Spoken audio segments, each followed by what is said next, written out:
It is 6:30, and I am calling this December 11th meeting of the Western Association Board of Directors to order. A quorum is present. Thank you to our members, staff, and volunteers for joining us.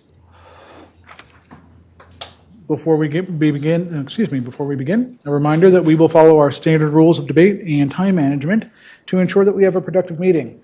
And I will do my best to keep us closely aligned to that agenda.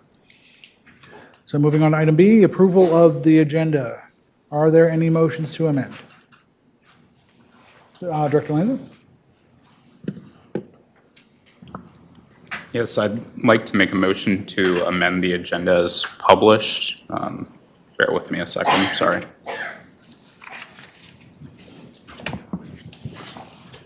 So I propose to keep A through E in the same order, then the first part of executive session immediately after E, then letter H, J, G, F, K, L, O, I, and then part 2 of executive session, and then item Q. I'm happy to repeat that. Please. If you could, Yeah. please. The ones you're listing, are they to be removed or to be added? To be rearranged. So A, B, C, D, E all remain the same. Then executive session part 1. Then letter H. Then J. Then G. Then F. Then K. Then L. Then O. Then I. Then executive session part 2, and then letter Q. And that would be with moving items M and N to the January meeting. Is there a second? Second. Motion is made and seconded. Is there discussion? All in favor? Aye. Oh, sorry. I would like to further amend the agenda to remove item K. Object. Second. So now we've got second tier substitute motion to, Amendment. oh, it's an amendment to the existing motion. Thank you. All right, any discussion about the amendment? Is there, Didn't you just second it? I did, I was wondering if we have unanimous consent. It was Director Santa. I didn't hear it. Objected. Is there discussion to remove item K as the amendment? All in favor? Of removing the amendment? Yes, of removing item K. 1, 2, and 3 in favor. Against? 2, 3, 4, 5, 6. Against. So back to Director Lanz's original amendment. Yes, original motion. All in favor? I have a comment about Yes. So one of the items that is being suggested to be removed, discrimination and harassment complaint procedure, is related to a legislative update that our council had told us about back in April. And I believe that it should take higher priority than some of the other items on the agenda, as it has been waiting since May for this board to take up the action. Further comments? May I ask a question of staff? Please. What is the anticipated timeline of quickly reviewing this, hopefully, and hopefully having quick questions and getting through it? Like, what would be your bare minimum timeline on that? In theory, this should be a very quick resolution.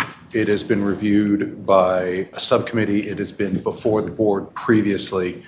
I believe all the questions that the board had have been answered. Would there be any objection to leaving MN? Item M? No? No. Objection. I ask for unanimous consent to put item M before item O. Objections? I see none. Okay. It stays. So back to the motion with the current amendment. All in favor? 1, 2, 3, 6 in favor. And against? 1, 2, and 3. Okay. Item carries. Thank you, Director Lansing. So the agenda has been approved. Moving on to item C, member comments. Brittany.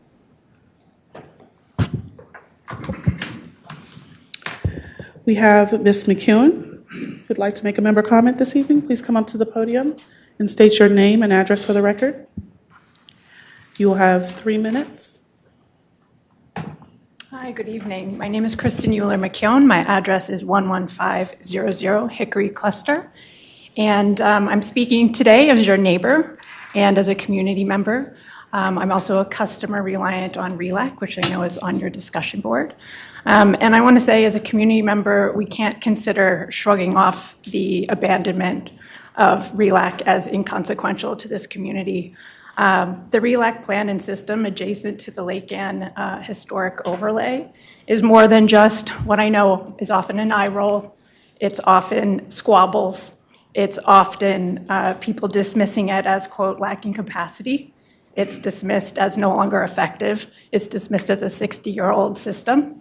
I'm sure that none of us at 60 would want to be dismissed for lacking capacity or value as an effective entity.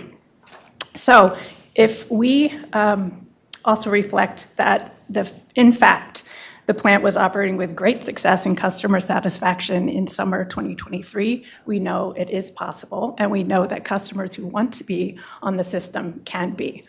Again, if we allow closure without action, we lose far more than cooling, frankly. We lose the unique historic context that this plant has that defines Reston's original village. So frankly, no one wins here, right? So everyone is harmed. This is not a private business decision that we should be looking at this as. It's not a private business decision. It's also a public utility that we're speaking of. And it's a community decision. It has very significant meaning as a turning point for the community and irreparable consequences. So I do ask you not to adopt the resolution for 3 reasons. And in absence of that, I will appeal to you from our historic context and our mission.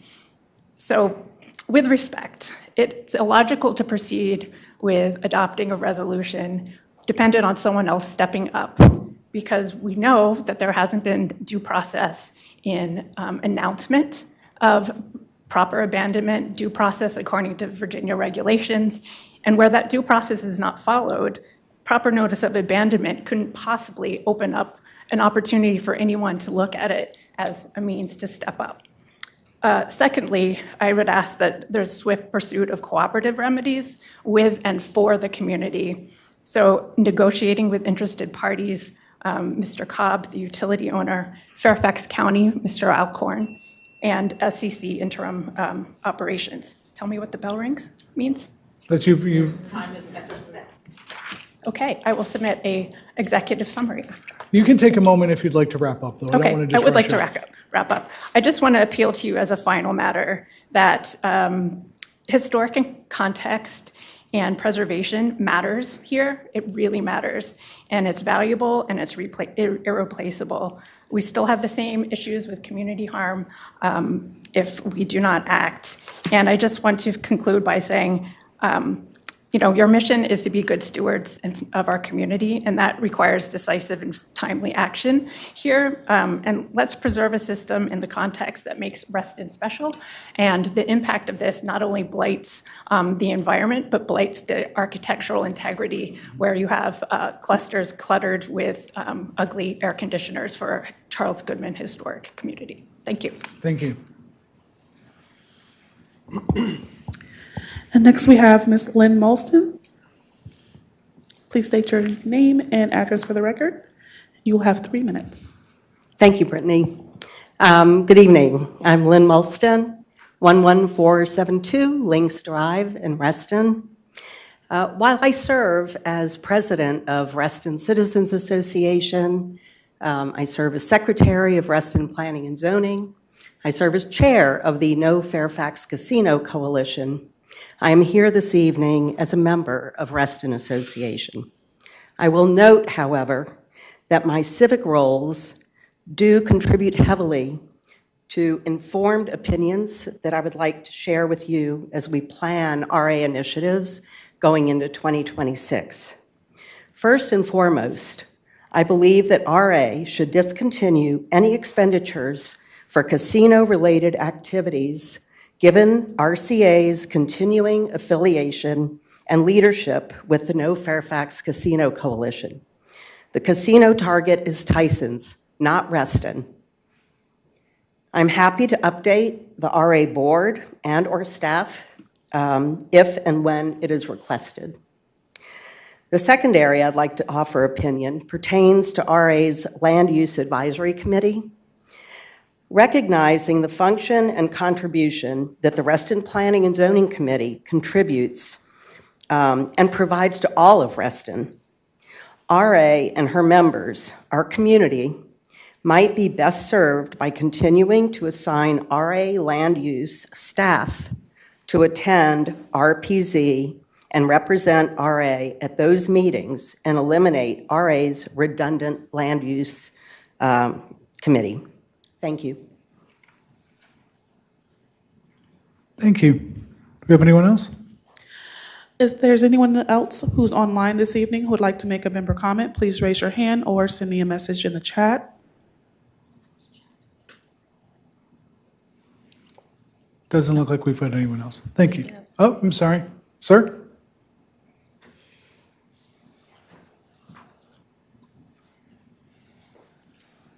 Hello, Board. My name is Michael Post. Although I'm president of Hickory Cluster Association, I'm not speaking tonight on their behalf. I'm speaking as a customer of RELAC as well. First of all, I'd like to thank Mr. Lusk and Director Flashman for all the time and effort they've made in trying to flesh out what's going on here. And I think they will agree that this is a tragedy, a community tragedy that's occurring on our watch, on our collective watch. For all the money that will be spent on individual air conditioners, we could buy the property, the plant, and probably fund the operation of the RELAC plant for a couple of years. We have a game of chicken going on between the major stakeholders, the landowner, the plant owner, and the very capable and professional mechanical engineering firm which operated the plant for the last 2 summers, very effectively the first summer, maybe not so much the second. But as Kristen mentioned, this is a community asset and a community treasure. It's not perfect, far from it, but there are communities around the country like Framingham, Massachusetts, that are trying now to do the very same thing we've done for 60 years. They are just starting. I would like to ask your indulgence in not doing anything that would make rescue of this operation any more difficult. There is a party, Erwin has spoken with him, Mr. Lusk has spoken with him, who is actually willing to take over the operation of the plant. However, the obstacles are formidable and unfortunately not forthcoming quickly enough. The State Corporation Commission should be forcing, through government authority, these stakeholders to sit down at a table and come to some solution and not abandon hundreds of customers, your constituents. Thank you. Thank you. One more try for anyone in the room? Okay, thank you very much. We're going to move to the consent calendar. I see just 2 items on the consent calendar. The November 13th regular board meeting minutes, as well as the legal committee recommendations. Can we pass those without objection? So moved. All right, I see no objections. They are passed. Moving on to item E, volunteer interviews. Brittany? Thank you. So first up we have for this evening, Mr. Richard Chu, who is not currently online, and I don't see him in the room this evening. So I'm going to move to the next person. Mrs. Shruba Sinha, please come to the podium.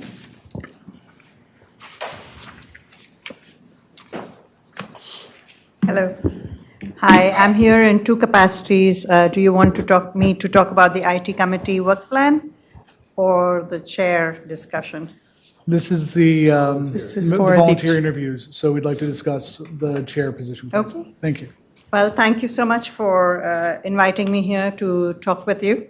I have been helping Zen and the IT committee for more than 2 years now. And in the last year, I've been helping as vice chair, running the agendas, doing the minutes, following up, and making sure that our work is as impactful as possible and everyone involved can give their best in making a difference to what Reston believes in and what we need from the IT committee. So Zen was asking me if I wanted to be chair, and I said, well, I've been doing the role for some time now, so I submitted my application. Thank you, Brittany, for sending the form, and I'm here to answer any questions regarding that. Thank you very much. Does anyone on the board have questions? Director Perry? Thank you for submitting your application and for being on the committee currently. I know we've kind of been working towards a path for online forums, and I'm wondering if you have thoughts on continuing that path and the efficiency of moving towards all online forums. That's a great question. It is one of the 4 areas that we're talking about when I present the work plan for 2026, which is user interaction. Doesn't necessarily call out online forums, but part of the work of that work plan item is to investigate that and find out what the best step forward would be. Any other questions? All right, seeing none, thank you very much. We Okay. appreciate your time. My pleasure. And those are the only people who are in attendance this evening for the volunteer interviews. Okay, that was easy. Then we are going to move into our first executive session of the evening. We'll ask everyone who's not on the board to exit the room, and you can either wait or head home and watch the rest of this on Zoom. We'll be back I'm shooting for about 30 minutes.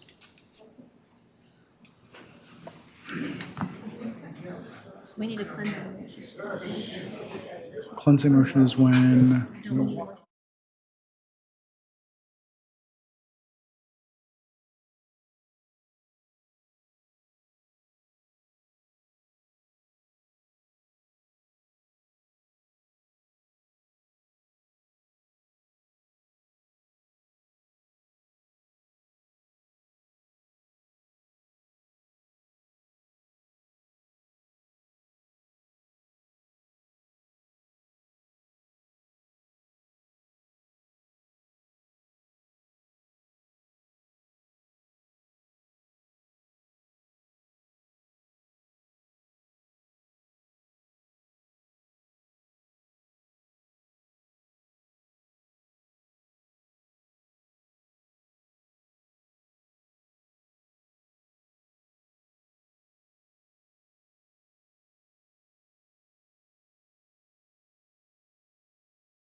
Hello, this is Peter Lusk, Chief Operating Officer with the Reston Association.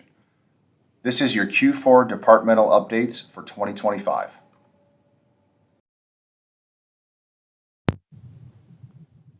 Hi, this is Ed Vroom, RA CFO, with the financial update for the RA Board of Directors meeting on December 11th, 2025. This update covers October 2025 compared to the budget and compared to last year and our forecast for 2025 year end. As shown on the dashboard for the period ending October 31st, Year-to-date revenue is $71K below budget. With strong interest income helping mostly offset some other areas running below budget, we are forecasting the end of the year $71K below budget for revenue, a 0.3% variance to the budget. Operating expenses are $278K below budget year-to-date, driven by lower seasonal staff costs due to more weather-related pool closings this year, and some of our other costs have lagged, but we expect those to mostly catch up. A $99K was added for the additional condition assessment, and this nets out to an overall forecast of $122K below budget for expenses, a 0.6% variance. And this nets to a $50K projected surplus, a 0.2% variance on our $23 million budget. The association's cash position remains strong, with operating cash similar to last year and capital up primarily due to projected carry forward of over $1.5 million.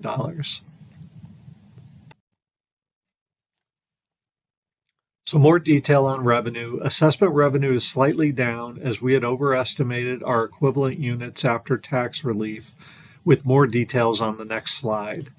Camps revenue is down, with some parents citing cost and economic conditions. Tennis lessons are also down some, in particular for non-residents following price increases we implemented this year. Boat rentals under lakes, ponds, streams are also down some. And covenants is down for maintenance assessment fees, but this is fully offset by lower court-ordered repairs expense. Interest revenue is up versus budget and last year, with $501K year-to-date and forecasting $586K at year-end, up from $430K last year and $280K the year before, despite declining interest rates. Some more information on assessments, with the 2026 notices just having gone out and following up on some questions from several board members. As seen on the left, we have almost 1,500 units getting tax relief, which gives a 50% reduction on the assessment. We also have almost 1,200 units that are cap-based. These adjustments reduce the number of equivalent units, and for 2025, we're seeing about 21,500 equivalent units out of our total of 22,629 units. We have used this figure for the 2026 budget. As shown on the right, the deed specifies the cap-based relief for units valued under a certain level, which is $178K for 2026. The deed also talks to the tax relief discount, although without specifics and subject to the board's determination. However, to our knowledge, the current practice of the 50% discount has been in place for over 30 years at least, possibly since the beginning of RA.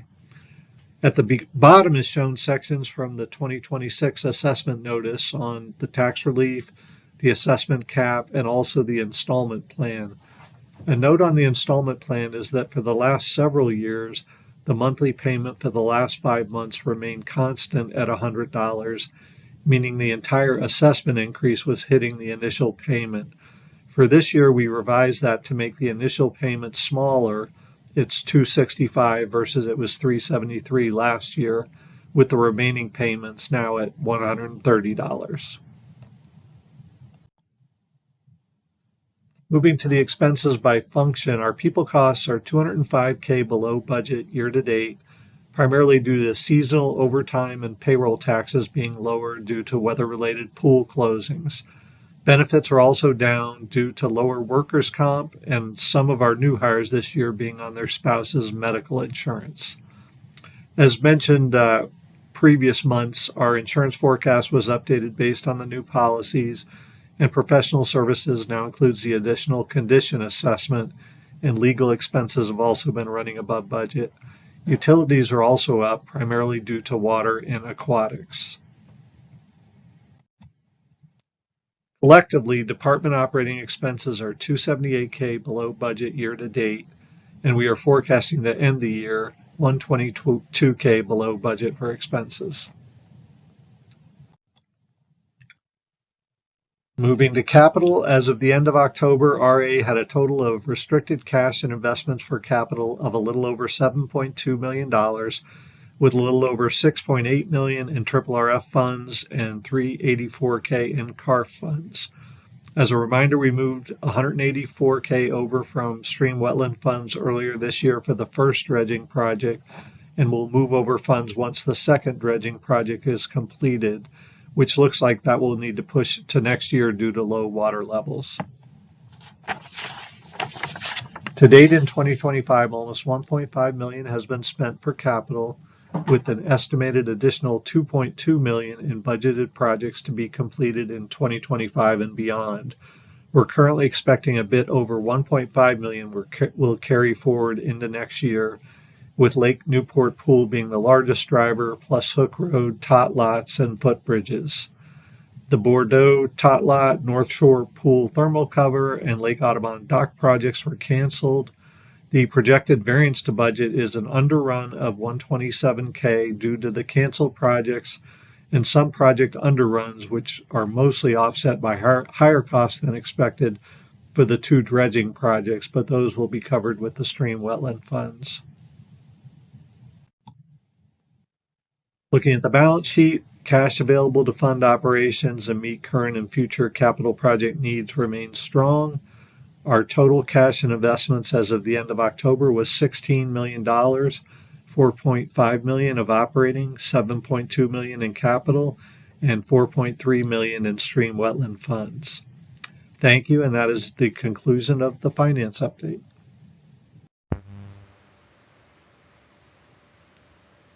Hello, my name's Laura Kowalski. I'm the Director of Recreation Services. I hope you enjoy the information provided in this Recreation Services update for the fourth quarter. Winter programming continues for Recreation Services, but our main focus shifts to planning for spring and summer. We're developing departmental plans aligned with the strategic plan and budget. Seasonal hiring is underway to bring on over 500 staff for our April through October operations. Training and certifications and professional development are in progress to ensure peak readiness for our team for operations. Here are some exciting upcoming events and volunteer opportunities. For events, our spring yard sale registration opens on February 9th for vendors. We have 2 bus trips planned, a Beatles tribute at the Barns at Wolf Trap, February 11th, and Tina Turner the Musical in March. Other highlights include the Appraisal Roadshow, Jigsaw Puzzle, and our monthly Senior Movie Day continues throughout 2026, supported by the Friends of Reston. For Volunteer Reston, we kick off with Martin Luther King Day of Service on January 17th, followed by Reston's Arbor Day, March 31st, and the Potomac River Watershed Cleanup in April. This past year, we have served over 636 volunteers for a value of over $100,000 to the association. Total volunteer hours recorded from January through November this year were over 2,000, almost 3. And we do have planned corporate events coming up with 7 projects, 62 volunteers at 132 hours. We look forward to a continued success for our Volunteer Reston program serving our members. Our member services team is ready to accept assessment payments. They have been preparing to ensure a smooth process for members. We are introducing a new member-friendly option for renewing recreation passes during the assessment payment period for owners. This will ensure a smooth renewal process and reduce that last-minute rush in May and June. At the time of payment, either mail or online, a box can be checked to renew. Renters will continue with the same process they have been using. Rentals for facilities can now be booked 1 year in advance, allowing members for more flexibility in planning. From Q1 2023 to 25, we saw an average of 226 total reservations across all venues in the first quarter. We hope to exceed this number with staff and operational oversight improvements. Enhanced online processing also will continue with the trend of reducing online phone calls, and to the association, we saw a 5% drop from 24 to 25. There is a new efficiency for member recreation pass activation. This new process makes renewing the recreation passes simple and convenient. Passes include access to pools, pickleball, and tennis courts at no extra cost to members. They are part of the annual assessment.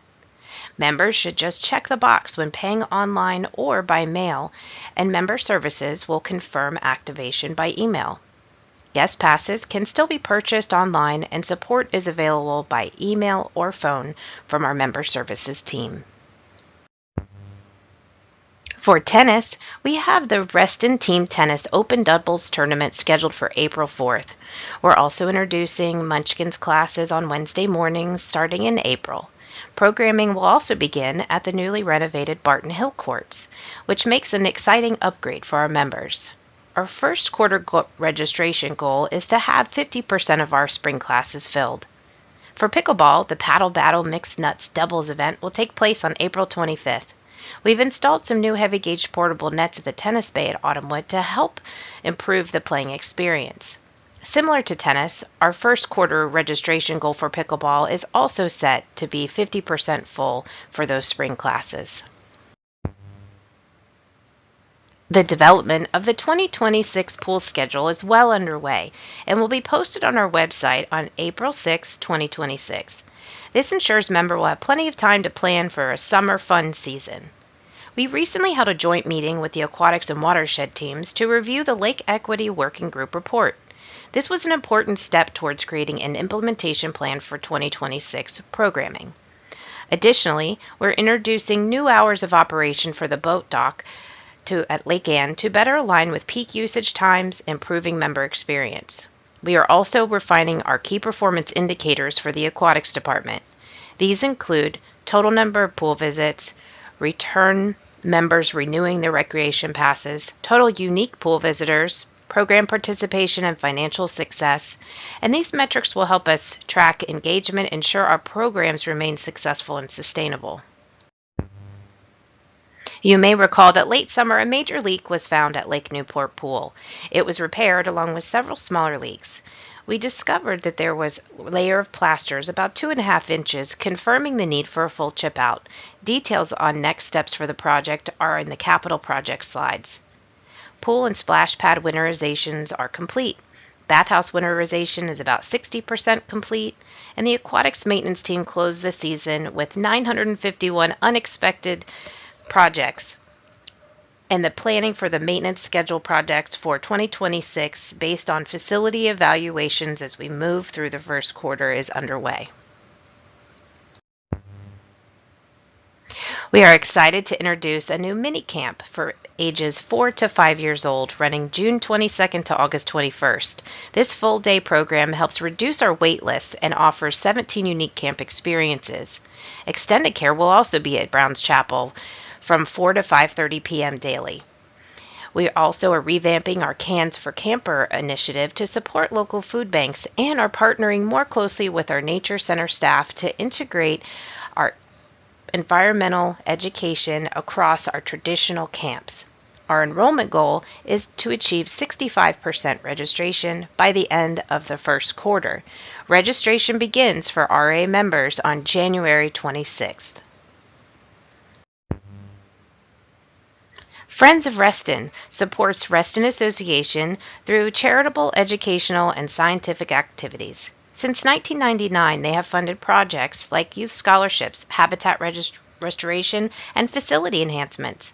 For 2026, planned support includes an ADA aquatics chairlift, grants, youth scholarships, programs for summer pool, community events like Spring Festival, Earth Day, Fishing Derby, Totally Trucks, and Winterfest.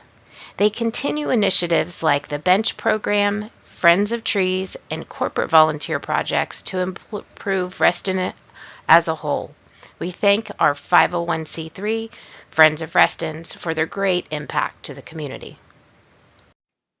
Good evening, everyone.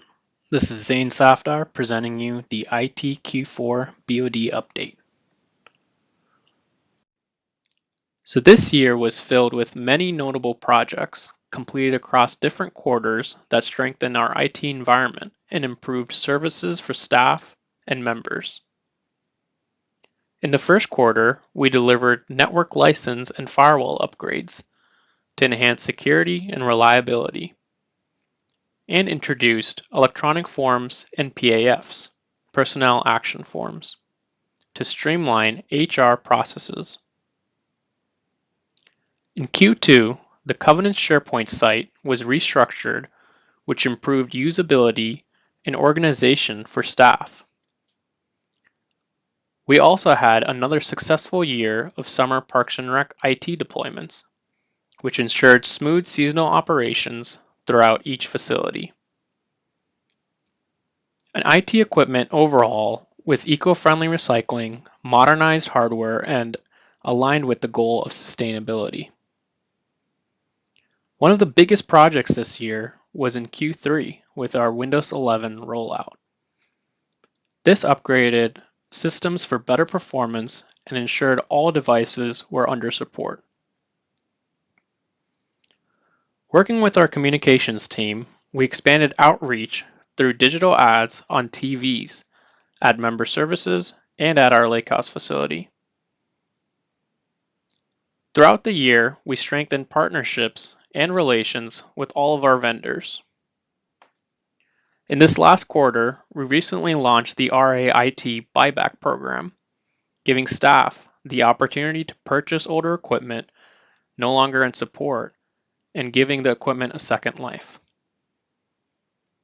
Another initiative we had was setting up an outdoor Wi-Fi solution at Lakehouse to improve connectivity at our outdoor facilities. We have also completed the creation of the Board of Directors SharePoint site and are ready to launch. Last but not least, we are wrapping up the year with another successful deployment of all Winterfest devices. We upgraded applications and equipment to ensure reliable service during this major event. Looking ahead, several important IT initiatives are planned to strengthen operations and IT services. There is a lot to look forward to, and here are some of the initiatives that are coming soon. IT trainings and mandatory know-before trainings will provide staff with valuable learning opportunities while raising security awareness and helping identify cyber risks across the organization. To ensure reliability, end-of-life laptop replacements will phase out outdated devices and provide staff with modern equipment. The rollout of AI and Microsoft Copilot is nearing completion, with policy guidance to follow, and is designed to improve efficiency and productivity organization-wide. A new staff intranet will serve as a centralized hub for communication, resources, and collaboration. We will also be updating our RA password policy. This initiative is designed to align better with best practices and strengthen account security. In addition, wireless access points upgrades will improve connectivity and coverage throughout the environment. We're also working on an upgraded payment processor. Currently, we're exploring PayPal integration, which will simplify transactions and enhance convenience for RA members. In early 2025, staff was advised to transition document sharing from Dropbox to SharePoint for the Board of Directors. Staff engaged with BOD members, collected feedback, and updated the site accordingly. The site is now ready for launch with a how-to guide prepared and available for accessing the site. Post-launch, staff will continue to make edits and improvements as needed to ensure ongoing effectiveness. We look forward to making progress on achieving the goal of application consolidation and providing the board a more collaborative space for document sharing. Looking ahead to 2026, our IT work plan is focused on driving meaningful improvements across the organization. We will make it easier for members and other constituents to do business with RA, while also enabling RA staff to work more efficiently through streamlined systems and processes. A key priority is better protection of member and constituent information, ensuring security standards remain strong. We will also benchmark IT committees from peer town associations to identify standout services, budgets, and strategies that can help our own practices. Finally, we are finalizing the IT program review and IT roadmap, which will be presented to the Board of Directors in Q1 of 2026. This will set the stage for continued progress and innovation within IT. That wraps up the Q4 report for IT. As always, IT is here to help. If you have any questions, please feel free to reach out. Happy holidays. Hi, this is Mike Reynolds. Let's review the environmental program for quarter 4. In quarter 4, we worked on the hydrilla issue on Lake Thoreau with a town hall, which we presented treatment and control plan options. We'll be writing that up more ahead. There are stream restorations proposed for RA properties, the North Village Road inlet stream, which is up an inlet coming into Lake Newport, and then the Piney Run restoration, both being done by the county. We've been continuing to coordinate with those offices. The invasives program did finish up its first year with about 26.5 acres of highly critical areas treated. It was very successful in our estimation, and we are continuing to write up those analyses, and we're going to look at a little bit more at some mapping for some next steps. The sustainability plan has been completed. There are 7 key goals. You'll have that in your packet to review. We now will move to implementation. We supported both PRAC and the Recreation Group with a GIS trail project that we've spoken to you about in the past. It's basically first phase completed. There was a basic app that we've created. It'll be available online and on a mobile phone for users. It's also a really critical use tool for internal use too, so that we can track and manage assets. We supported the tree donation program by getting out and purchasing, helping to plant and supervise the field donations from various families. We have about 6 to 10 different folks that have donated trees already. It seems to be growing in its success, and we'll look forward to this next year. This quarter, the staff went to some development and training programs. We had Ken and staff at the Walker Nature Center go to the National Association for Interpretation, where they presented and interacted with a nationwide audience, and also Ben Rhodes went in his role on the North American Lakes Management Society meetings down in South Carolina, where he is also a national leader in that program. And that concludes our quarter 4. For the 26 outlook coming ahead, we'll be working on a culvert repair and upgrading project, the stream restorations. We'll be supporting the dredging at Lake Thoreau Cove. We'll be dealing with some planning for the treatment of algae on the lakes, just to review our program this year and see if there's some changes that we can make. The hydrilla and management actions are very critical on Lake Thoreau, and we'll be taking all the input we got from the RA public meetings, working with our contractors. We'll be looking forward to mapping and then implementing some more invasives management, as I mentioned earlier, from the last quarter. And then the Lake Equity Working Group is something that we also support various entities within RA working on. That's due quarter 1. Lastly, on the next slide, you'll see a video presentation of the GIS mapping project. So I hope you enjoy that. Thank you.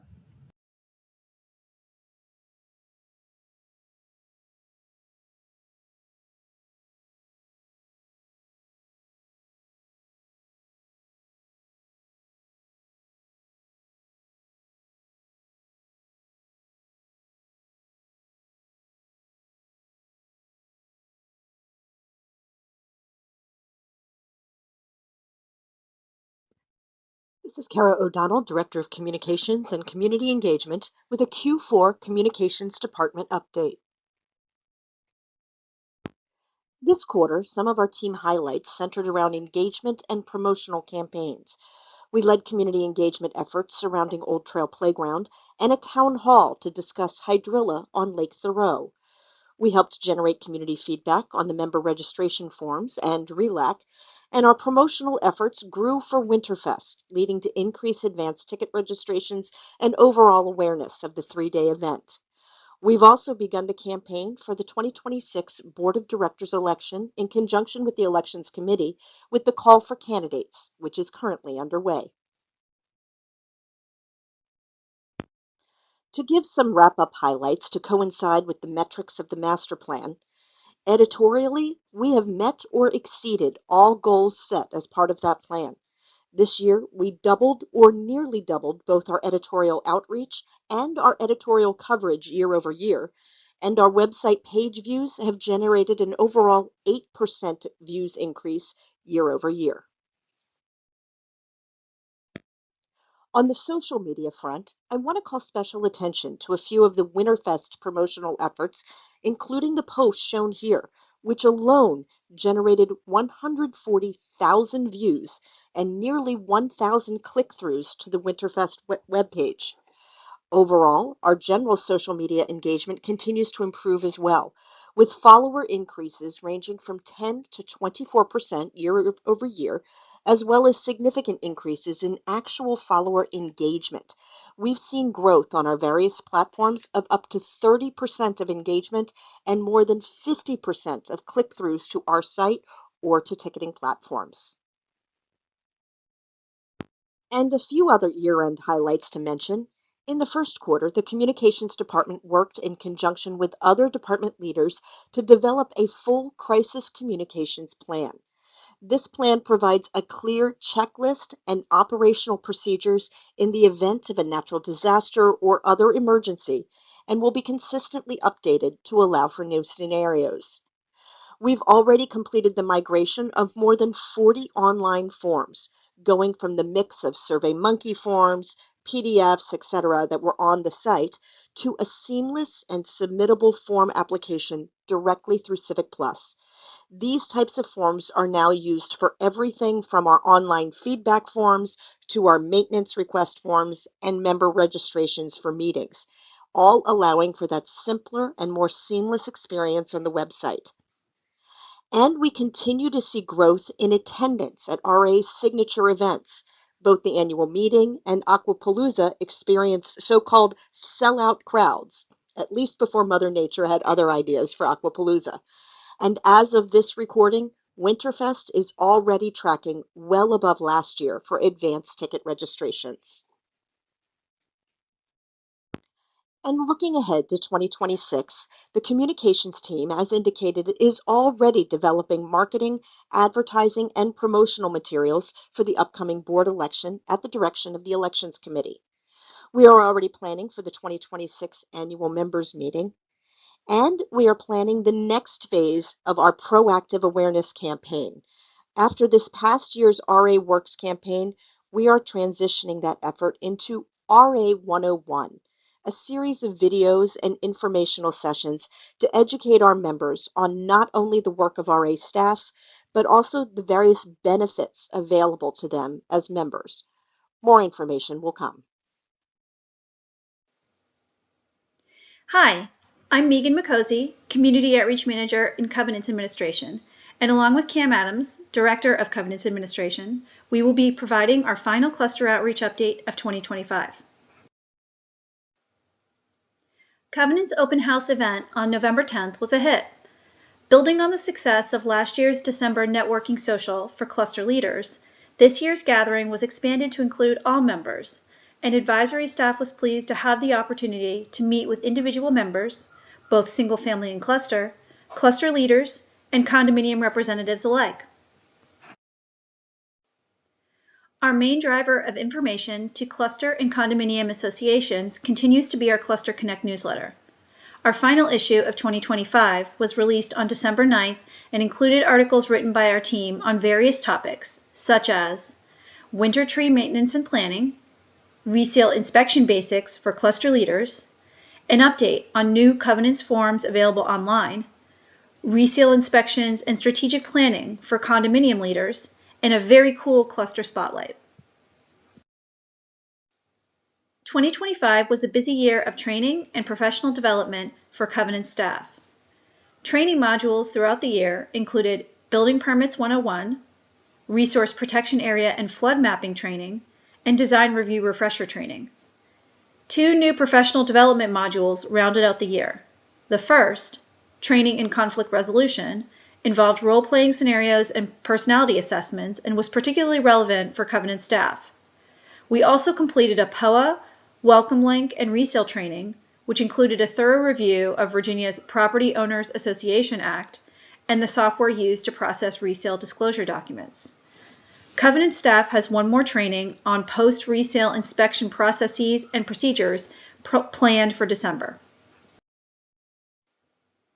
Covenant staff continues to deliver value to our Cluster Association customers through regular show and tell walking tours and follow-up with Cluster and Condominium Association leadership.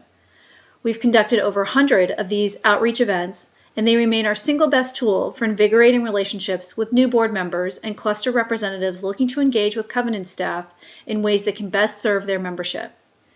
We've conducted show and tells this year with cluster and condominium associations alike, including Baldwin Grove Condominium, Old Chatham Cluster, Soapstone Cluster, Turnbridge Cluster, and Waterview Cluster. Based on themes of expansion, relationship building, and customer responsiveness, staff has already begun implementation of Covenant's 2026 through 2028 Outreach Strategic Plan. Major initiatives include rolling association board training opportunities that consistently engage new and returning cluster and condominium board members, expanded outreach and educational opportunities for members and cluster leaders, creating a unique non-assessment revenue stream by selling advertising space in the Cluster Connect newsletter, promoting a customer-centric culture through regular staff trainings rooted in best practices in customer service excellence, member communication and engagement, and connecting with comparable associations for the purposes of comparing outreach tactics. Up next in 2026, look for the 2026 Cluster Connect editorial calendar coming soon. Keep up to date with our outreach programming opportunities throughout 2026 with our meet and greet and event calendars also coming soon. And finally, Covenant staff will be rolling out a community-wide walkthrough inspection of Coquina Cluster in the first quarter of 2026. Note that Covenant staff is currently accepting applications from cluster associations for walkthrough inspections in 2027. Thank you for listening, and as always, if any member has questions or is looking for support from either myself, Cam, or any other member of our team, please do not hesitate to reach out. Hello, this is Peter Lusk, Chief Operating Officer with the Reston Association with your 4th quarter 2025 capital projects update. Staff are excited to update the board regarding the Hook Road Ball Field project. As many of you will remember, in 2023, the Board of Directors funded a project to upgrade the ball fields and other amenities at Hook Road. Due to a lack of bidders in 2024, the project was pushed to 2025. We're excited to announce that the project is nearing substantial completion and includes new infields and sod mix, hardscapes meeting concrete for bleachers, a new water fountain, new fencing and backstops, and the fields have been moved 10 feet away from the road on both sides of the park.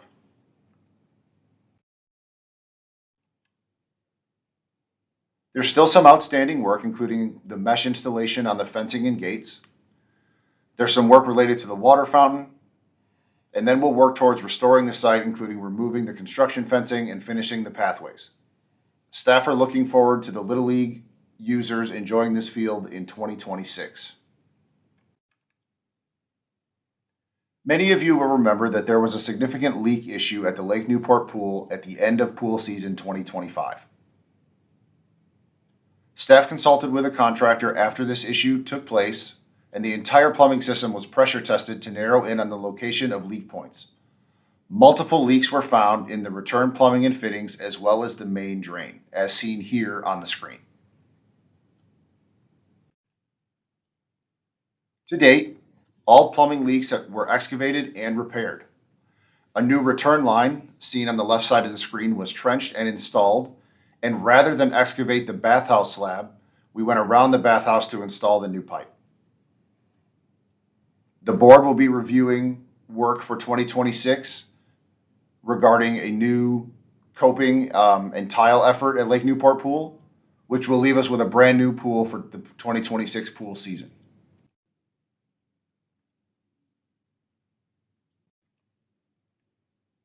As we look ahead to 2026, I think it's important to discuss with the board some of the upcoming projects. The board funded multiple culvert replacements in 2026. Staff are preparing to get that work underway in early 26. These are particularly in the Glade Stream Valley area. Newbridge Pool will receive a roof replacement on the bathhouse, in addition to new interior plumbing and fixture replacements. The electrical service at Lake Audubon will be updated, and Upland's water pressure repairs that were funded in the 2024 budget cycle will take place in spring 26. Lake Newport parking lot will receive new lights and paving, and there are 5 tot lots scheduled for replacement in 2026.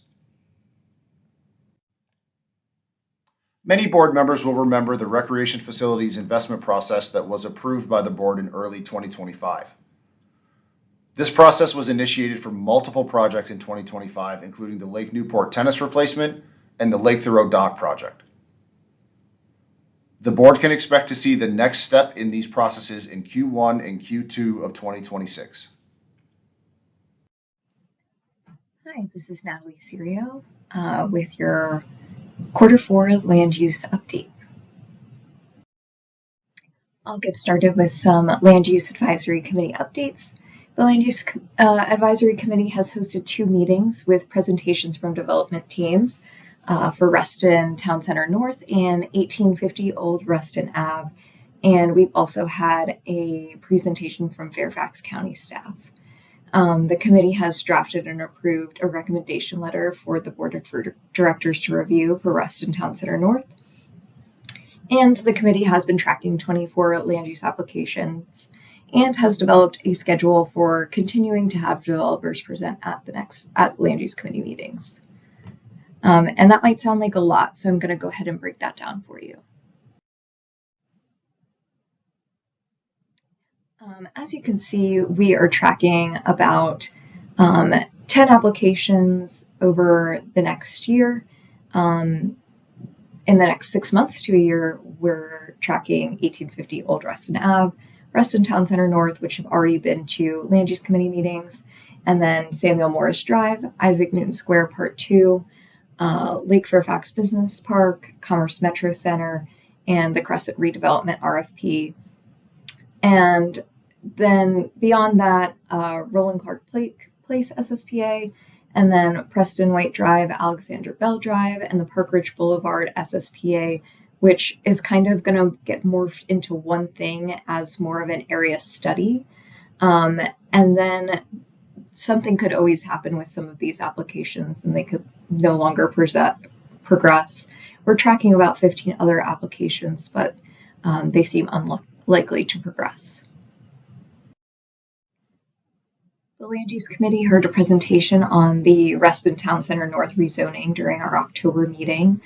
This project is on covenanted land, and there will be 1,170 to 1,172 new units, and those will be RA members. The Land Use Advisory Committee drafted a recommendation letter and a red line of the proffer statement in which the committee identified some important issues to the membership, including the importance of keeping medical uses on the site, interim uses of the parcels that will not be developed for many years in the future. This would include things like parking for the central green for other members to be able to use the facility, or perhaps something for Reston summer camps, and then a connection to the green trail and recognition of the DRB process. The Land Use Committee also heard the 1850 Old Reston Avenue rezoning presentation from the developers at their November meeting. This site includes the historic Bowman House. The developers plan to reserve this home as a single-family home or a clubhouse. They will also be preserving other historic elements like the gazebo, pond, and white brick wall. They're proposing 57 rear-loading townhomes. There's a proffer from a prior approval to give $20,000 to Nova Parks for improvements to the WNOD, and they're in the process of resubmitting another application, which will include a proffer statement, and they're not providing any recreational uses on the site, so this would be a great project to join the Reston Association. I also just wanted to provide a bit of an overview of some upcoming projects. Commerce Metro Center is an SSPA and a rezoning. It's located on Centennial Park Drive, Commerce Park Drive, and Association Drive off of Sunrise Valley. This SSPA was filed in 2023, and since then the project has changed a lot. The development team will need to redefine the scope of this SSPA. They thought that they would be able to meet the parameters of the comprehensive plan as set out, but there will be a significant increase in density, mostly due to existing office uses. So they're going to have to redefine this. The rezoning application also contemplates 3 million square feet of new development at a 3.1 FAR. This is a significant increase in density, as the comprehensive plan recommended is 0.5 FAR, with 540 units of residential, including 84 WDUs. The proposed rezoning also contemplates creating changes in grading so that the pedestrian pathways are on the same level as the metro station. And this is very interesting in concept, but there are existing office places that pose a challenge to this. And then there are also some neighboring RA members, Hunters Green, Weathersfield, and Hampton Meadows, and Land Use Committee will be reviewing this application at the December meeting. Next, I wanted to overview the Crescent Apartments redevelopment.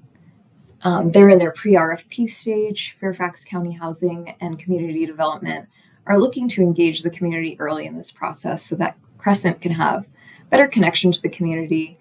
The comprehensive plan approved 750 units of development. They will have more affordable units and some market rate units.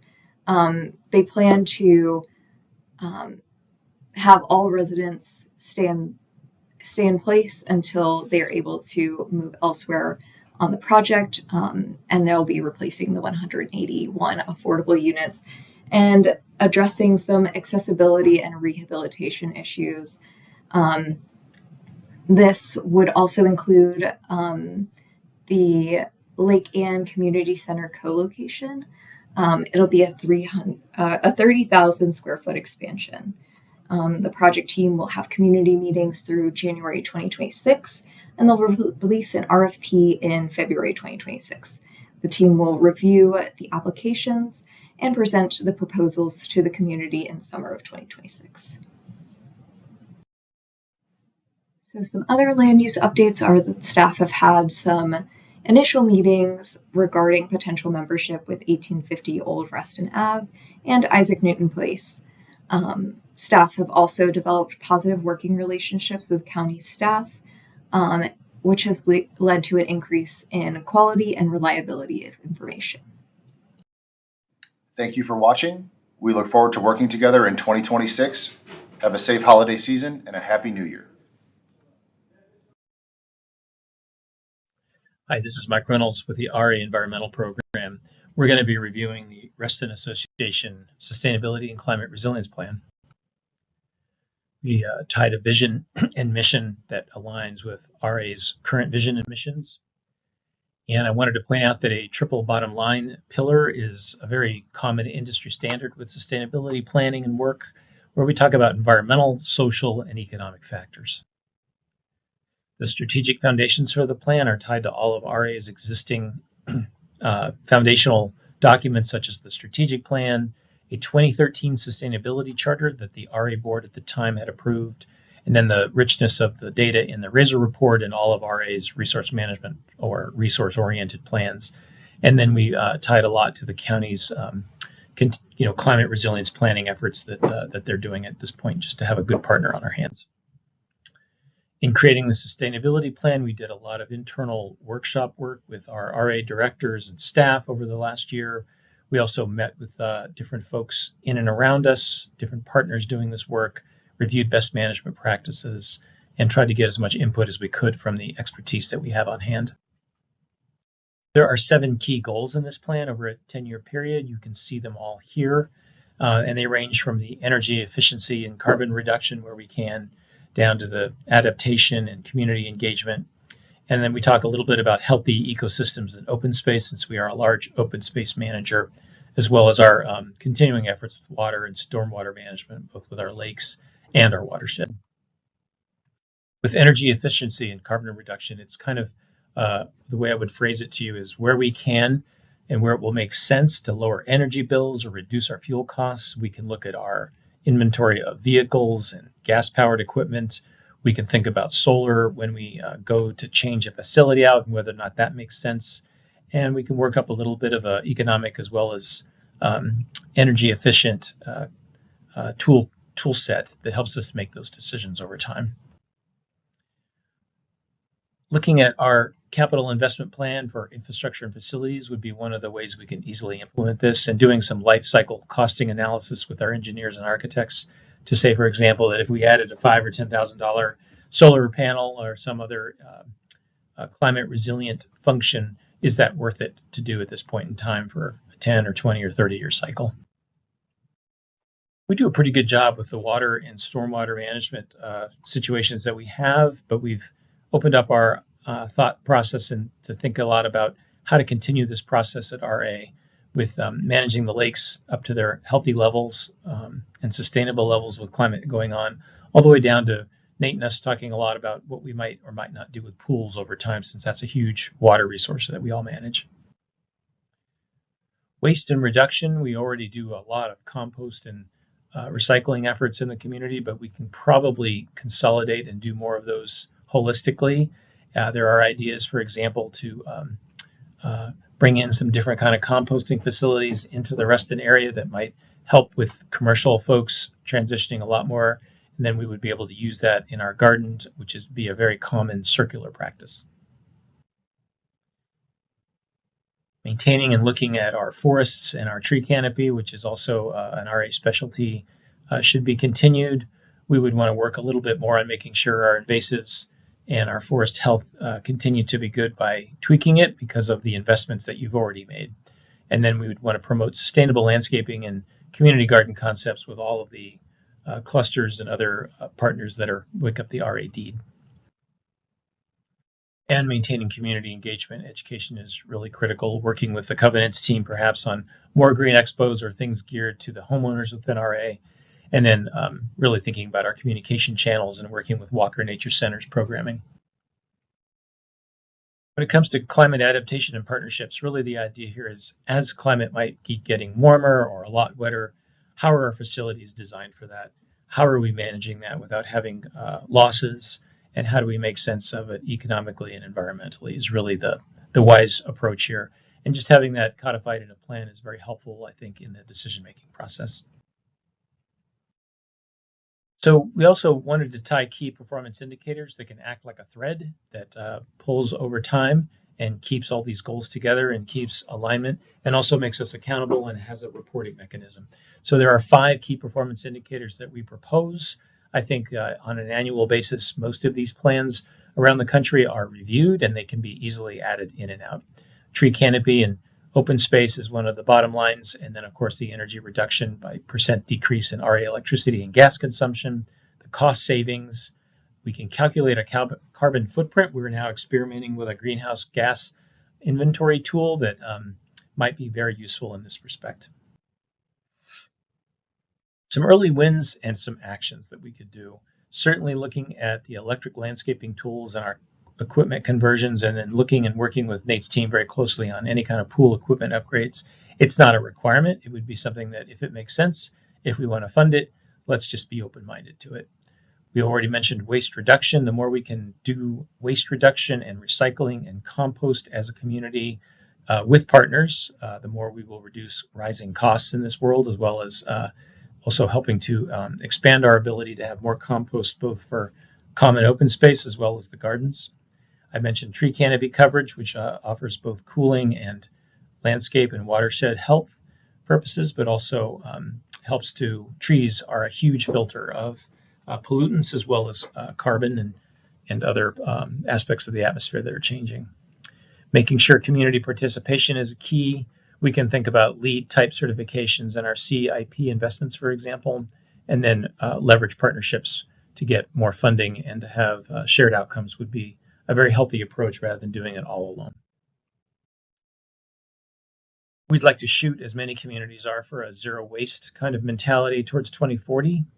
We could do carbon tracking and cost savings, as I already mentioned, with a key performance indicators, and really the long-term natural and infrastructure systems being healthy is really the bottom line of what this kind of action is all about. So our next steps, if there aren't major problems with the draft plan, is to go ahead and do some stakeholder engagement, the refinement as needed. RA board can review and accept this plan as it wishes, and then if it does so, the staff implementation of the KPIs and projects tracking and reporting would be the next steps over the next decade or so. Thank you very much for your time and for your thoughtfulness on a sustainability and resilience program for RA.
All right, we are back. Before we get started on item H, I wanted to say something that I neglected to say. I gotta do the cleansing motion. Oh, please.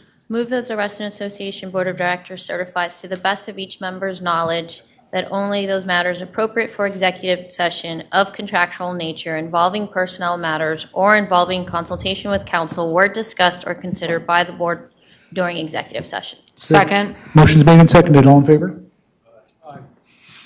It's unanimous of all in attendance. Thank you. But before we move on to item H, I wanted to mention something. This past weekend was Winterfest, and our staff did an amazing job. Like, an amazing job. I was there for 2 of the 3 days. Thank you. I was there for 2 of the 3 days, and each day seemed to get better. I heard from the community that each year they've gone to Winterfest, the event has seemed bigger and just more fun. So again, thank you to all of the staff for your hard work. I know it took like weeks to get this done and get it done right, but you did it, and thank you so much. All right, moving on to item H on our agenda, which is common area use requests, Jim McDonald Lake Swim. Ms. Kowalski. Hello, everybody. Here with us today is Mark Israel. Do you want to? Yeah, I'm the current president of the Reston Master Swim Team.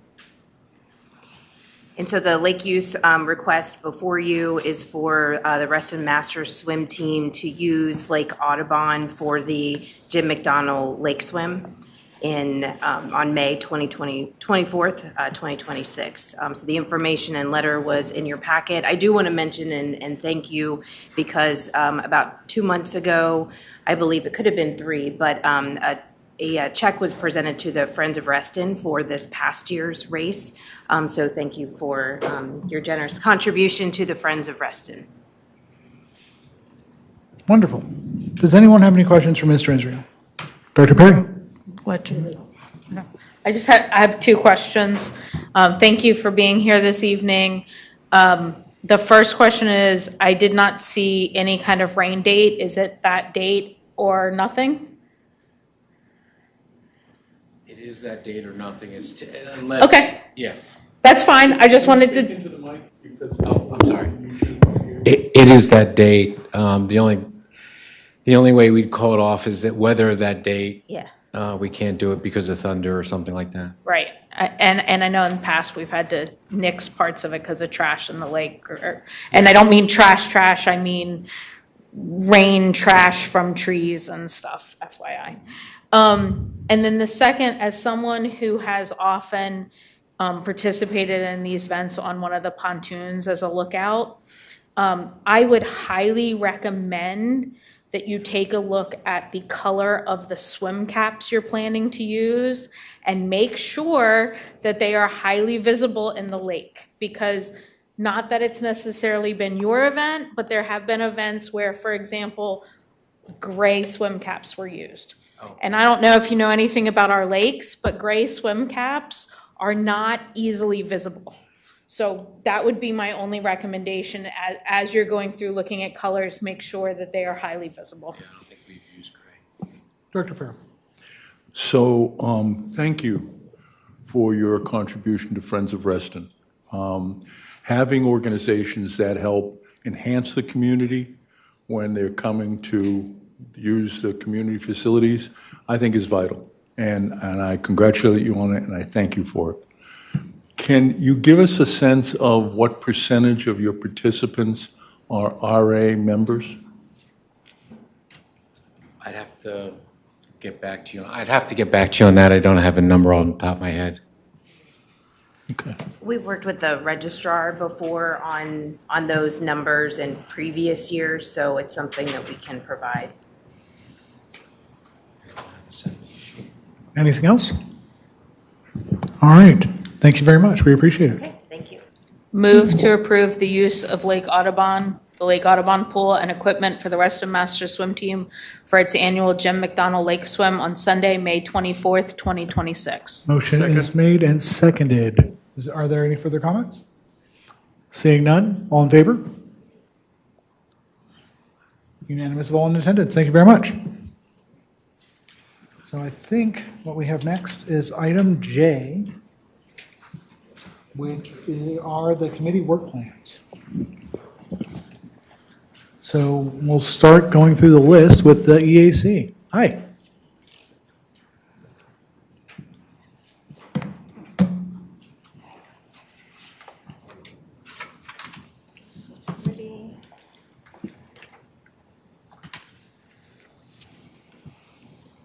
Hi, yeah, no, it's on. Do we have a time limit on how long we can spend, or just? 5 minutes, if you could, that'd be great. I'll Thank try to you. be quick then.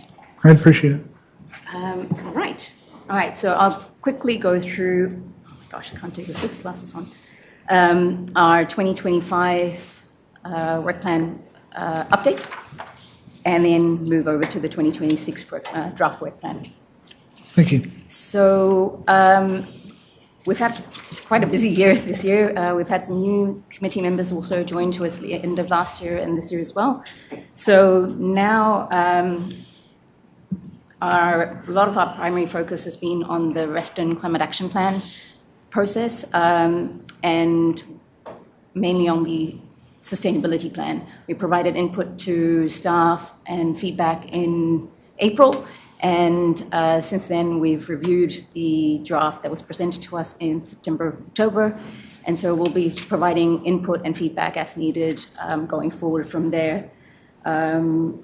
Reston State of the Environment Report 2024, we presented to you in April this year, including its recommendations and the report itself. And now we will be working on we're currently working on the 2025, that's this year's report card that we need to present to you early next year. The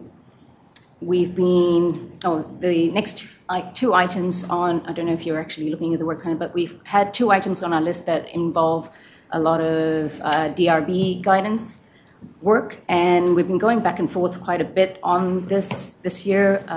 That's with naturalizing lawns and the lighting guidance as well. So essentially, with the naturalizing lawns, we've reviewed our process just to figure out what might be best for the members in terms of how we provide that guidance and what is actually usable and useful information to them. So we're currently reviewing the guidelines and the resolutions for that, and we'll provide staff with feedback on that.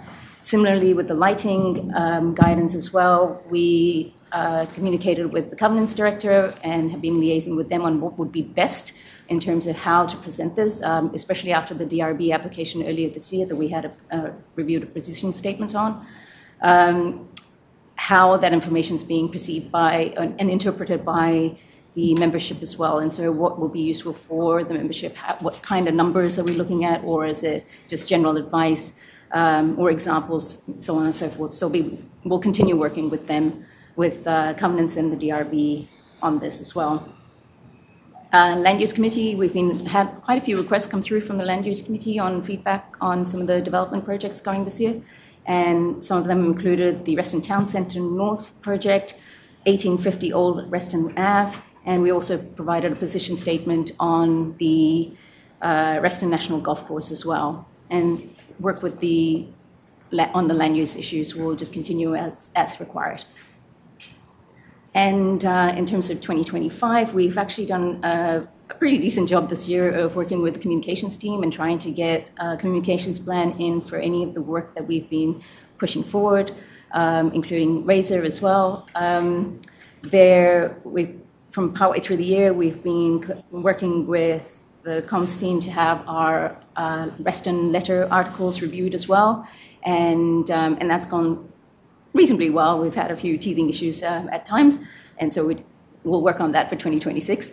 But we've had 10 articles published, and some of them have also appeared in the RA blog as well. Going forward to 2026, a lot of the work from this year's work plan will continue going forward. The Reston Climate Action Plan will continue, and the crucial part of that is the sustainability plan, and looking forward to finalizing that, and again, as required. And that piece of work will determine a lot of what EAC does going forward as well. But it is a crucial piece in terms of how we, not just RA in terms of RA's facilities, but also RA's membership can build resilience in the community. But to facilitate that process, we are working on a top 10 list of things, top 10 list of actionable actions that our membership can take so that they can start building that resilience on a household sort of basis as well. So we're working on that, and that's something that, in terms of communications as well, we can work with the comms team and deploy this out in bite-sized pieces on how RA's members, the community, can actually start building resilience from that base as well. Again, Razor comes up again, 2026 report. We're going to work on trying to make sure that this is even more condensed so that it's bite-sized as opposed to what we had this last year. That was also a condensed document. We're trying to make it more usable and more user-friendly going forward as well. So that planning process will start early next year. As mentioned, Land Use Committee, any requests that comes through in terms of land use items, we'll just deal with it on an ad hoc basis. We have, and anything with the naturalizing lawns and the lighting, we'll continue working with staff and covenants and DRB on that one as well. And similarly with communications as well, continue working with them in terms of how we can get a lot of the messaging that EAC does across to our community as well. The one new new item that we do have on this list is the deer management. And this is something that has cropped up a few times in terms of people coming, the members coming to the EAC, as well as presenting it here to the board.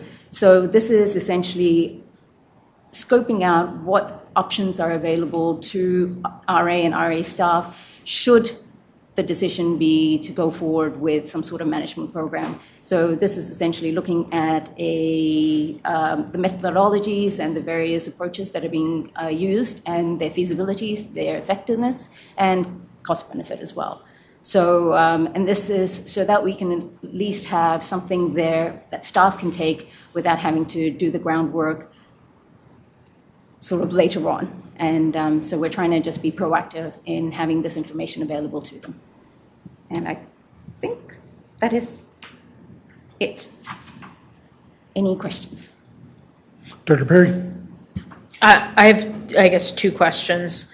There are a couple of different objectives here, which are in conjunction with, for example, DRB guidelines, suggestions, or recommendations. There is real hope on my end that we will be having a joint DRB-RA board meeting in Q1 of 2026. I'm really hoping for that. Is there thought, because I see like some of these say April, August, ongoing, that you could potentially have some kind of recommendation or suggestion, even if it's not complete, but something to provide prior to such meeting, should it arise in Q1 of 2026? Yes. So Cam has spoken to us about potentially having this meeting, a DRB board conjoined board meeting. So the intention is for us to do as much of research as possible so that we can provide them with at least a draft set of recommendations or guidance and advice, and so to the DRB so that they can process that and assimilate that themselves before they and present that to you if and when that meeting happens. And I personally would recommend that the EAC separately provide that information also to the board. Yeah. So in case the DRB decides to streamline that even more than you've suggested, I would like to see the EAC's suggestions, just FYI. Sure. And then my second question is on your new focus objective, the deer population. My only concern there is I know that staff has been working with the county and have kind of a plan outlined already. And I want to make sure that should we approve that here as a board, that be in line with what staff is already doing and what the county is doing, so that we're not double Doubling. dipping on effort. Of course. So all the deer discussion has had staff involvement in it.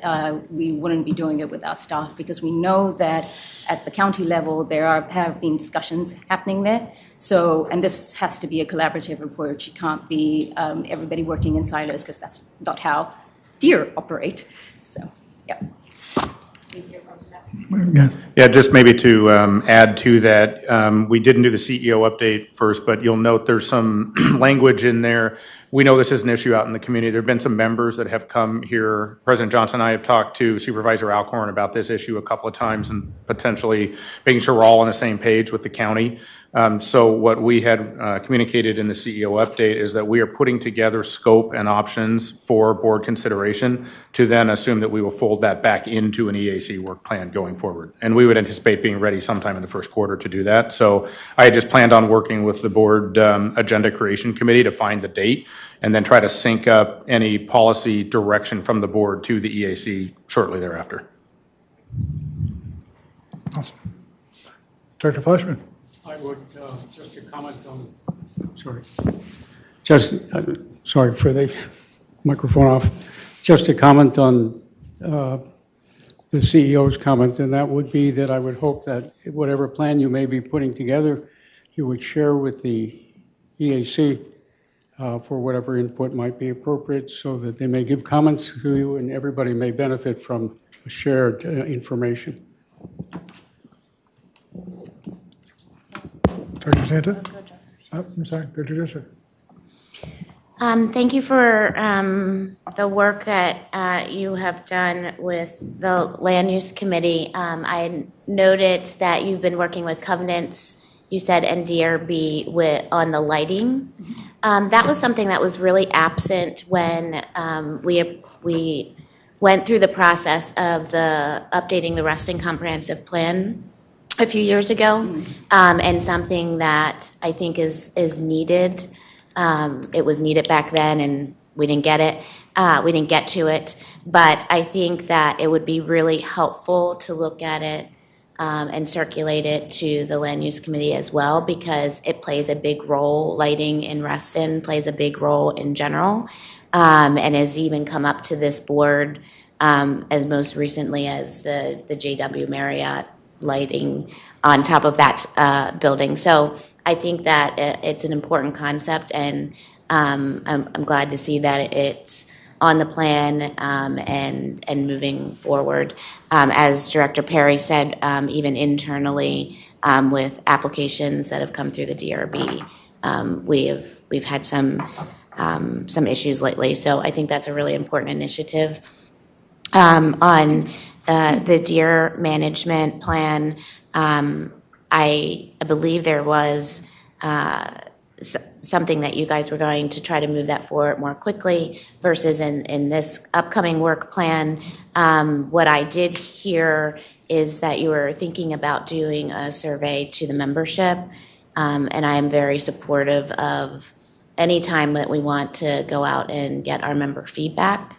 And so I support those efforts, but I would also look at it from the perspective of there might be things that RA could advocate for versus doing themselves.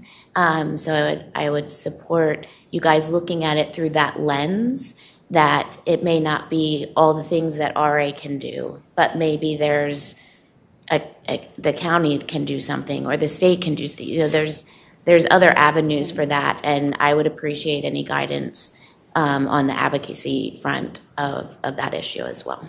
So thank you.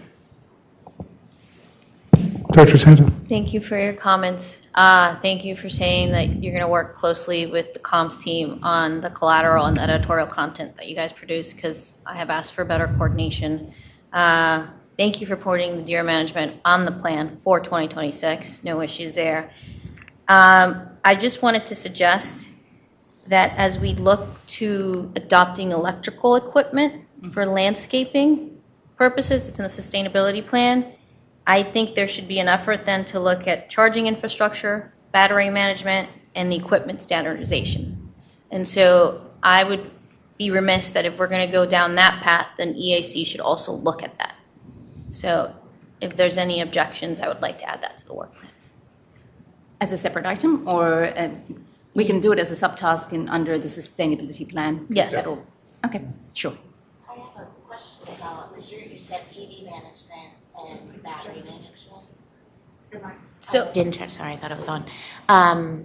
And the staff actually created something that looked at that. And so I also don't want, I think it was before you got on the board. Okay. But I wouldn't want to duplicate that effort Right. either. So maybe we need to If it's there. pull that out of the coffers Yeah, and has see it if been done? updates need to be made to I'm o- what has already been done. I'm okay to updating. If we're going to do this, batteries only last 20 minutes. Like, we're going to need infrastructure, so I just love a plan for it. Yep, and I am familiar with the work that staff did. We'll just need to Right. find it again and refresh our memories, but we can still add that to the work plan. That's not a problem, and have that Okay. all feed into each other. I mean, you're going to have to think. All right, I see no other questions. Thank you very much Great. for your time and all the work that you and the committee have done last year in putting together this work plan. Looking forward to the next year. Thank you, everyone. Mr. President, I move to approve the 2026 EAC work plan as presented by the committee. Is there a second? Second. Motion is made and seconded. Can I ask a question? As modified per the additional, Request. Oh, yeah, per Director Santos. My understanding was I said without. that was a suggestion and that it was incorporated into the work that they were going to Part of the do. Okay. sustainability approach. Right. Okay. All in favor? Aye. Unanimous of all in attendance. Thank you very much. Great, thank you. Thanks. And we have Mr. Kerr next. Thank you very much for being here, sir. You're very welcome. That's a tough act to follow. It's a good committee. So you want me to go over 25? If you could, please, just high level.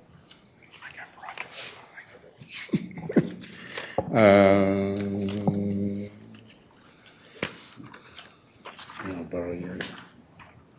I wasn't sure we were going to actually discuss 25, so apologize for that. So hopefully you've had a chance to take a look at it. We have a few outstanding things left. One is that we did spend a lot of time in looking at roles and responsibilities for our committee. We had submitted that in May to revise that, and that is awaiting board discussion and approval. So that is not complete yet. We also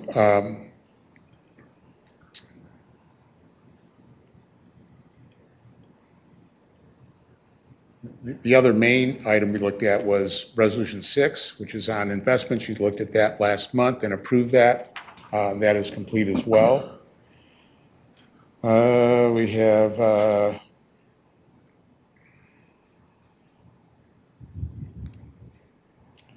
that was included in that one.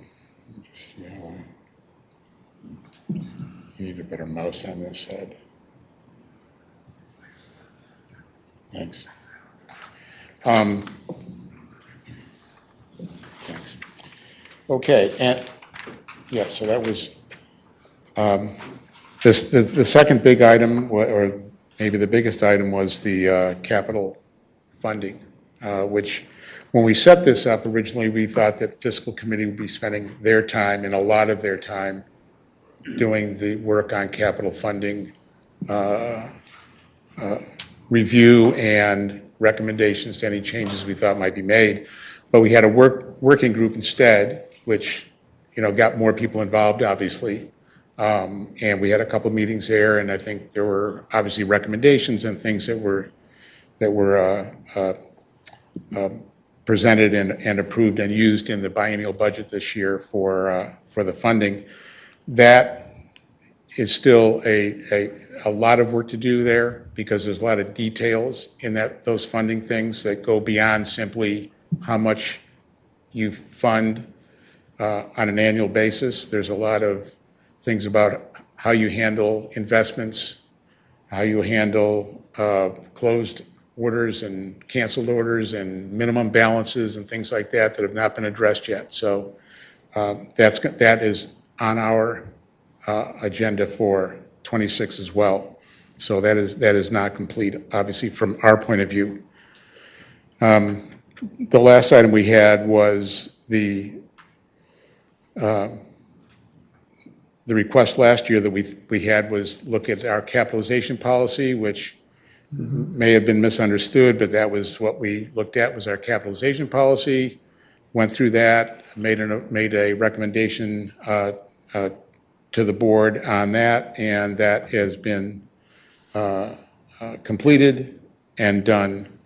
One of the things I mentioned on here at the bottom was that this past year and through November, through 11 months, we had submitted 17 recommendations to the board in those 11 months. And there's 16 on here. We submitted one more for tonight. So, well, we made one last night, I should say. It'll be submitted next month. But we did complete one last night to make it 17. So that's a lot in 11 months. And we feel good about the fact that we have a lot of people who like to discuss these issues. Those are strange people when they want to talk numbers. But they're very dedicated people, a lot of discussion, and I think that just makes the recommendations better when we have that. So for me, it's a big disappointment that capital funding wasn't completed. It takes a long time to do it right. And with the pressures of a biennial budget in front of us, it was really hard to dedicate the time from anyone's point of view to give it the time it needed. So hopefully in the first several months of this coming year, we'll have the time to do that work.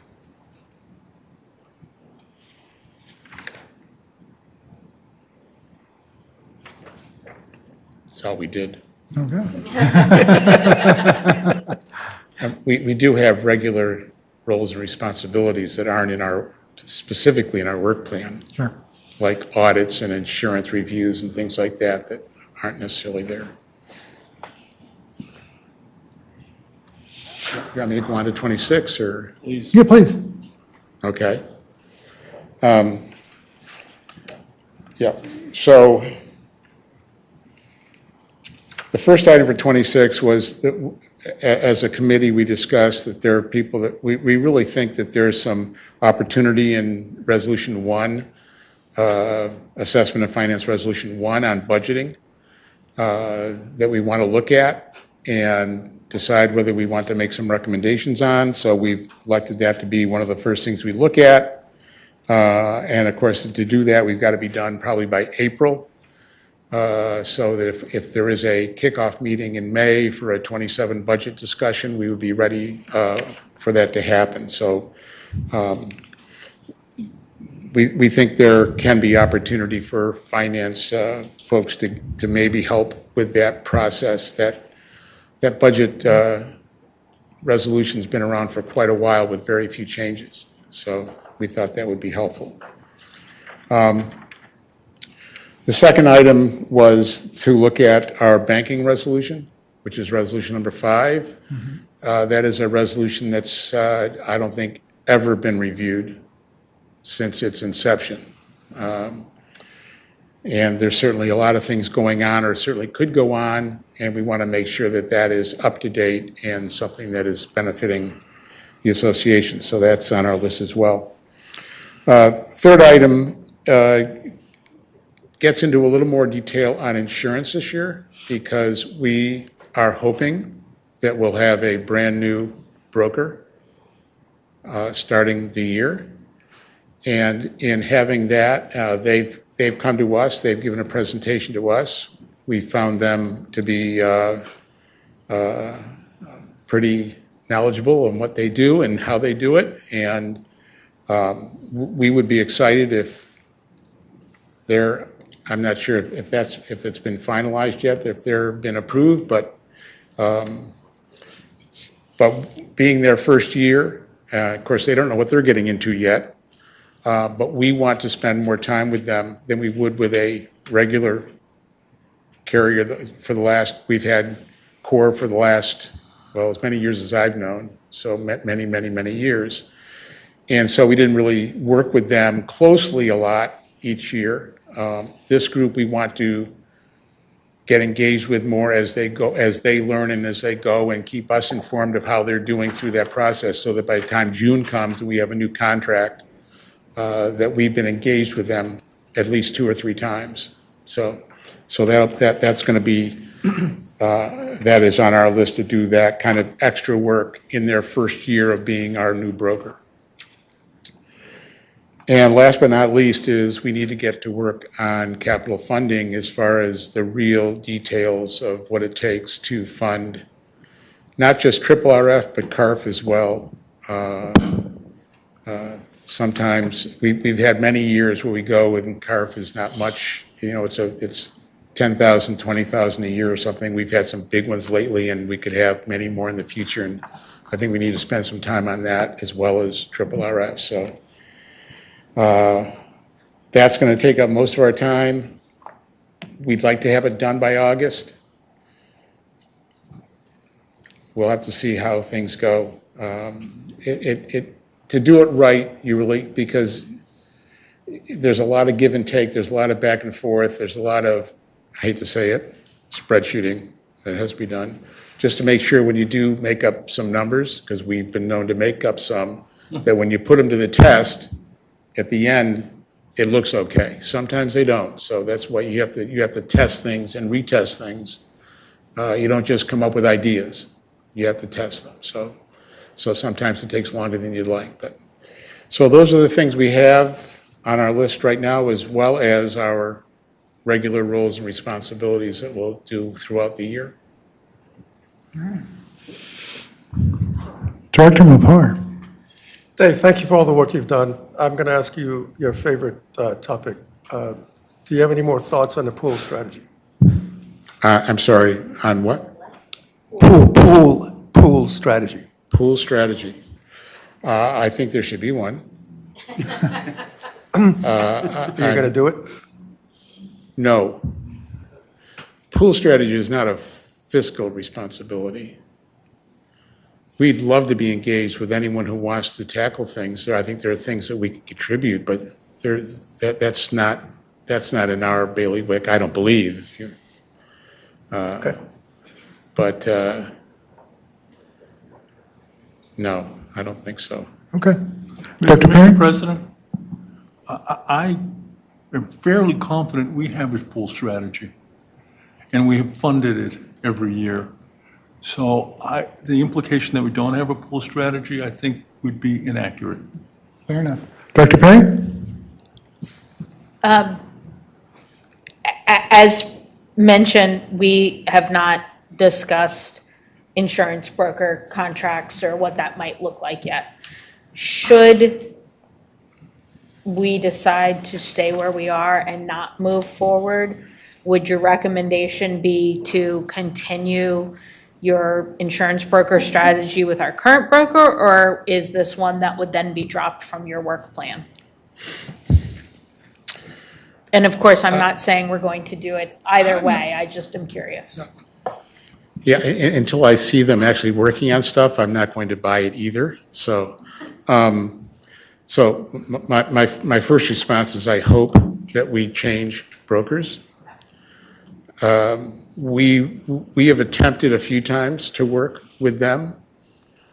We have committee members who have raised questions and ideas and thoughts, and most of the answers are no, as opposed to any kind of, we talk about, what if we raise our deductibles? What can we, nah, won't help you any. Well, what if we look at ways to do some self-insurance, little things here? Nah, that won't help you any. We seem to hit roadblocks a lot. I don't know why.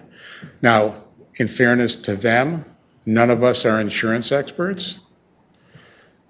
But unfortunately, some of the people in particular know how to ask the right questions and don't get many good answers. And I think that's why we have really supported the effort that's been put on by Peter and others and staff to look at getting a new broker, because these folks seem to I'm not sure how important we are to them.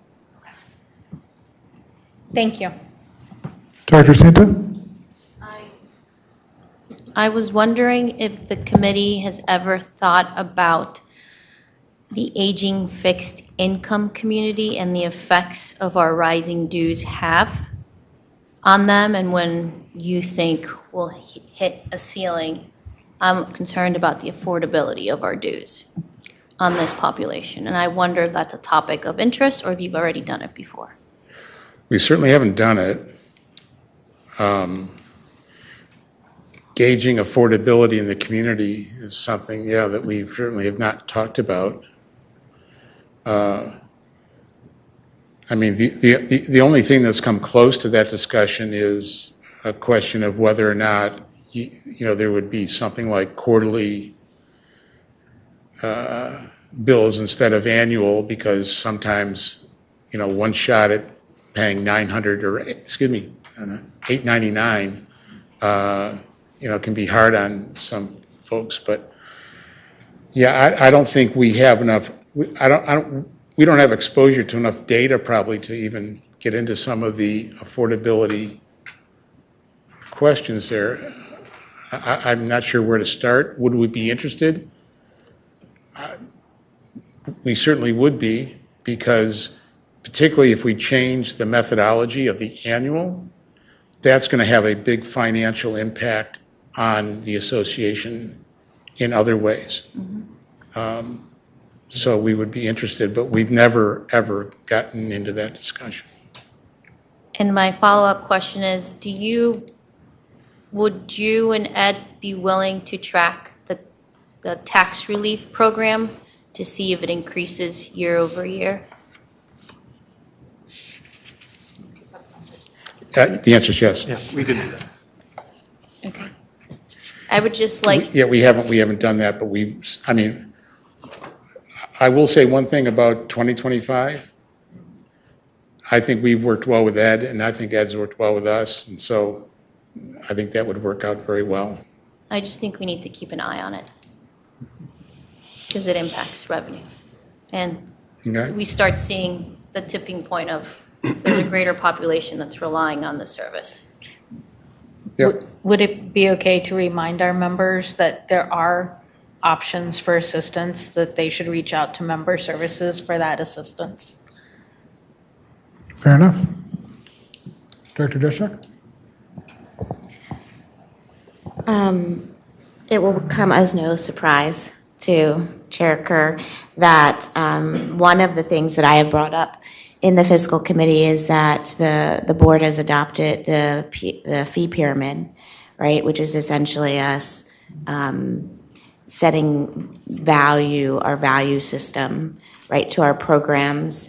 And I have expressed interest in the fiscal committee and really even some of our other committees like PRAC kind of taking a look at that fee pyramid and setting us on a course on how we decide whether to start a new program, stop a program, continue a program. What are those metrics, right, that would make it easier for staff and the board to figure out how to budget for things?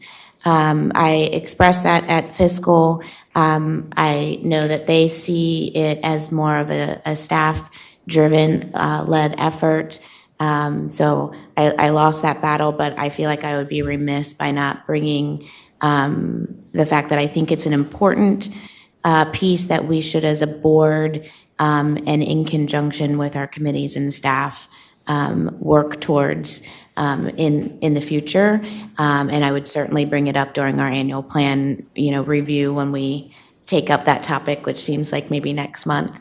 And then I'm, along with Director Mullinex, we had some discussions with fiscal last night in preparation for this meeting. And we told them that we would share with the board that if there are changes or suggestions that the board would like to make to the fiscal work plan, they would appreciate the opportunity to take those back to their next meeting and then bring a revised work plan back versus us trying to wordsmith one tonight. And I think I captured it, but I welcome Director Mullenix if I missed something. Yeah, correct. Any other comments or questions? Director Farrell? I apologize. Could I just respond to Well, please. Jennifer for 1 minute? Of course. On losing the battle. I don't think there's a battle lost here. I think our debate on the topic of the fee pyramid is ownership. See, maybe I'm old school. I am. I look at this as something we own. We put down these and we put dates and say, here's what we're going to deliver and when. I don't think we own this. I think staff owns it. They're going to come to us and we're going to work with them on that.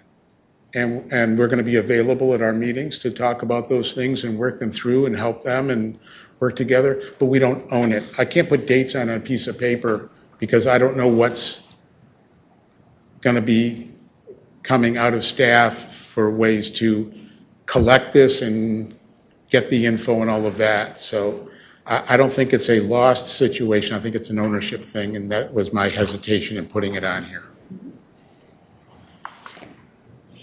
Director Farrell? I wanted to be clear. We have an item on tonight to direct staff to initiate. Thank you. While I have you at the podium, we have a motion to direct staff to initiate the process to make Gallagher the broker of record for Reston Association. It's my understanding that that recommendation is the recommendation of the Finance Committee as well? Correct. Thank you. Okay. Anything else? All right. Thank you very much, Mr. Kerr. We appreciate it and looking forward to a wonderful 2026. Motions? Motion. I move to approve the 2026 Fiscal Committee Work Plan as presented by the committee. Second. Motion's made and seconded. All in favor? Can I ask? Please. something? Thank you, sorry. I would ask that we table this until after we've made a decision on the other, personally. Because otherwise, I would like to remove that one work plan item. The Gallagher one? Yes. What are we doing? What would you like to do? I would like to table this particular vote until after we have the contract discussion. The contract discussion with? I think we can take the vote and then That's fine. remove anything that we need to remove later. President Johnson? Yes, sir. I'm sorry, I apologize. But Director Perry, we'd be glad to continue doing what we've got on here with our existing broker, because based on, again, our experience, though it may not have been great, we need to bug them a bit. Okay, if So that is. I'm just saying, I think we would continue to do what's on here. Okay. Regardless of what your decision is on that. Thank you. Okay? So, all in favor? Unanimous, all in attendance, thank you. Mr. President? I didn't vote. Oh, I'm sorry, I did not see. I'm abstaining. Okay, so that's 801. Mr. President, I move to direct staff to initiate the process to make Gallagher the broker of record for Reston Association and to return to the board with relevant contract documents related to that change. Is there a second? Second. Motion's made and seconded. Discussion? Point of order? Yes? We haven't gotten to that topic yet. Well, but it's part of their work plan, and it's no. No, it's not part of their work plan. Gallagher has nothing to do with that. They So do that. you're- But I have a point of order because I think we're out of topic, Your stance is that it's not germane to the topic? which is committee work plans. Right. We'll hold off. Thank you very much. So All right. we're going to postpone the motion. The motion's been made and seconded, so you're going to postpone the motion. We will postpone the motion until the relevant period on the agenda. Yep. All right. We next have PrAC. Is there a representative from PrAC here? I am here virtually. Hi, Julie. Hello. How are you all? I think we're well. Okay, good. So I think I can make this relatively quick for you all.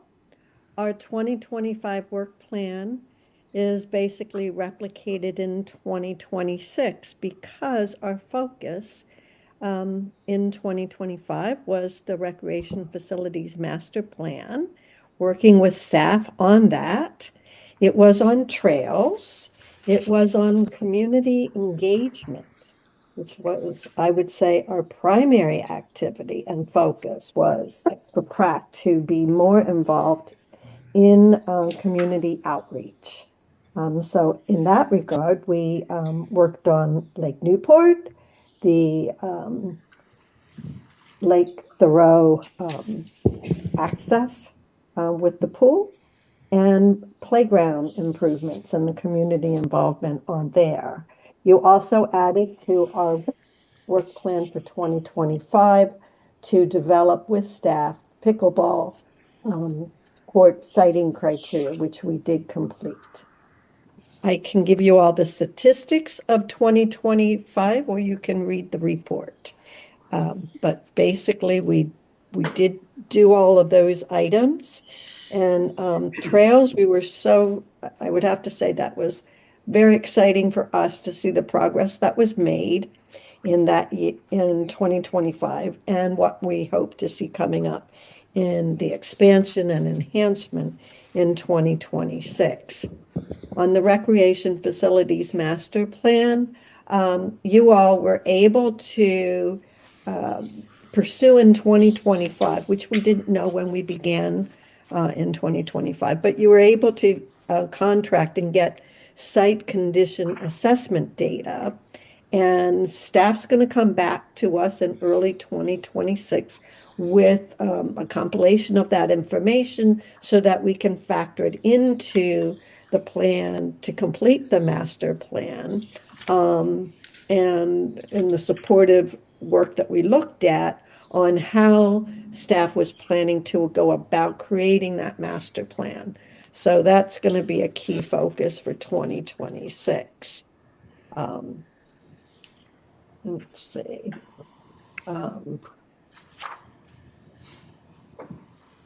Second item, sorry. We talked about Lake Newport, the tennis, and I think we're planning with some additional data and activities on that in 2026.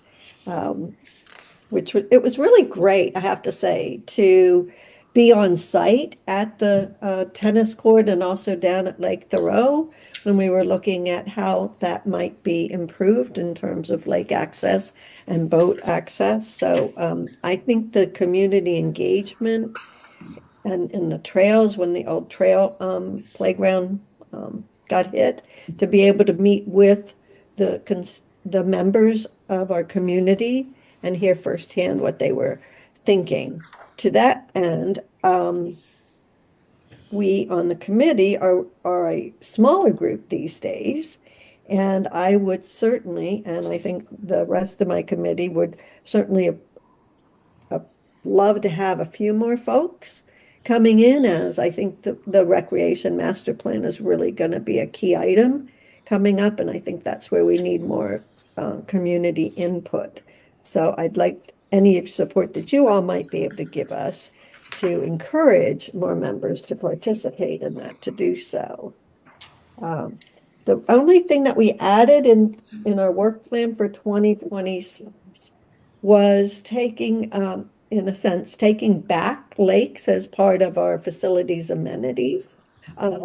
With the lake equity working groups were completed and the final report being delivered to the board, we looked at that and said, okay, what pieces of that really come back into the mainstay of the PRAC advisory committee? And so we did add a sixth item, a work item, to our 2026 to try to pull those ideas that they had and information that they sought into an overall Parks Recreation Advisory Committee work plan. All right. Thank you very much for the presentation. Thank you for all your work this past year, and looking forward to the next year. We've got Director Santo with a question. Thank you so much, Julie, for your leadership and everything that's going on in PrAC. 2 quick questions. For work plan item F, is there any way the committee could have the report on March 31st? Some Item F, this would be the Lake Equity Working Group. oh, well, it's not our report. Yeah. Right, it says review and then potential areas include, I guess I'm looking to see, is this just what has been decided or is there more to discuss?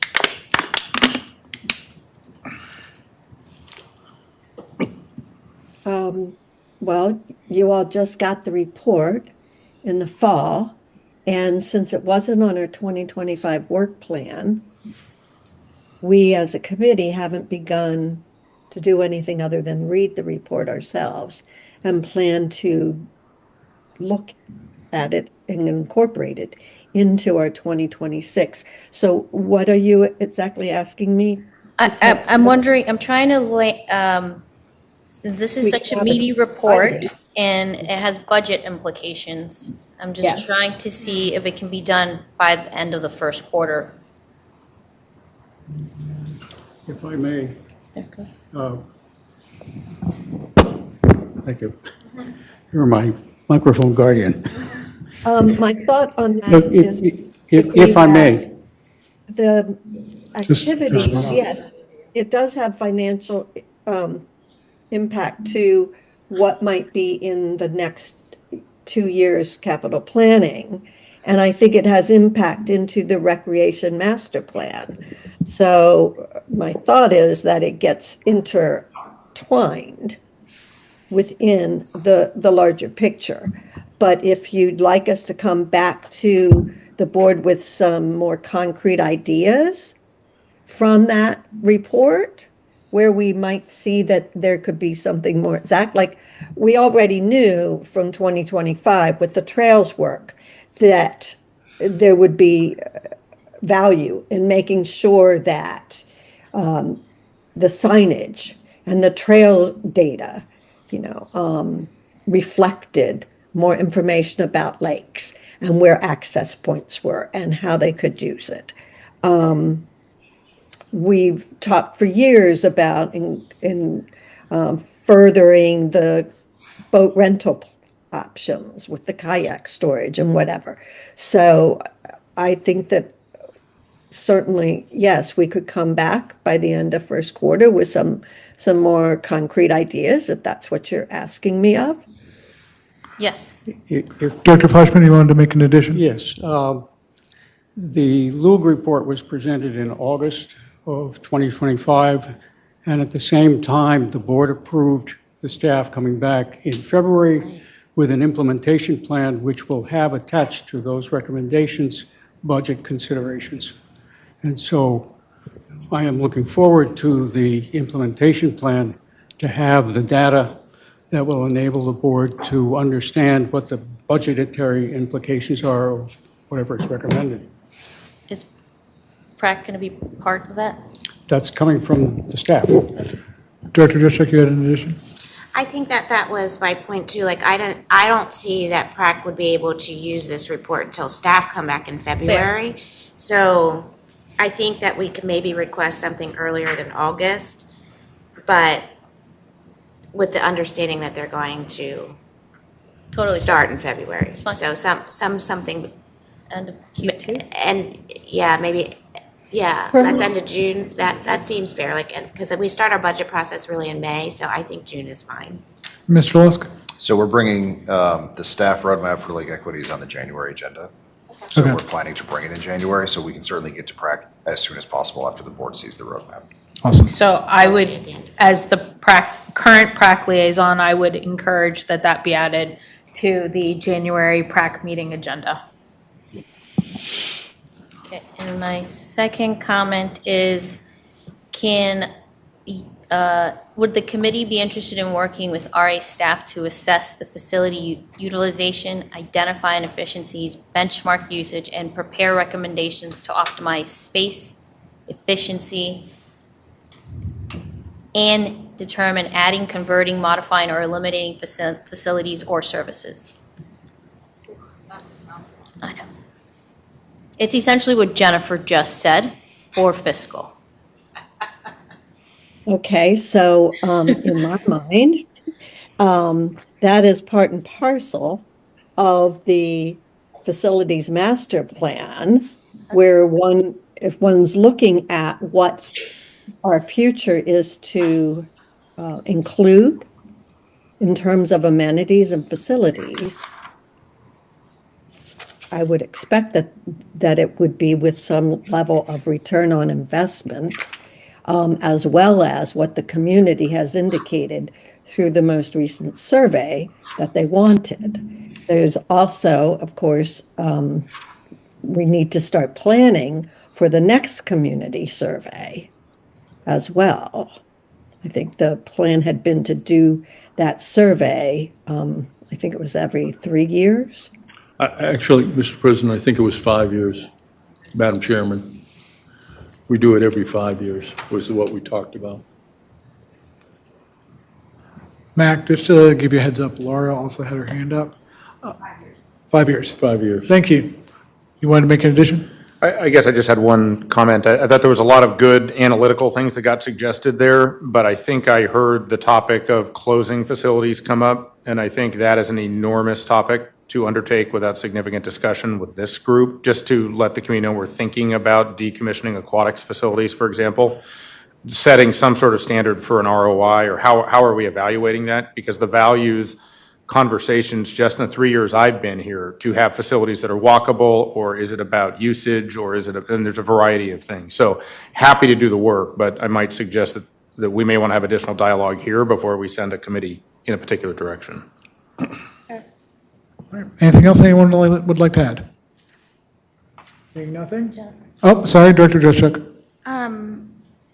So under work plan item A, the last bullet says continue input on Reston Town Center North project as appropriate.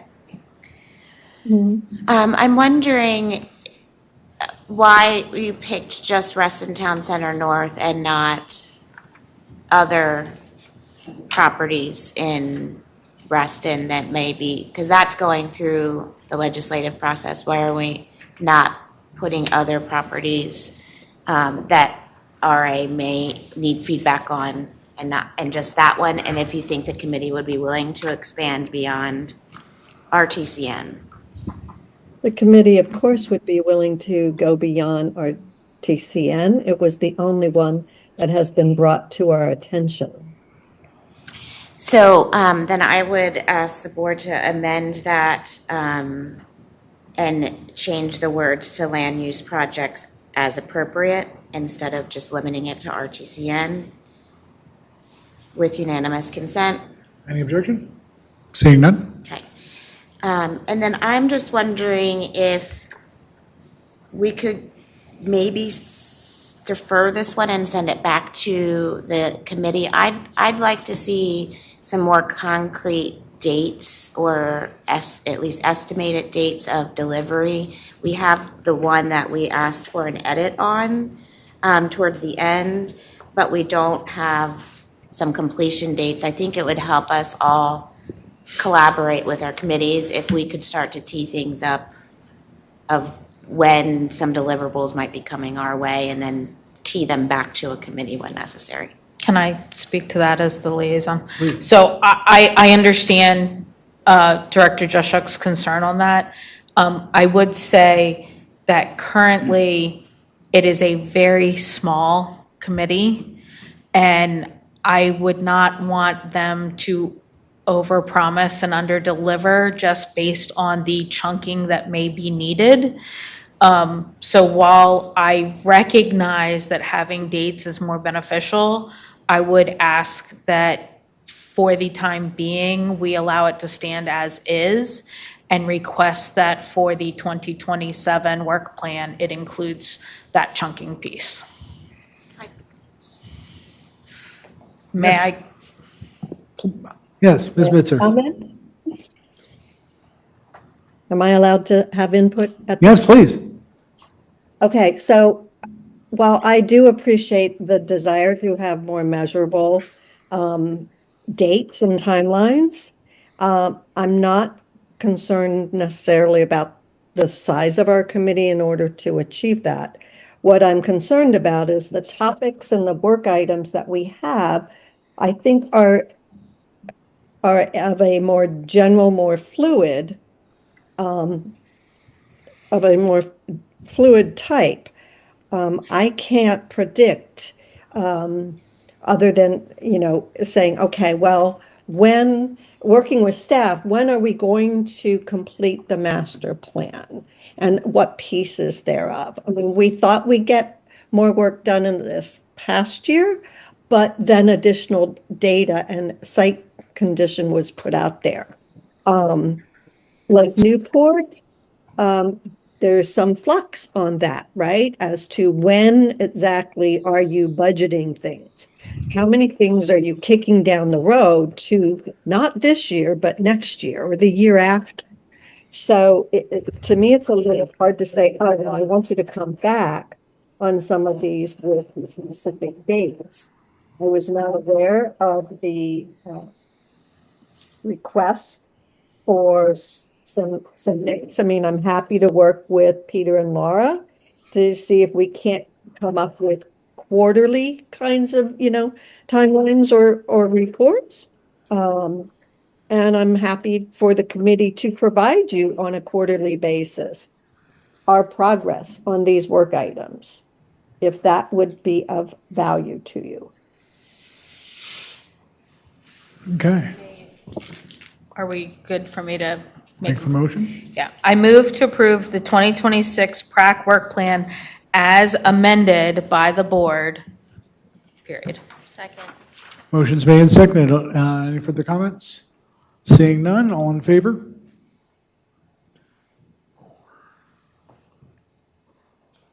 He did raise his hand. Did you have your hand up? Unanimous of all in attendance. Thank you, Ms. Bitzer. I appreciate your time and the committee's time.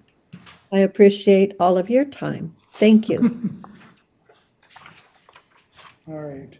So we have PrAC IT Committee, please, if they're still here. Subra is still here? She's online. Hi, Subra. I'm online now. That's the benefit of staying in Reston. We're close by. Oh, you're in a much better location than we are. Your little corner is so nice and planty. Thank you. I am very pleased. I was on the Reston home tour this year, so plants are definitely part of my living space. Wonderful. And I really appreciate that about Reston. So a quick update about 2025. It has been a very, very busy year in a very good way. Our committee has a few key strategic priorities, some of which have to do with standardization, have to do with innovation and keeping up to date with technology. And last but not the least, definitely about user experience and the interaction that we have with all Reston Association members. So this year, the IT committee has been very involved with, and Zen and his IT team have been doing a lot of work around upgrading all the laptops, for example, all the machines to Windows 11 to make sure everything is under contract, under warranty with the latest and greatest versions, making sure that we address the needs of committees like the Covenant Committee and the storage space they have, and making decisions around moving everyone to SharePoint so that we can be standardized on platforms. And that is already being rolled out to quite a few committees. And that includes Teams, although we are all on Zoom. But we're working towards that. Moving human resources to ADP, making sure that we have retired RecTrack and move to a better website, which beautiful launch in September this year. So lots of activity, lots of interaction with the committee and the team, and lots of great achievements. And I really appreciate the work that has been done by everyone in the IT team and everyone that has been involved. So that was 2025. Any questions? Looking around. Okay, so going I'm sorry, forward. there's one. Director Joshak? ask staff, I think that we have a goal of the IT roadmap from a staff perspective, and I'm not seeing that kind of alignment with the IT committee. Or do we not have a goal? Is that not an official goal yet? So we are, oh, sorry, was that? Sorry, go ahead. So staff are working on an IT roadmap that will clearly be shared with the IT committee. What I think would be helpful, Zane and I have been sort of going back and forth on this. I'd like to bring maybe a high-level overview to the board and say, this is the direction that I think we're going. And the IT committee can then help us maybe dig a little deeper with the steps required to get to where we need to go. But I think if we were to dig in first and come back to the board, sometimes it doesn't work out so well. So if we can bring a high level to the board, we can go back to IT to get the steps worked out. And I would suggest we add that as a goal for the IT committee to give that feedback or dig deeper as our COO said, and bring back their recommendations as a work product for 2026. I think that creates alignment between the board, staff, and our committee. So with unanimous consent, I would ask that to be added as a goal. I object. I think this is too much into the details of what needs to be done at the IT committee and so on. I think the IT committee work, the way that was described, the work plan, is good enough and it captures it. We don't need to go down to the level of 6 levels down to prescribe to them exactly what they need to do on a daily basis. So I object to that. Would you like to make a motion?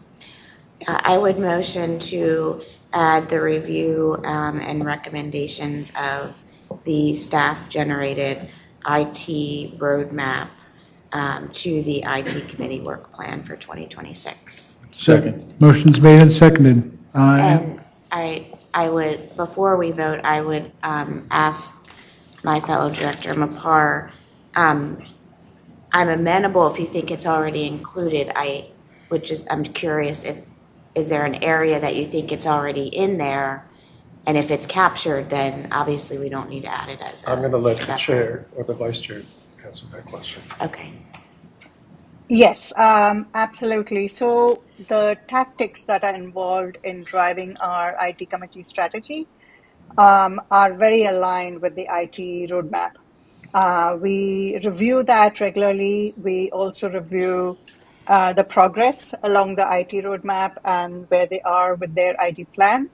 And the IT committee provides oversight and decisions on where to go with that. So as far as staffing is concerned, as far as number of equipment is concerned, as far as all the nitty-gritties around that, yes, those are rolled in to the higher level work plan.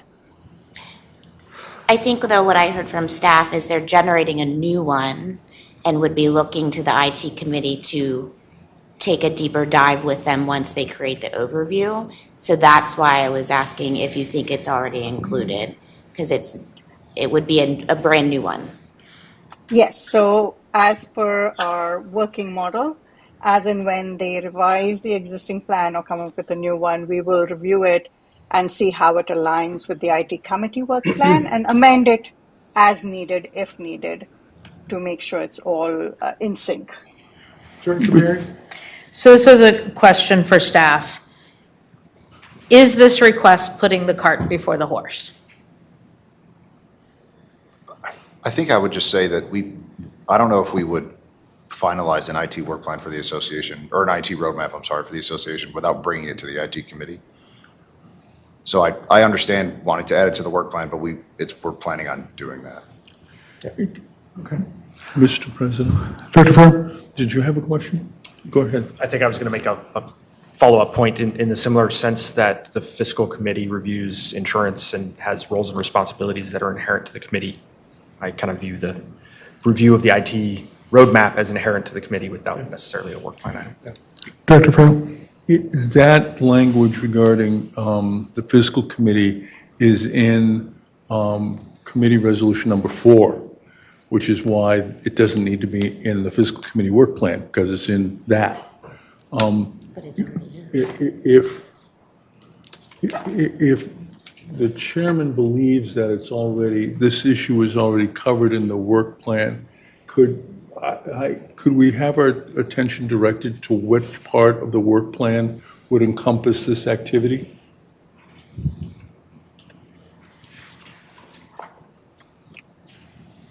I believe Is that a question for me? that was a question for you, Yes. ma'am. Yeah. Yes, ma'am. Yes, so as far as staffing is concerned, I believe it would depend on where we are with the implementation of what's in the IT committee work plan, and when we look at the IT roadmap, their own plan. So staffing would depend on how much we plan to achieve and what the budget is and how much help does Zain and his team need. So it's an ongoing requirement and review, which is part of almost every piece, definitely 3 of the 4 work plan items, according to me. I'm happy to discuss this further with the IT team and come back to you guys if there needs to be an update. Thank you. Okay, we've got a motion and it's been seconded. So all in favor? Okay, so, sorry. You're done, you're done. Mr. President, you had an issue here. Well, I've already asked for the question. You were looking in that direction when you raised your hand, that's all. I don't know what comedy wouldn't allow to ask the question. Or you could just point it out. Please, Director Cheschuk. Please. So on the fiscal work plan is the review of the insurance and benefits. So we are including some of their duties. It is, to my knowledge, and I haven't heard from our vice chair, that anything related to an IT roadmap is not in their description, their responsibilities, nor the work plan. If it is going to be a product in which staff develops as part of their goals for 2026, then I think it makes sense, and I feel like I'm hearing agreement from the vice chair that it is something they would take on. I don't know why we wouldn't reflect it in their work plan so that we can, again, create alignment and tracking. Thank you for the comment, the opportunity to comment. Certainly. The motion is for the amendment? Yes. Do you want me to present the 2026 work plan? I'm sorry, no, just No. a second, please. Brittany, could you read the motion back to us, please? Could you give us a gist, please?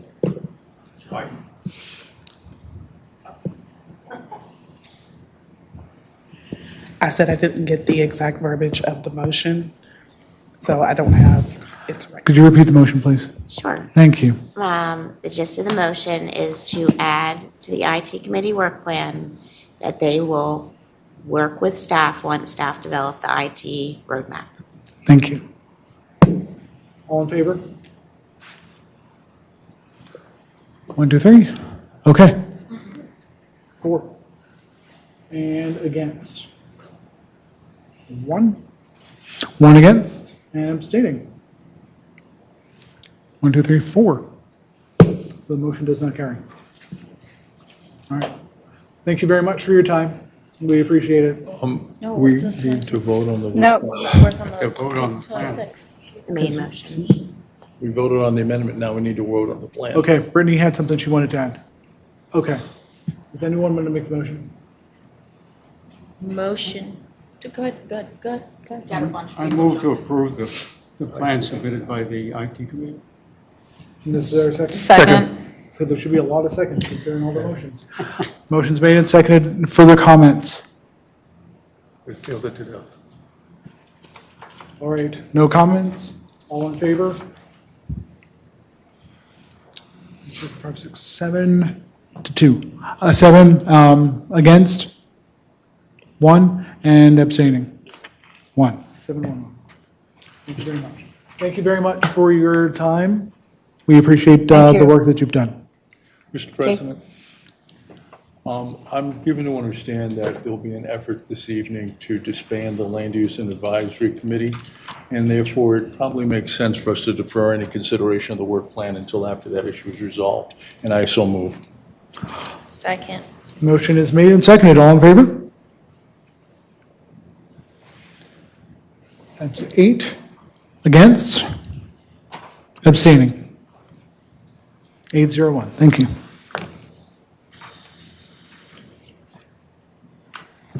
All right, so we are at item G, which is fiscal committee recommendation, insurance broker. And I think Over to you, there's sir. already a motion that got started. There that's, is already a motion. postponed, but I'll just give a real quick introduction and then let you ask questions if you have any, or move forward with that vote. And you heard a little bit from Chair Kerr as well. Mhm. But staff over the last, year plus have been looking at other options for insurance brokers. And we believe we landed on the right one, Gallagher. And they briefed the fiscal committee, and as you heard from Chair Kerr, they voted in favor of them. So both staff and the fiscal committee recommend moving forward with Gallagher, and we have the proposed motion, which you've already started. So I'll kind of leave it at that, but we're happy to take questions. Thank you very much. Do we have any questions for Mr. Vroom before we get to Director Juszczyk? Do you have a question? No. I'm sorry, I thought I saw your hand. Any further questions or comments before? I have a comment, not a question. Your comment but is- I think are we in the middle of the motion? No, we're speaking And to. I don't have questions, I have comments. You have a comment for the motion? Okay. What do you have, sir? I have a question. Okay. Is it for Mr. Vroom? It is for Mr. Vroom. Fantastic.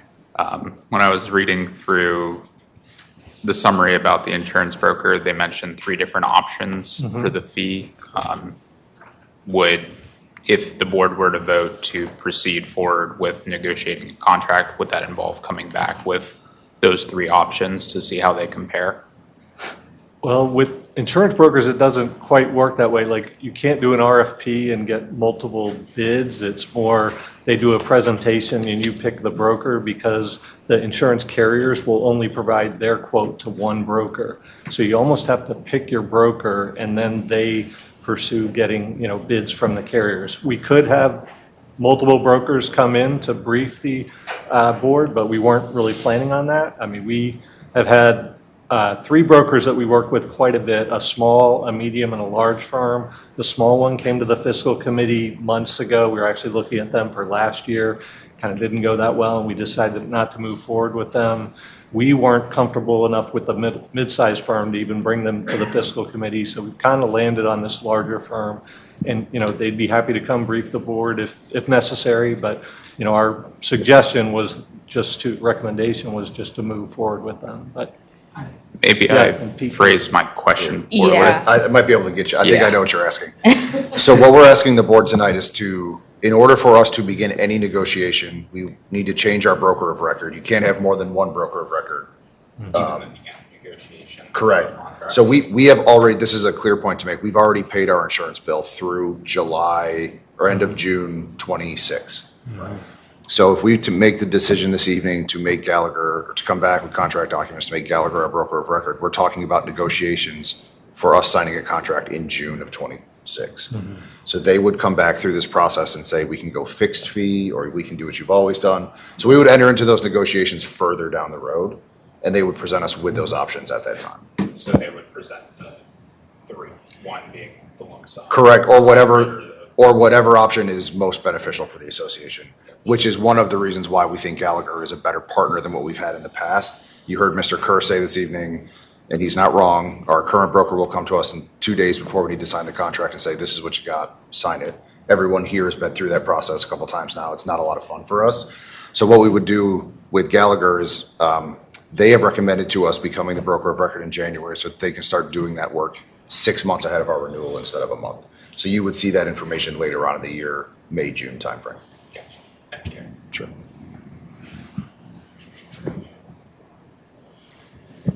Director Farrell, could I ask you to reiterate your motion from earlier? Sure. Hang on, gotta find it. I move to direct staff to initiate the process to make Gallagher the broker of record for Reston Association and to return to the board with the relevant contract documents relative to that change. Is there a second? Second. All right. Any questions or comments? I believe we have a comment pending. I do. This topic is one that I have been trying to move forward within the board and the association nearly since I started on the board. So it's been several years. And I think it's really important that we're taking these steps to move forward to a new broker, because we've experienced some really steep increases in the insurance to over $1 million at this point of member money. And so I am hoping to find, we certainly can't promise, but I'm hoping to find some validation that the market really dictates that $1 million fee, or that we find some ways to creatively reduce the burden of the insurance on the members' dues. And so I just really wanted to thank the fiscal committee who was involved along the way, even having work groups that got involved in this, and also we kind of put two senior team members nearly when they started at the association, our CFO and our COO, on this when they first started. And they have now brought us a product that I feel like, our partner that I feel like we can move forward with and really get the answers that we've been seeking for at least 5 years at this point. So thank you for all of your work, to everybody who has put time and effort into this. I will say, when it comes to Gallagher, we are entering a broker market that is much larger than the broker we currently have. And so I think when this comes back to the board, which it will in June, we need to look at it from that perspective when we're evaluating and making sure that we're getting the customized service that we need from a bigger vendor. And also, they do have some experience with some specialty insurance products, but I would like to encourage the board to continue to ask those types of questions if specialty insurance products are fit for RA, because we are such a large community association. So those were my comments. Thank you. Thank you. Director Perry. Yes, thank you. So I am very much aware and appreciate how passionate Director Juszczyk has been about this from her time on the board. So, thank you for continuing to try and move that forward.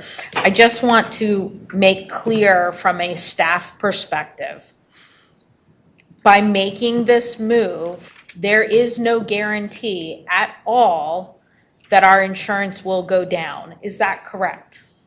I just want to be very clear on that to our members. This is not, that is we're doing correct. this and we're going to be saving money. Like, we may, but I want to make sure that's very clear. Yes, we believe that's a true statement. We aren't guaranteeing that we will save money. We do believe that at a minimum, we'll get more information and more options. What we've really struggled with our past broker is kind of, as Chair Kerr said, asking these questions and kind of not getting some options to consider. And we believe that with this new broker, we'll at a minimum get more options that might give us an opportunity to, potentially reduce it. But with the insurance market being what it is, certainly can't guarantee that we'll have a cost reduction. Thank you. All right. Whoever would have thought the insurance vote was going to be the one that was going to make everybody happy. All right. So, all in favor? Unanimous of all in attendance. May I make a motion? Please. I was not trying to be disrespectful or speaking, but I just realized there's a lot of members from RELAC here. That's exactly So what I was thinking. Okay. So I was wondering if we can move 6 items up so these guys can hear the conversation and go home. So if there's. No. Aye, sorry, aye. Yeah. So if there's without objection? So you're going to ask unanimous consent to take Yes. item I out of order? Yes. Cool. All right. I see no objections. All right. Cool. So moving on to RELAC discussion. This has the name Erwin Flashman on it. So I'm going to turn this over to you, sir. How strange. I have a motion, and then I would like to discuss the motion after a second. Pull your microphone closer. Yeah. Director Flack. How's that? I move that as Reston Relac LLC is the sole provider of central air conditioning services to the lot lines affected by deed section Roman 6, 2B15, and that Relac has placed the board on notice that of its intent to cease operations, and in furtherance of the board's November motion related to Relac, with notice of the same being sent to the managing member of Relac, and no further action being taken by Relac, and that no other person or entity has come forward with the capability, authority, and willingness to assume operations of Relac, that the Board of Directors hereby declares that Section Roman 6, 2B15 of the Reston Deed shall no longer be enforced due to impossibility. Further, the CEO is instructed to instruct staff to take no further action moving forward to enforce that deed action. Second. Motion is made and seconded, and Director Flashman, you get the first bite of the apple. Yes. The motion made in November gave notice to everyone that we needed to have some assurance that there was something more than up in the air, kinds of things that would produce a result with the continued operation of Relac. Unfortunately, that has not occurred. There is no one who has come forward. There is no one who has the authority other than the present owners. And they have not come forward to say that they've changed their mind. My voice doesn't carry. There have been complaints filed before the State Corporation Commission, but there has been no action by that entity. And we see at this present time, based on those facts, no real possibility for the continuation of the operation of Relac. That being the case, we have to keep in mind the needs of those people who were served by Relac and now will not have that service. And so with this motion, they will be free to seek the appropriate approvals from their clusters or condominiums and from the DRB and any other entities which have control over the implementation of individual air conditioning systems in their homes, which they will have to do. But they will not need to get a medical exception from Relac, since that is what would be required under the present rule. And therefore, in order to make this viable for the members who will no longer be served by Relac, this motion is presented. It is unfortunate, because I think that Relac would have been possible to keep going had someone come forward who could operate it, but we don't have that. And so we're faced with a hard reality. Not the best solution, but it is a solution. Director Perry.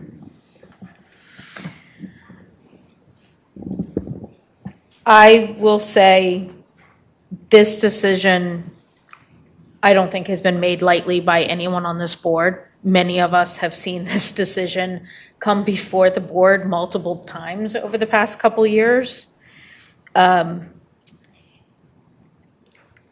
As a general reminder, this motion, should Relac come to life once again, does not prevent anyone from using Relac.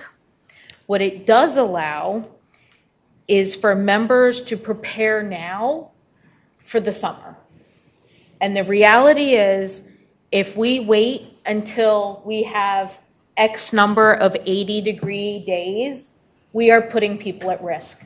We're putting their health at risk, we're putting their children's health at risk, and we're putting their pets' health at risk. And while this is not going to be loved by everyone in the community, and I completely respect that. I also have to respect that people need air conditioning when we hit days that are 80 degrees, 90 degrees, 100 degrees. And it is not fair to them to put that burden on them in the middle of that heat wave, because the costs go up and there is a limit to the number of people who are available to install. And it does take time, because as Director Flashman mentioned, you do have to go through your cluster rules, your condominium rules, and the DRB rules. There are still rules to follow, but they are not going to be, you must be RELAC no matter what. When we have no confirmation, or I personally, it would be great if they resurrect again, but I have no faith in that at this point. And I have to think of all of the members, not those that love RELAC. I have to think of the ones who, for health reasons, cannot endure 80-degree, 90-degree days.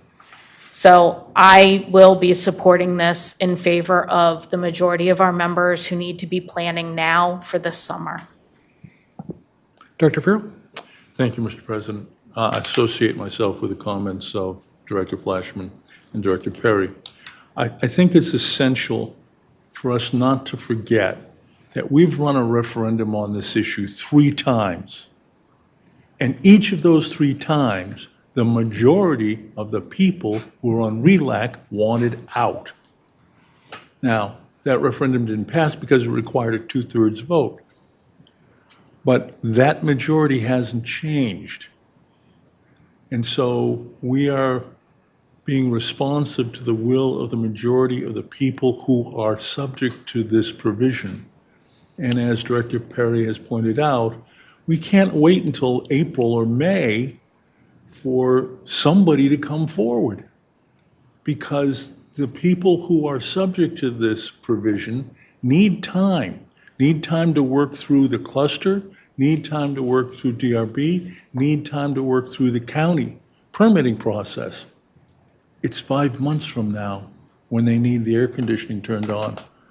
I have reason to believe that that will not be enough time for many of them.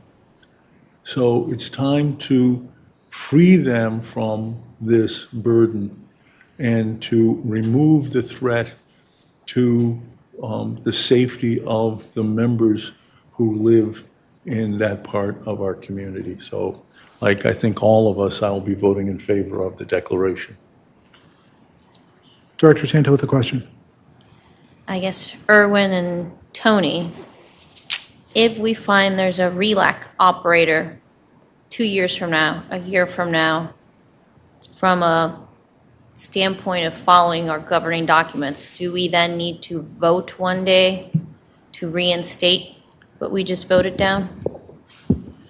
Respectfully, that's not something I discuss in open session. Okay. Same answer. I will leave that for later discussion, which I'd be happy to have. But we need to vote on this, and I have another motion afterwards. Well, hang on. Mr. President, may I inquire? Please. I think we can vote on this, but if Director Santa needs to hear from council before she's comfortable voting on this, then I would move to go into executive session so that we can hear from council. I don't need to hear from council to vote on this, but if Director Santa needs to hear from council, then we need to go into executive session, and we need to do it. And can I suggest we be the ones to head out of the room? So I have I can make the comment because it's a projection without reference to the law. And that is that once people leave the system, it will be, to the extent that I anticipate that they will be leaving and setting up their own air conditioning systems individually, there will be no economic incentive for anybody to try to operate RELAC. There will be no one who will want the system. Okay, fair enough. Okay. I don't need executive session. All right. I'm sorry? I don't need executive session. but I did ask the question. So I see no more questions. I see no more comments. All in favor? Unanimity. May I make a further motion? Please. I move that the board direct the CEO to direct staff to notify Dominion Power of this change so that they may move forward accordingly. Second. Motion is made and seconded. Questions or comments? Yes. Mr. Director Lanza. Is that something RA staff should be doing, or is that the responsibility of the condominiums and the clusters and whoever is physically receiving the improvement from Dominion? I believe it's our responsibility. We are saying to the membership, you may go ahead and do what you need to do and follow the rules in accordance with the necessity of obtaining those permits for the installation of air conditioning units.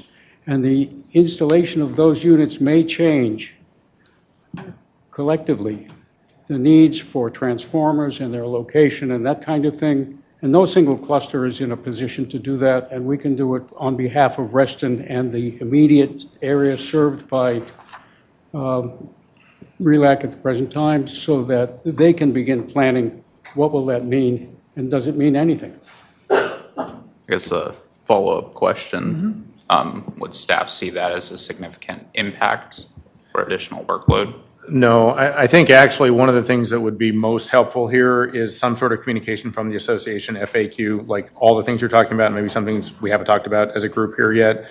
We have found that one of the biggest challenges in this entire thing is information flow, and it would be good if RA played a leadership role to the extent that there is now an option that was not an option before. As it relates to total power, our indication at this point from communication with the county and other places is that that will likely not be an issue, but we know that that's out there, in the ether. So we think if we play a leadership role and put that kind of communication together, it'll be good for everybody. Gotcha. Thank you. All right. Motion is made, seconded. We have questions. We've had questions and comments. All in favor? Unanimity again. Thank you. Anything else? No? Okay. Great. We are now. I have one. Okay. I would like to motion that as our CEO indicated, that the staff take up an initiative to educate and create FAQs and inform our members of this decision so that the news can make it to our membership expeditiously. Is there a second? Second. Motion's made and seconded. Questions or comments? Okay. All in favor? Unanimous. All right. Cool. Mac? Izzy cleared out the room. Can I Yes. Can I just give the board a warning after this? I am going to motion to defer the rest of the agenda items except our second executive session and ask the board to consider what time it is. Indeed. Second. No, No. after Max. I said Oh, after. after Max. After Max. I'm just giving people time to think. Mac? Okay, so I want to just hit a few highlights. We gave you a number of administrative updates in the CEO update tonight. We already talked about our approach to DEER as that came up in the EAC work plan.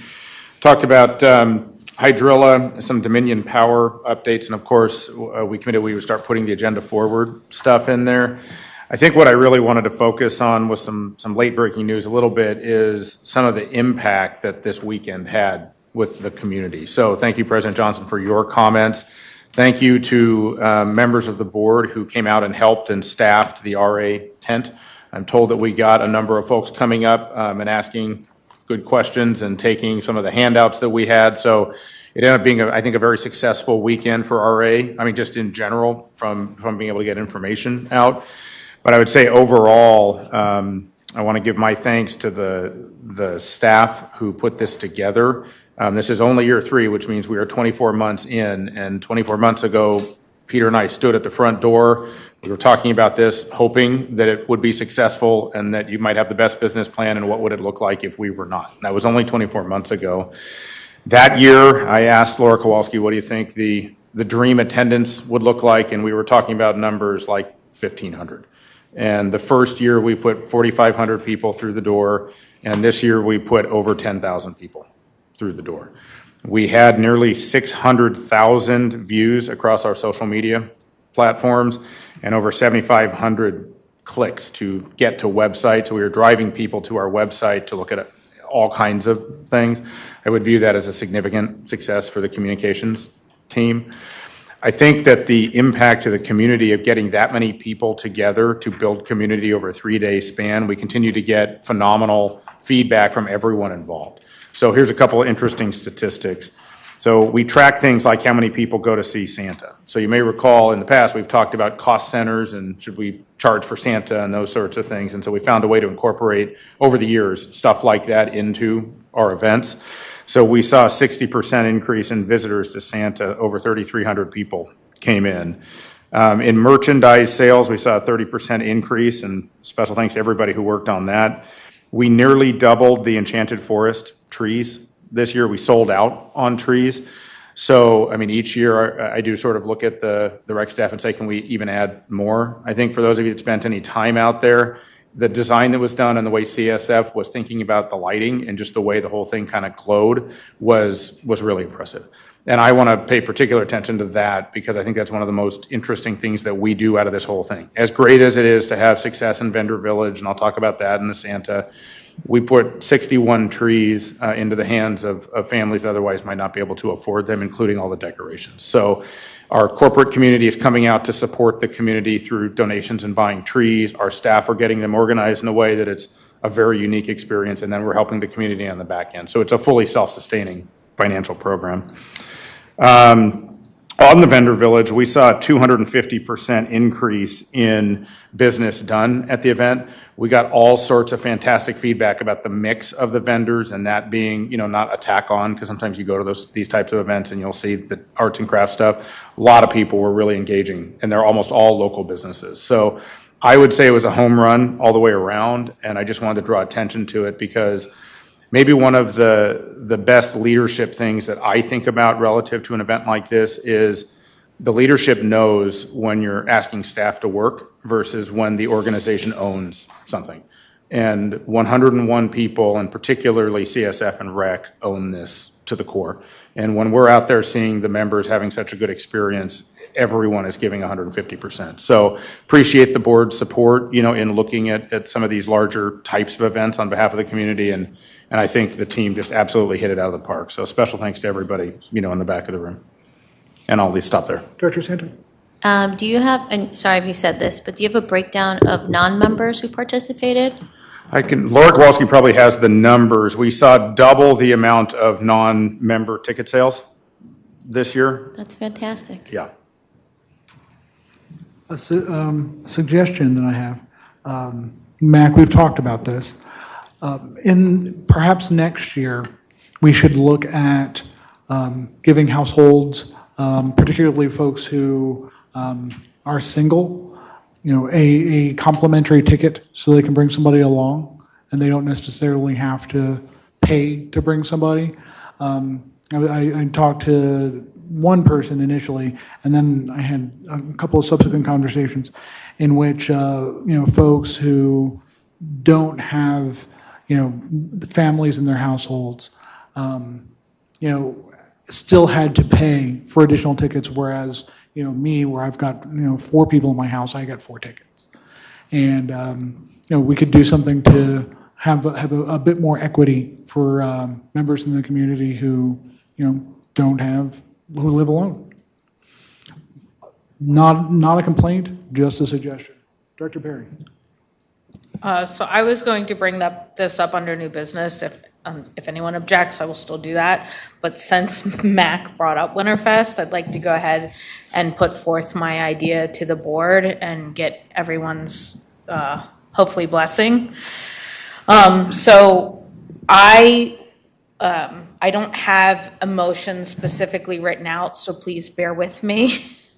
But I would like to propose that for future, those individuals and families that have bought non-member recreational passes during the current year be provided with a ticket to Winterfest as a bonus or thank you gift from Reston Association for playing with Reston Association. Second. Thank you. I'll let it go at that. Made and seconded. Yeah. Comments or questions? Fantastic. It's a great idea. It's easy marketing. Can we do it without objection? Looks like we can do it without objection. There we go. Margaret, that was super easy. Thank you. Thank you. Thank you. Director Juszczyk. I was at Winterfest 2 nights this year, and I wanted to compliment that I thought it was really smart that there were different areas when you were within Winterfest that staff were using to double check and make sure that people had checked in. And that was unexpected. But I thought it was really smart to do that because there are technically so many entrances there. And you guys may have done it last year and I just didn't notice, but I noticed it a couple times and I thought that was really smart to do. I think we might need like 2 lake houses to do Santa in the future. My daughter's done it twice and we paid for it the first 2 times. It was a really long line, but absolutely love. I don't know the name of who you chose for Santa or the photographer, but both St. Nicholas. Santa, St. Nicholas, and the photographer are really. They're very professional, perfect for those roles that you've selected them for. And the vendor market, I felt like just it worked. I don't know if you guys moved things around or something changed and I can't figure it out, but whatever it was that changed, I think worked really well this year.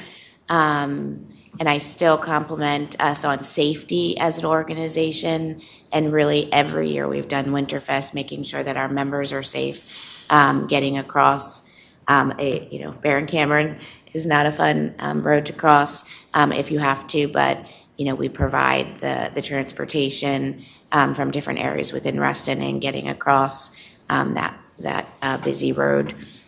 And all the staff that dress in costumes that remain nameless. I don't know how you guys are selected or volunteered for that, but that is a role that is definitely not part of your professional role, and I appreciate the people that take on that. And then I think I noticed more this year that we're giving an opportunity, I feel like, to maybe some CSF staff that might be seasonal and you might bring them back during Winterfest. And I don't think I recognized that in the past. And so that is, giving some of that extra employment hours, especially around the holidays.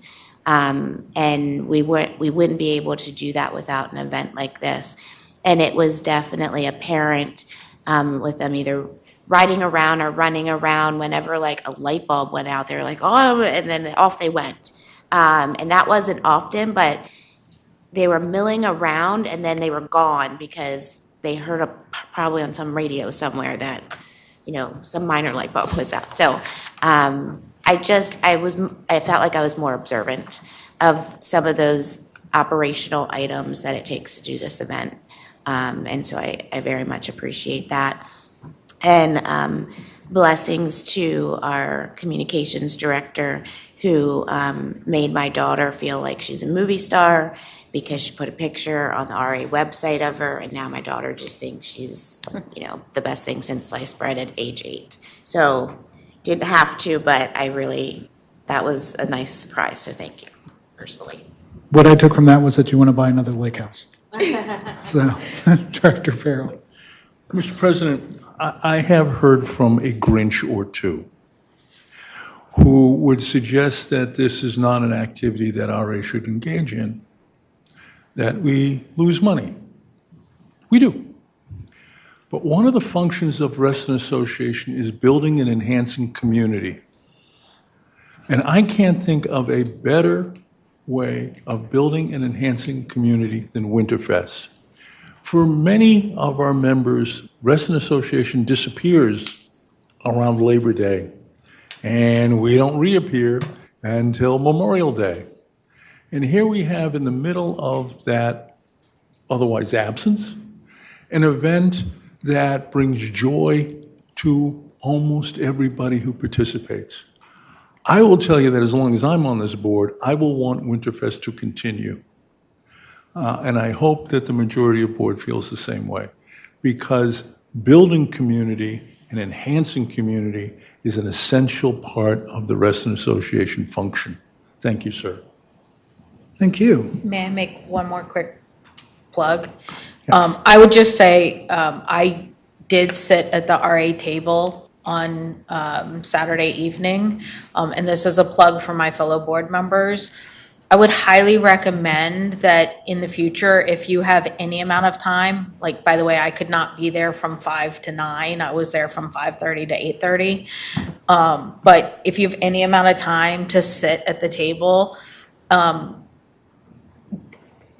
people don't necessarily engage with the table unless there are people there talking to them, answering questions, engaging. I mean, I literally sat there most of the night saying, thank you for coming, happy holidays, take a piece of candy, right? Like, so I just, it allowed people to feel comfortable with coming up. We had a family ask how to become RA members. They are renters. They have lived in Reston for 15 years and are RA members, but had no clue. So we provided guidance for them on not only how to get their membership cards, but also that they are eligible to vote. So, you know, that's one. The second was, you know, a non-member coming up and asking about, you know, passes and what does that look like because they're thinking of joining our pools next summer. So I would encourage you, because if we are not at that table, there really isn't anyone at that table. And that's okay, because staff is so busy taking care of the logistics that it really should be us. It should be us representing, answering questions, taking comments, taking feedback. I literally said to everyone that came up, I will take questions, critique, compliments, whichever you want to give. And they did. They all did. I actually only got compliments and questions, no critiques, but I'm just saying, I really encourage you, even if you cannot be there all night, to sit there for a couple hours to get that engagement, because it was so beneficial. And I would anticipate that everyone who helped out like that would agree with that. My only addition to that is bring hand warmers. I was there Friday night and toe warmers. Friday night was the coldest night I have spent in years, but it was still so much fun. I had a great time. Nothing on me sitting there last Thursday. Oh, yeah, Last Thursday night. The wind chill was like negative something. Mr. President, it seemed to me that some of the vendors had heaters in their tent. And maybe if we have heaters in the, They were allowed. Maybe they're a fire hazard. some kind of heater in our tent, we might be more amenable to hanging out. All right. Well, we have had a lot of fun saying a lot of good things to Mac and the staff. Thank you very much. But we're going to get to the rest of the CEO update. I love applause. This is wonderful, even when it's not pointed at me. So if we can get to the rest of the CEO update, I would appreciate it. The rest of the items are in your packet. It's all administrative updates, departmental quarterly updates, and so forth. Appreciate it. All right. Next is, you had a motion you wanted to make, so I'm not going to jump. You said you wanted to. Well, I was wondering if staff can really take a look at the volunteer hours. We've got to have more. There just has to be. Like, there was only, if you looked in your packet, it was 2,800 volunteer hours. I think if you add the number of volunteer hours of the board members, we could get pretty darn close to that. But I think that number was much bigger, like when I first started coming to annual meetings and you guys were reporting it when I first moved into Reston. But I think that does a really good job with our volunteers. And she works full-time, so we should probably have more than close to 3,000 hours. And I know it's hard to probably track that, but I think that's a really good statistic to throw out to what our members give back to the community. All right, I'm going to bring us back to target. But that was in the department update. Is that motion you're going to request the staff to do, to take action on? No, it's just a request. Mac? He doesn't. I'm happy to double It check the might- number. Yeah, and I don't need the Okay. number back. I think it's a great, I'm trying to say, I think it's a great mechanism for us to recognize our members, and I'm not sure Mr. it President, can't be right. Yes, sir. I move to extend the meeting to 11 o'clock. Second. Motion made and seconded. All in favor? That's 8 to against. Abstaining. 801. Mr. President, I move to go into executive session. You guys have moved on from the CEO report, but I haven't He said he was done. yes, but we have the items that we're not commenting this time on anything that staff did. I can. Staff did a lot of presentation in those, and the fact that we would not recognize or discuss it doesn't make sense to me. So I will be planning on sending an email just to let my fellow board members know. And I regret that we wouldn't be able to make those comments in open session. But I also understand the time crunch that we're on tonight, and so I will leave it at that. Director Farrell, did you have something you want to add? No, Mr. President, I would invite Director Juszczak to share those comments at our next meeting, which has a lighter agenda.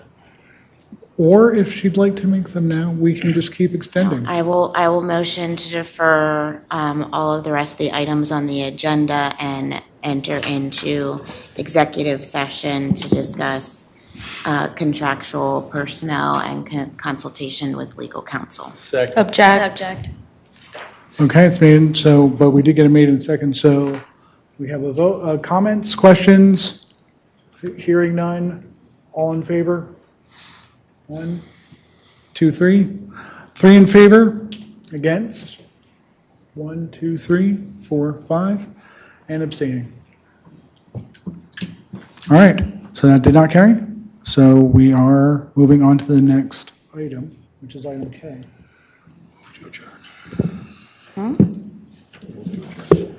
So before this body, I submitted a red line resolution. This resolution has been shared since last year. Tony made edits. The only notable change from the last resolution that you saw last year is just that I am proposing that the Land Use Committee not be renewed. Mr. President, I have a substitute motion. I move to renew all of the advisory committees for an additional year, for a one-year term. Second. Motion's made and second for the substitute motion. All in favor? What, discussion? Discussion, please. I believe that the issue here is the Land Use Committee. And I believe that our chairman, Ms. Himmel, is online. Or she was. She was, I saw her earlier.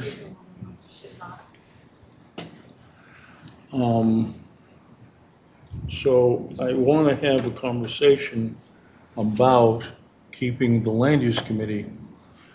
And I understand that I may get outvoted here, but that's okay. Did you get an email from Planning Commissioner Carter? Not that I saw today. Would it have been today? Yes. I was not very, I was really wasn't in the loop that much today, so no. My understanding is Commissioner Carter was hoping that we would keep the Land Use Committee going. And I believe he sent that email to your BOD address. But only to Director Johnson, not to all of us? Well, he's the president. No, I understand. I'm just asking. No, it was to. Thank you. It was to the president. Mr. President, may I inquire who prompted Commissioner Carter to send you a letter? He did. He who? Commissioner Oh, I was going to say not me. On his own? Of course. Well, Commissioner Carter, Mr.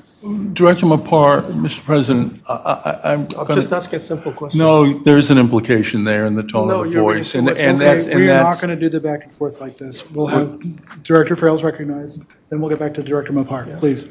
so Planning Commissioner Carter has been at several of our last several meetings and has participated and appreciated the examination of the pending applications. I think somebody can remind me, where is Natalie? How many applications have we considered over the last several months? I think it's 4 or 5. And we have had Commissioner Carter present at each of those. Yeah, we've had one in October, one in November, and December. Then we had Reston Town Center. Yeah, Reston Town Center was October, and then in November, we had 1850 Old Reston Avenue, and then in December, we just heard from a pre-RFP for the Crescent Apartment redevelopment, and we already have on our schedule for January Commerce Metro Center. The Commerce Metro Center, for those who may not be aware, is the project on the south side of Whaley that's owned by Comstock. And we also did have county staff express that they would like to come to our February meeting as well to talk about the SSPA for Lake Fairfax. I believe, If I may interject just for a hot second, I've forwarded the email that Director Farrell referred to the entire board, so everyone's on the same page. Please proceed. Can you go ahead and read it? I'm not. I've sent it to everyone. They can all read if they'd like it. Well, I'd just like it entered into the record for this evening's. Mr. President, I object. We just got this. I have no idea what we're talking about, and it doesn't make sense to just get into a real discussion about the letter that Commissioner Carter wrote. It's not right. Commissioner Carter is a member of the association, just like somebody standing at the podium. That's, Mr. President, I'm not referring to. I'm just saying, we just got this. Yes, and I will handle this. I am not going to perform the letter for I wouldn't do it for any other member of the association. I wouldn't do it for Mr. Carter. However, everyone has it, and they're welcome to read it if they'd like to. And if they'd like to read it into the record, they're happy to do it. With unanimous consent of the board, can you include in the minutes the email that was just distributed to us as part of our minutes? Sure thing. Thank you. Go ahead. Are you opposing that? No, I'm not, but John asked that same thing, and my understanding was No, he said to read it. He asked me to read it into the. That was his request. so that it may be And put it entered into the record. Right, so I sent I it to thought Brittany. that, so I she just can- thought Director Mopar objected, and I wanted to make sure that Not he's to- okay with this version, I guess, of it. To keep it in the minutes, I'm fine. Okay. Okay. Mr. President, I've heard Someone over should the get last ignored. No. I'm good. several days some imputations of members of the Land Use Committee and of members of this board that I found to be objectionable and regrettable. And I want to thank Doug Johnson, who's on the committee, for all of his hard work, and Bob Petrine, who's on the committee, and Eden Anderson, and there's one more, whose name is Adam. Adam, can you? Michelle Kimmel. Adam Parnes. Michelle. And Michelle Kimmel, who's our chairman. we were, this committee was authorized in 2023. In no small matter because our membership wanted us involved in land use. And as I originally recommended it, was that it would be a board committee. And staff wanted it to be an advisory committee, and I didn't really care then. If it had been a board committee, board members would have been on the committee. And I'll bring up a motion later to amend resolution number 4, which would make it a board committee. But we have, over the course of the intervening time, had to struggle with a lack of staff support, and have done a substantial job by the committee members in getting this function up to speed. The resolution that has been presented to you would eliminate that function. And there is no proposal or discussion in front of you that would come up with a replacement. There is, I have been told, well, the board will do it, but the board will be selective in what ones they take up. I don't see any document that tells me how that's going to happen. Who's going to make those decisions? What's the criteria going to be? How are the cases to be selected? Will some proposals be allowed to freeload on the membership? Or will some proposal, or only some proposals, be expected to join Reston Association? I have heard that the committee has been non-transparent and has filtered information. That is a scurrilous accusation. Our meetings are open. We have had people join us online, just like they join us online here. All of the material we get from developers are posted online. There is no lack of transparency. So that suggestion, it's just like, where the heck is that coming from? It's not true.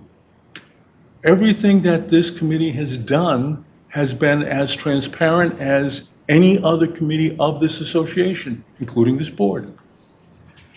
I have heard it suggested that there's a P&Z committee that can do this and the board doesn't need to get involved. Well, the P&Z committee does not agree, and they've said it multiple times, that they have any relationship with the association. A. B. The P&Z committee has said multiple times that they do not agree that all residential development should join RA. Now, that's in the comprehensive plan. And that provision of the comprehensive plan is something we fought for as an association. And that language is in the comprehensive plan. But the P&Z committee doesn't agree. The P&Z committee doesn't agree that new development should help build and refresh and renew our recreational facilities. We have a resolution that says exactly that. So if we're going to advance the interests of the association, we can't outsource it to an organization that is not responsive or accountable to this board. Someone has said to me that, well, we're going to have developers come to the board and make their presentations. And the board will then write up or something, or the staff will do it. Well, we had the other night the Crescent Apartments application. That meeting went on for an hour and a half. We're at 10:30. Is this group going to stay here until 1 in order to hear from Crescent View Apartments? And then take care of the other business of our organization? I don't see a justification for eliminating the Land Use Committee except to gag certain members of the board. I can't understand why we're getting rid of the Land Use Committee and not have a replacement process in place or as part of that proposal. Right now, it's nothing.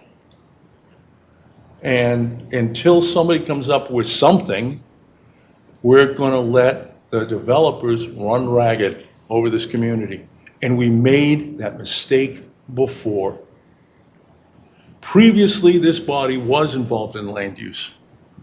And then a board decided to stop being involved in land use. And you know what happened?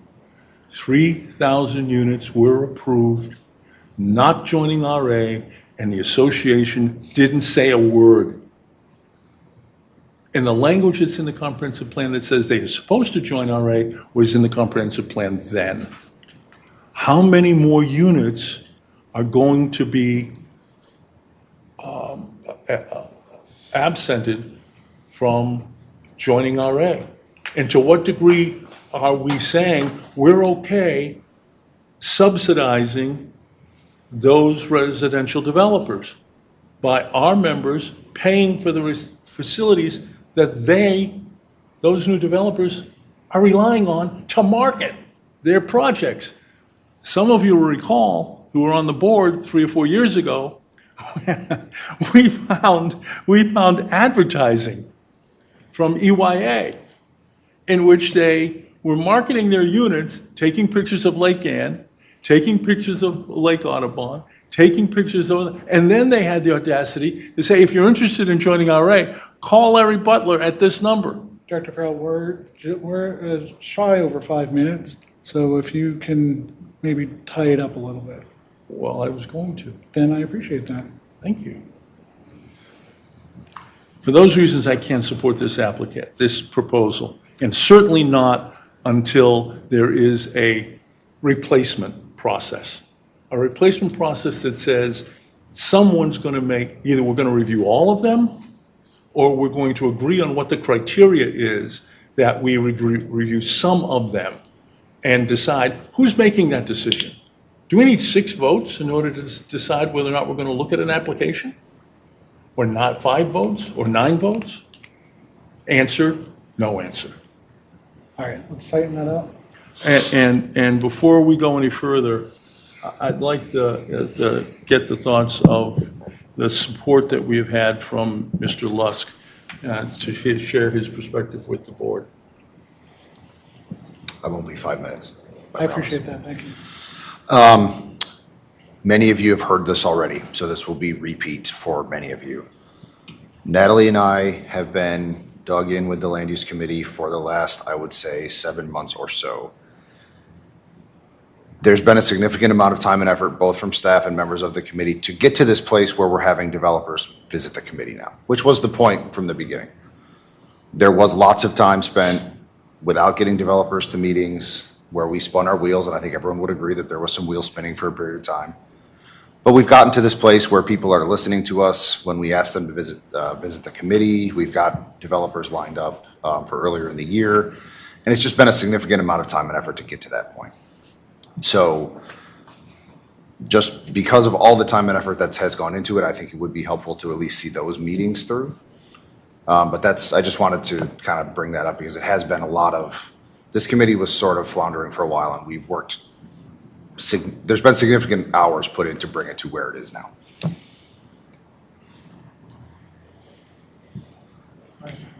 Dr. Perry. I have 2 questions for staff, whether that's staff here or staff back there. The first question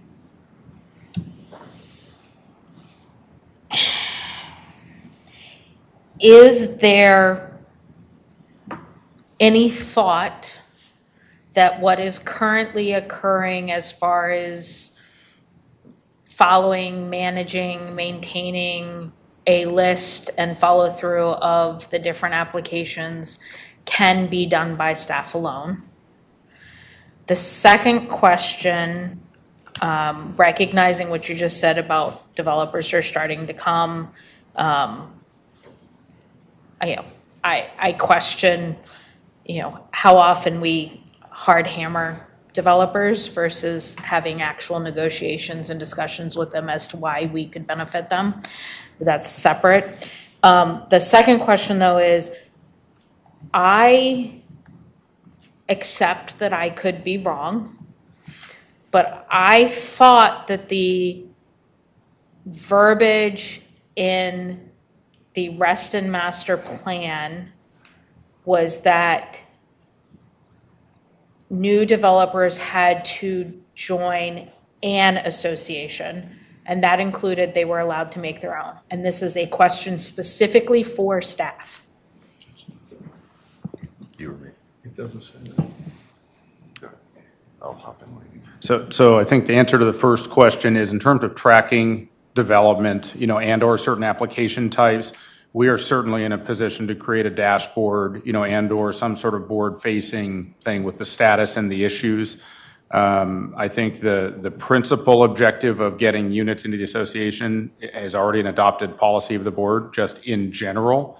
But there's a variety of other land use related things, site plan design, unit mixes, all sorts of things. But I don't think we are unclear in any way that if residential is proposed, the policy of the association is that we should be talking to those developers. Talking about joining the association occurs between general counsel and myself, because there are circumstances within which we have to bring that to the board. There's financial implications to the board. That's a little different than reviewing the legislative action. So effectively, an SSPA might be changing land use altogether, right? That's the function of the advisory committee, which makes a recommendation to the board. So there isn't really a negotiation at any advisory committee. But questions are asked and answers are had so that we can then represent something back to you all. Supplemental? Okay. And do you have any knowledge of the specific language requiring? Well, I was just going to say, in the conversations that we've had with Supervisor Alcorn, he's indicated that his conversations with the county attorney have just been that more towards what you had said, Margaret. But I did also want to offer just one perspective on Land Use Committee. What I do really appreciate about the committee is the perspective that our members that have dedicated time to this committee bring to informing my own write-ups and opinions about our land use issues. It's important to listen to our community, and I would appreciate the opportunity to continue listening to our members. Mr. President, there was a question posed to staff. Page 8 of the comprehensive plan says that all new development along the TSA should either join RTCA, which is the association controlled by Boston Properties around Town Center, or RA. It does not say anything about a third. So it's join A or join B in order to have a coherent, unified committee. And I believe that language you'll find on page 8 of the comprehensive plan. Okay. Just interjecting that that was, without being recognized, your second bite at the apple. Director Dreschuk. Director Perry's first question wasn't answered. As to whether or not staff could manage, I actually do think it has been answered by both Mac and Natalie. They've given their opinions on what they can do and what they find useful from the Land Use Committee. So I personally feel comfortable with the answer I've received. If others need more information, they're welcome to request it. Do we have additional comments or questions? Director Dreschuk again. I don't believe that we have heard from Director Santa, who has put this forward as why do we need to make the adjustments to the resolution that you made, but to allow staff some time to think, I will pose the question more succinctly than Director Perry did. Is it the opinion of staff that this committee can operate, or that this function within the association can operate without the expertise of the committee and our members. Thank you. I think that's a slightly different question. Let me take a run at the answer. So in terms of the board adopting policy and tracking applications that may impact our ability to be successful in that, yes. What I think is happening here is a roundabout discussion about the value systems of what is important and what we should be tracking. So for example, we're talking about getting units into the association at the board level. But then there are other work program items that are substantially more granular around traffic and turning movements and other things that show up in the applications. If the question is, are we going to be hyper successful at those things without additional resources? Probably not.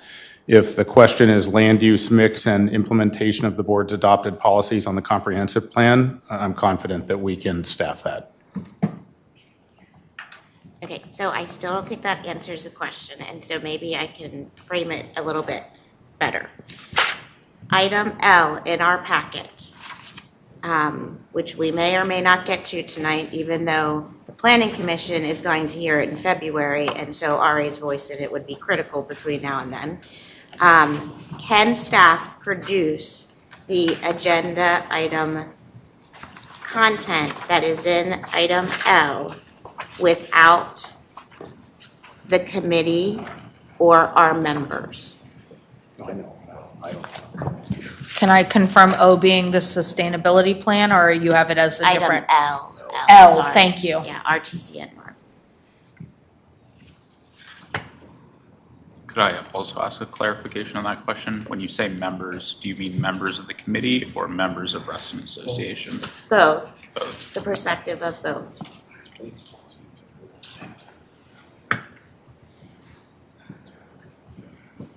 And I'm sorry, Director Santa, I meant for you to go first. So I think it's a two-part answer to this question. So could staff produce a letter similar to the Town Center North letter based on information that staff had to bring to the board for discussion? We do these kinds of things all the time. Would it be as detailed based on some of the conversations that the Land Use Committee has? It would be a significantly different letter. We would bring facts based on what we interpret from the development plan, and we'd bring it to the board for discussion. The Land Use Committee has spent hours and hours discussing these topics. So the letter that you see in your packet tonight is reflective of the conversation of 7 or 8 people that have also spent time studying this topic. So could we bring a letter? Sure, we do that kind of work all the time, but it would be a different product. First bite of the apple. Yep. My intent is to bring the conversation to a 9-member board as opposed to what is set up today.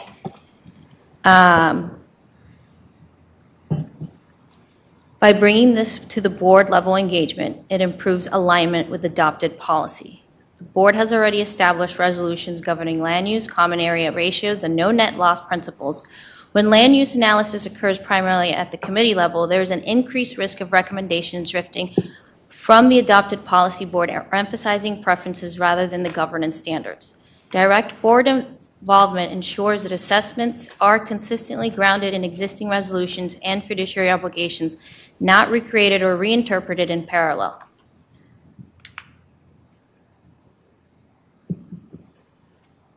The association has well-informed, equipped staff. They can take the first pass. That's like doing the budget. You take the first pass, we address it. I don't see why keeping this topic on the agenda and treating it like a budget matter is a big deal. A 9-member model reflects the importance of land use decisions. These matters are not operational details. They are strategic governance issues with long-term consequences.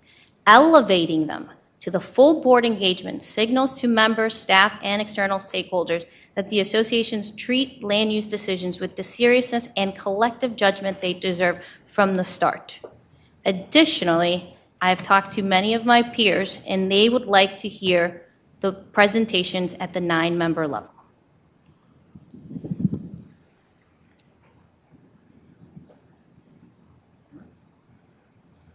Could I ask the Director Santa a question? How what words, what resolution, what procedure have you written to implement your concept?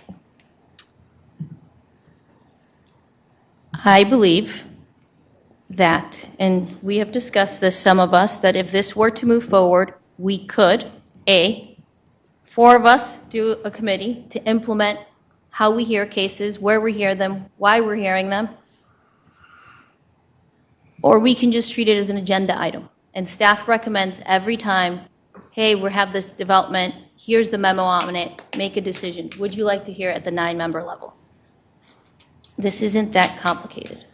Actually, it is, Mr. President. I'm trying to understand how you decide. Still speaking to the same motion? Yes. And you're now making comments. No, I'm trying to elicit an answer to my question.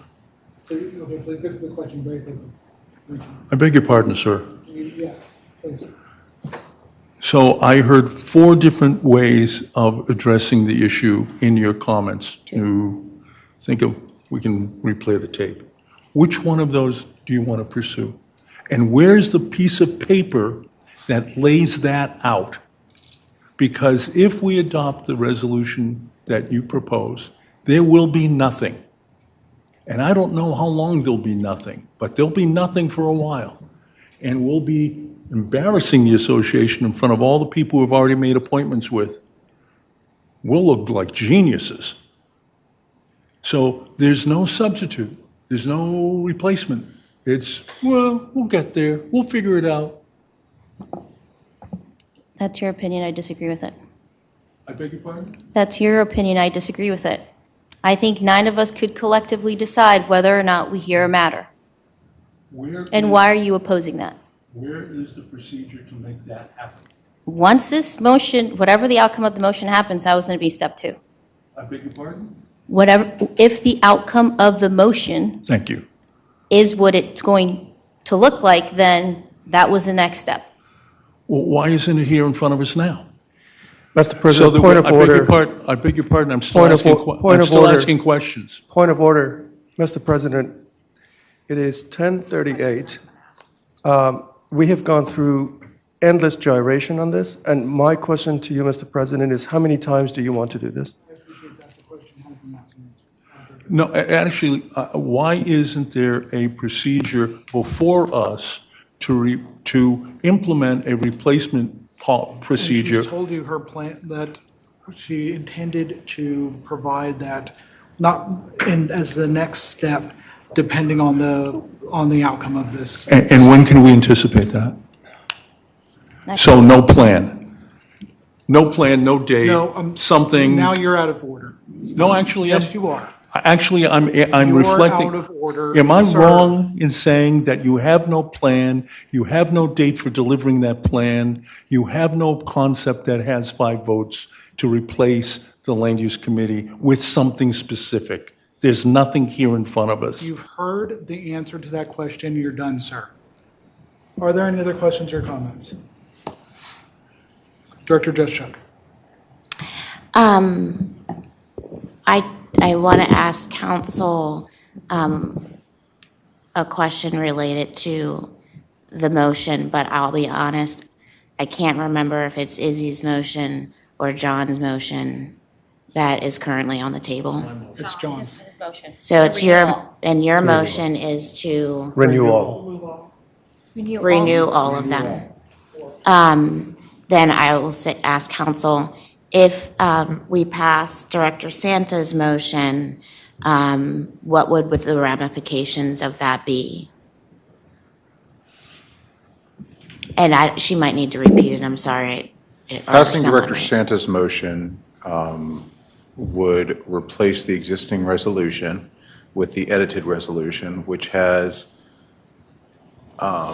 several changes, including uniforming the Membership from 7 to 9 to bring more member engagement. eliminating the land use committee and such.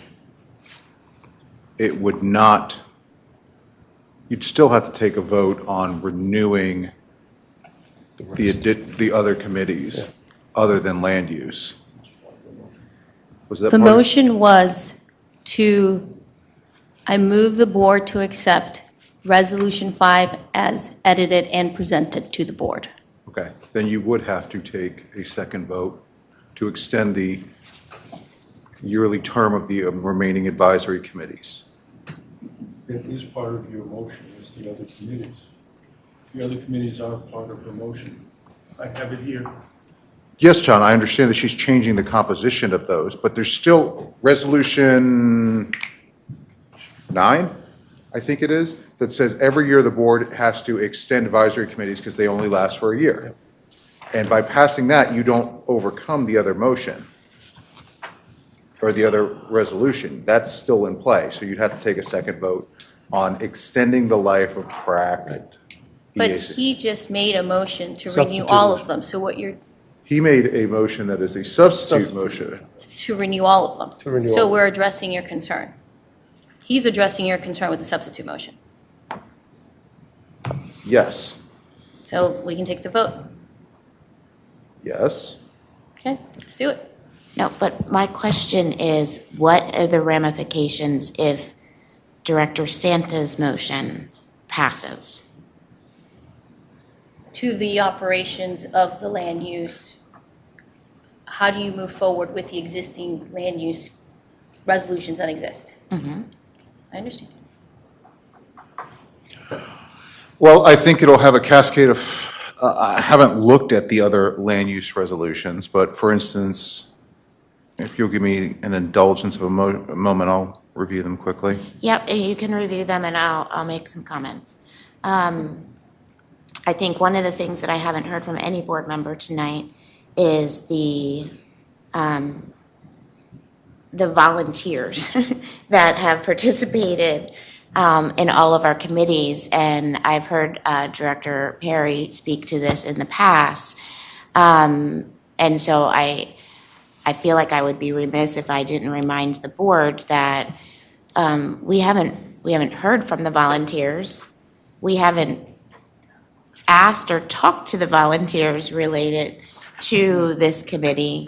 And it just seems wrong of us to take up a topic of removing a committee without giving an opportunity to those that serve on the committee the ability to give us some feedback. So I would be disappointed in us as a board if we did not at least defer this topic and make sure that the Land Use Committee has an opportunity to reach out to us as board members with their input.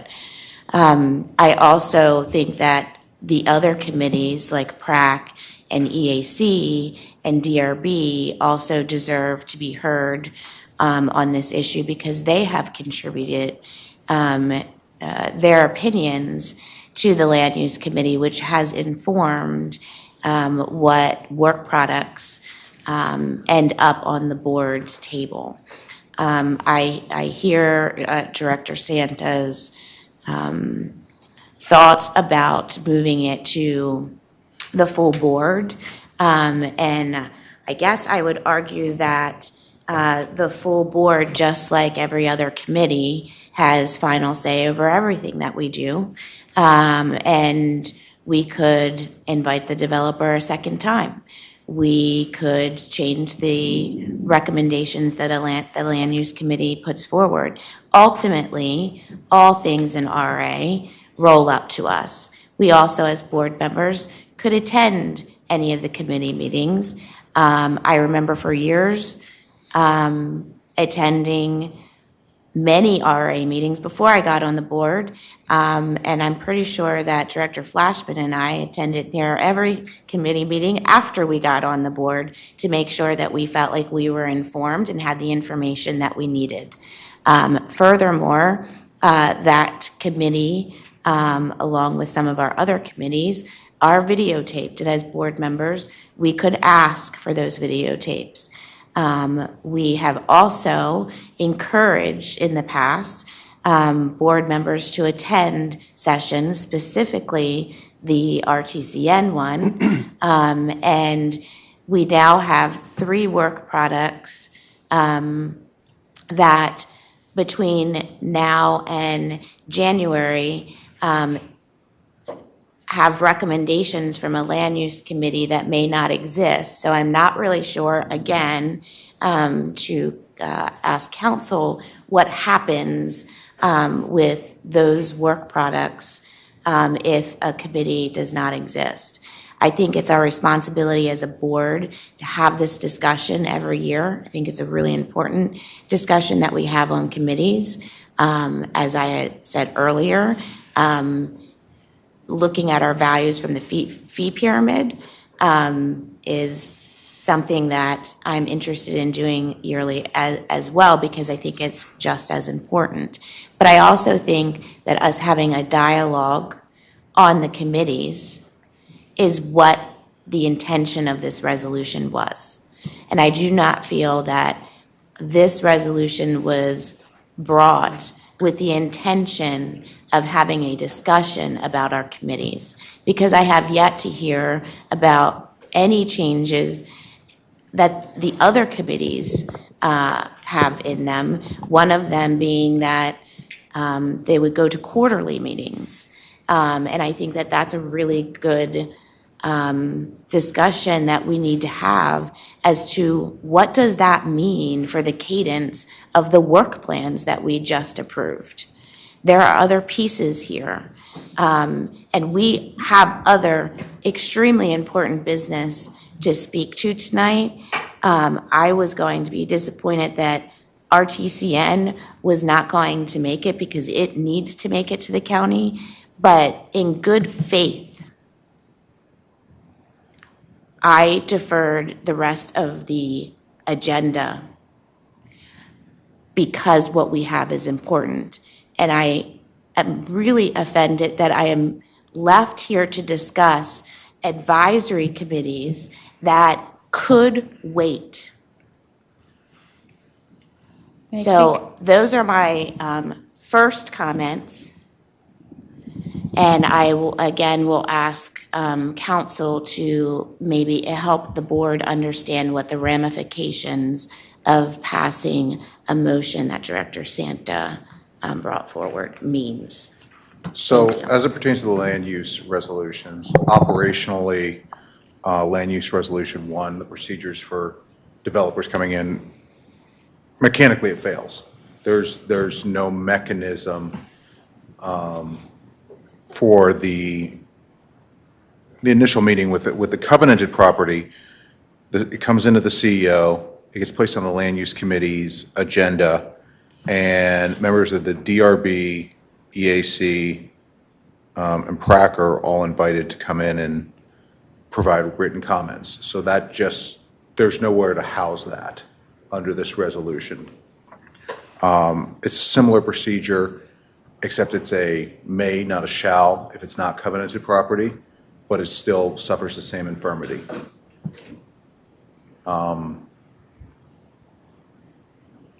I don't, I can't speculate further than that. I mean, that resolution just is mechanically flawed. Am I answering your question, Jennifer? Because yeah, that was the first part, that you're essentially saying that land use resolution 1 can't, it exists, but it cannot function. Correct. But the second one was there is in the pipeline the land use committee recommendations that they have passed but have not made it to the board table.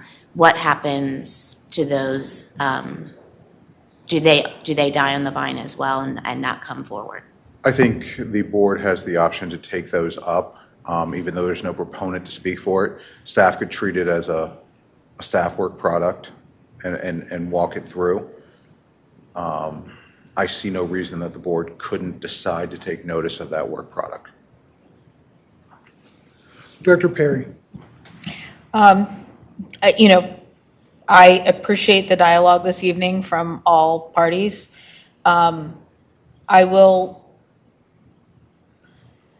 While I appreciate Director Jeshuk's concerns over a few things that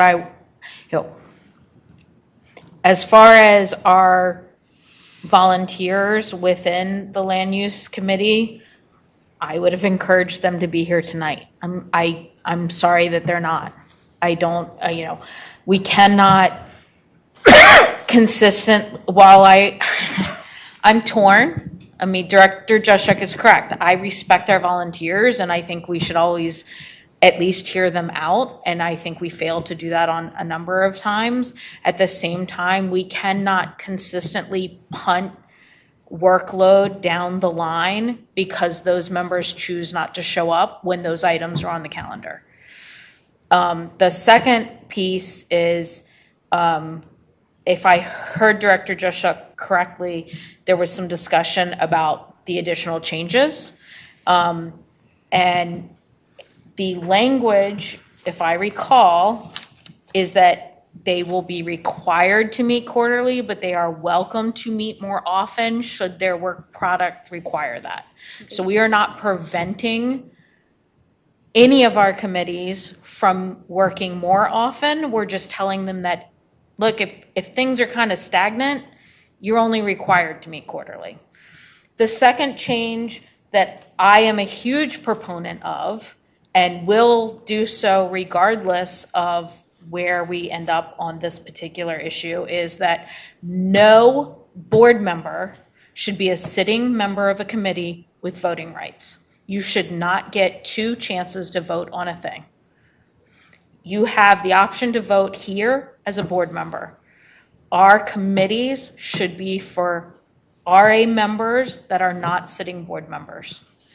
And I fully believe that every committee should have a properly recognized chair. And if someone wants to be the chair, they should apply for the chair position. Can I speak? May I speak? Please. By resolution, the Board of Directors may create advisory committees comprised of members to give advice on association matters, to perform such duties as may be requested by the Board of Directors. Advisory committees shall exist for a term of 1 year from the annual meeting of the Board of Directors and may be renewed at the discretion of the Board of Directors. I brought this up a year ago. I worked. The edits that have been provided, actually, one of the edits on the timing and how much we meet came from a committee chair, because they weren't having enough members. So I addressed that issue. And it's a may. If they want to meet more, there's nothing that prevents them to do that.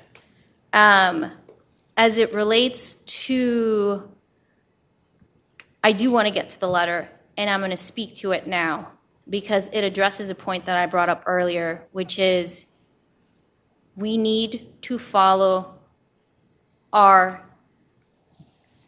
governance that we have adopted. For example, several items in the letter are fully supported by RA's adopted land use resolutions, including the requirement that new residential units join RA and participate in DRB processes, the need for developers to engage in land use DRB throughout the review process cycle to be debated, and protections for trails, open space, and recreational assets. These are all aligned with resolutions 1, 4, 5, and 7, and represent RA's official board-approved solutions. However, the letter also includes recommendations that are not grounded in any RA resolution, such as requiring medical facilities, mandated LEED Platinum certification, or EV chargers, specifying natural gas fields, restricting certain by right uses, or ensuring the continuation of sunrise assisted living. Some of these are P&Z items. These may be valid preferences, but they're not adopted policy and should be treated as discretionary requests rather than for formal requirements. And I believe that if the board had been involved at the 9-member level, this letter would have been written quicker, faster, and it could have gone to the county expeditedly. My recommendation is simple. RA should clearly distinguish what is supported by our resolutions and what is an additional board preference. And that would be given visibility at a 9-member level. We're not saying don't handle land use. That is not my position. My position is bring it to the 9-member level. It's as simple as that. And in regards to the members and their volunteer work, I applaud for everything that they have done. I am also a member and a volunteer. Mr. President, can I ask 2 questions? Yes, please. 2 questions. Can I ask Ms. Serio, what applications were anticipated? Your microphone is not on. I beg your pardon. Can you list for us the applications that were anticipated to come before the Land Use Committee in the first quarter? In January, we will have Commerce Metro Center, and there have been preliminary conversations with county staff about coming to Land Use Committee in February. And there were two others, I thought, that were looking at February and March. In February, it would have been Lake Fairfax and Samuel Morris Drive would have been on one meeting. What was the one after Lake Fairfax? Samuel Morris Drive. Samuel Morris Drive. Samuel Morris. Question, Mr. Chairman, for Director Santa. When do you anticipate this body considering the Campus Commons application, the Lake Fairfax application, and the Samuel Morris Drive application? You're making an assumption that you have a majority of 9 members that want to hear those cases. I'm sorry, I didn't hear that.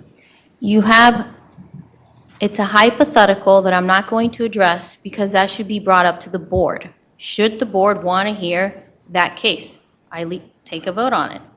9 members can do that, and we're at time. So I motion to extend the meeting to 11:30. Second. Can I introduce a substitute motion here?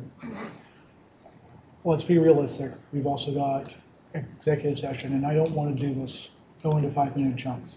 Let's do 12. Is there a second?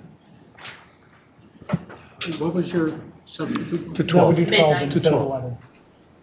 Because we've got executive session too. Rather than keep doing it in half-hour chunks. I have a further substitute motion. Please.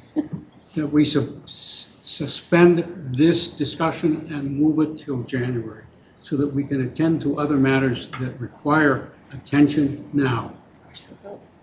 Second. Motion's made and seconded. All in favor? That's 3 in favor, against? 3 against and abstaining. 3 abstaining. All right, so back to my 12. substitute motion for 12. Did I have a second? Second. Okay, motion's made and seconded. All in favor? 4, 5, 6. 6 in favor? Against? 1, 2 against? 3 against. Okay, and that's 3 against. So the motion carries. Can we vote on the motion with Substitute substitute motion to renew all the committees? We have. Mr. one President, last just say another point of order. We're going around. We're going around right now. have not We've had had my just so second bite many of the rounds. apple. She has She has second not right. had her second bite. Okay, just That's saying. the way it works. Director Dushek. Director Santa, you have prepared comments and you said them so quickly, I'm not sure that any of us understood them. I would ask you to submit them to the board because it was very you were quoting resolutions. It was very difficult to follow what you were writing about. I also want to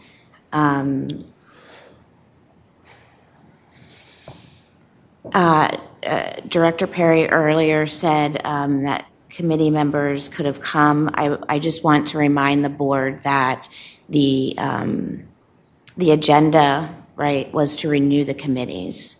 Unless members knew that Director Santa submitted something Sunday night that went into an amended board packet, it was not before them.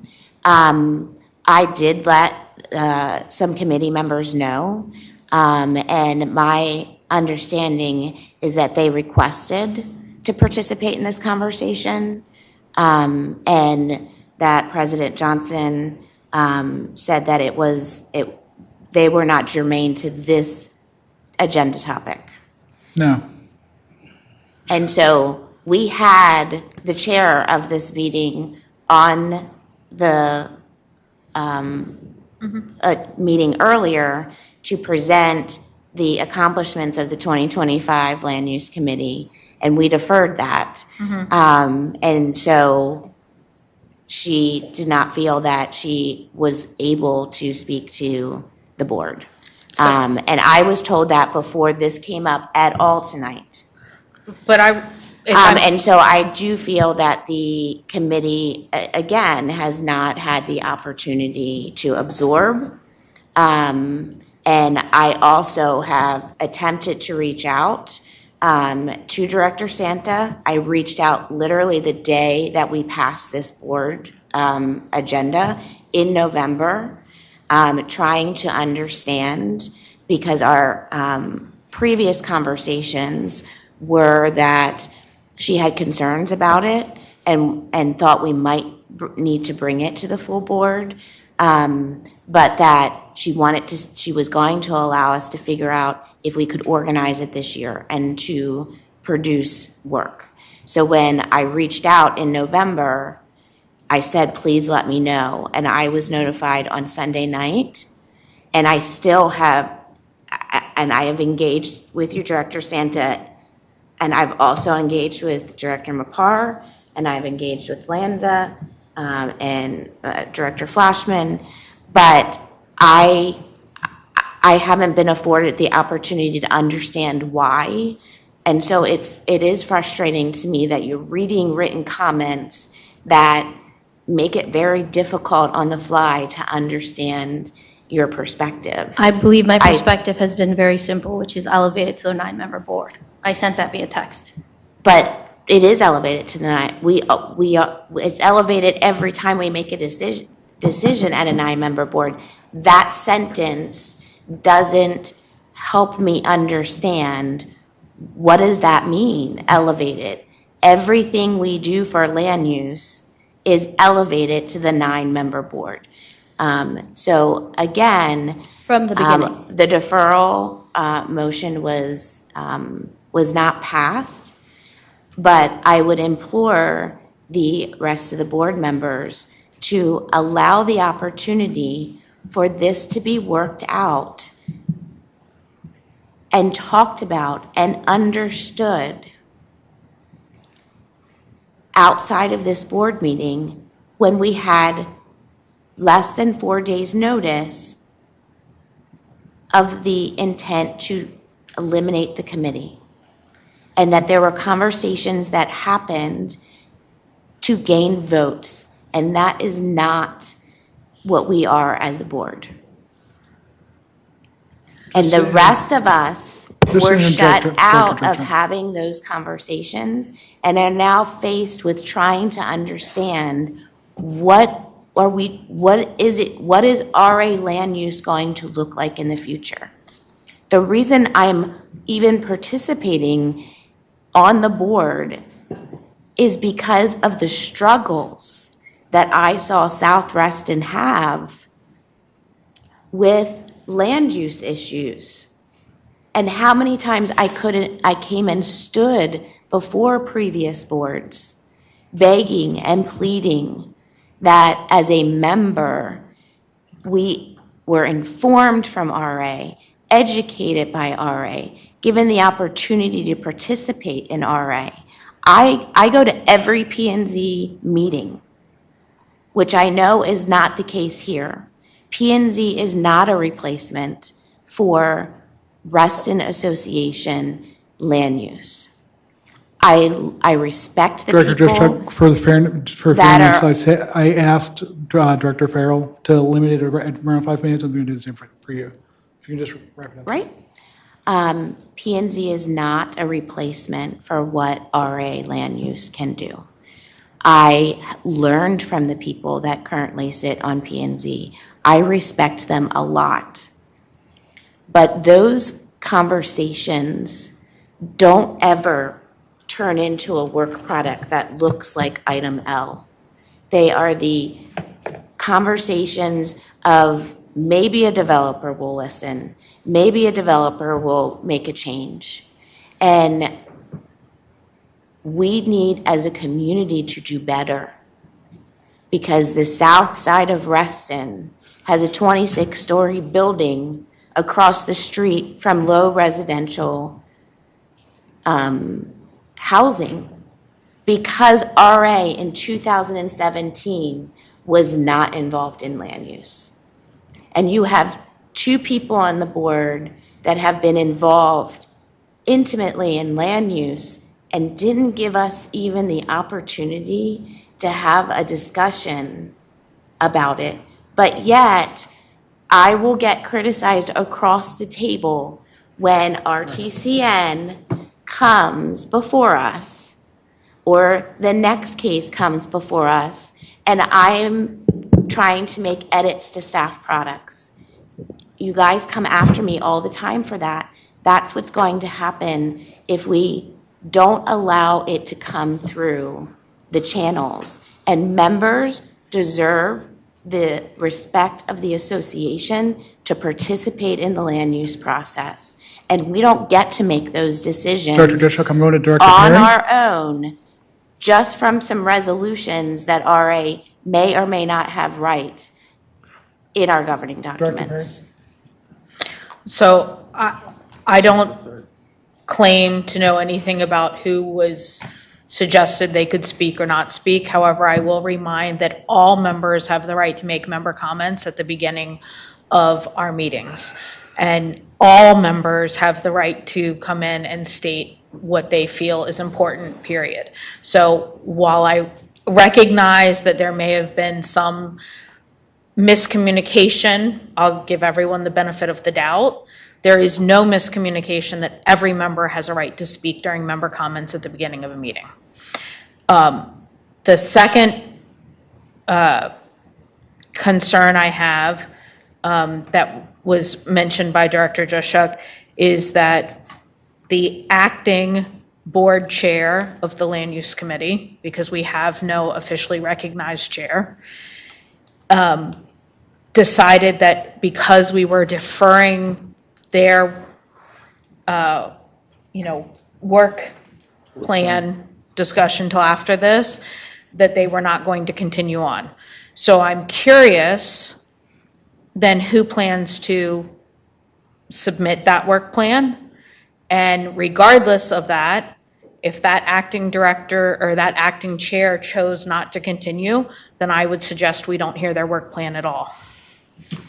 Can I make a point Point of order. Can I ask That's fine. Point of order. Can I ask a question? I had my hand first. Yes, go ahead.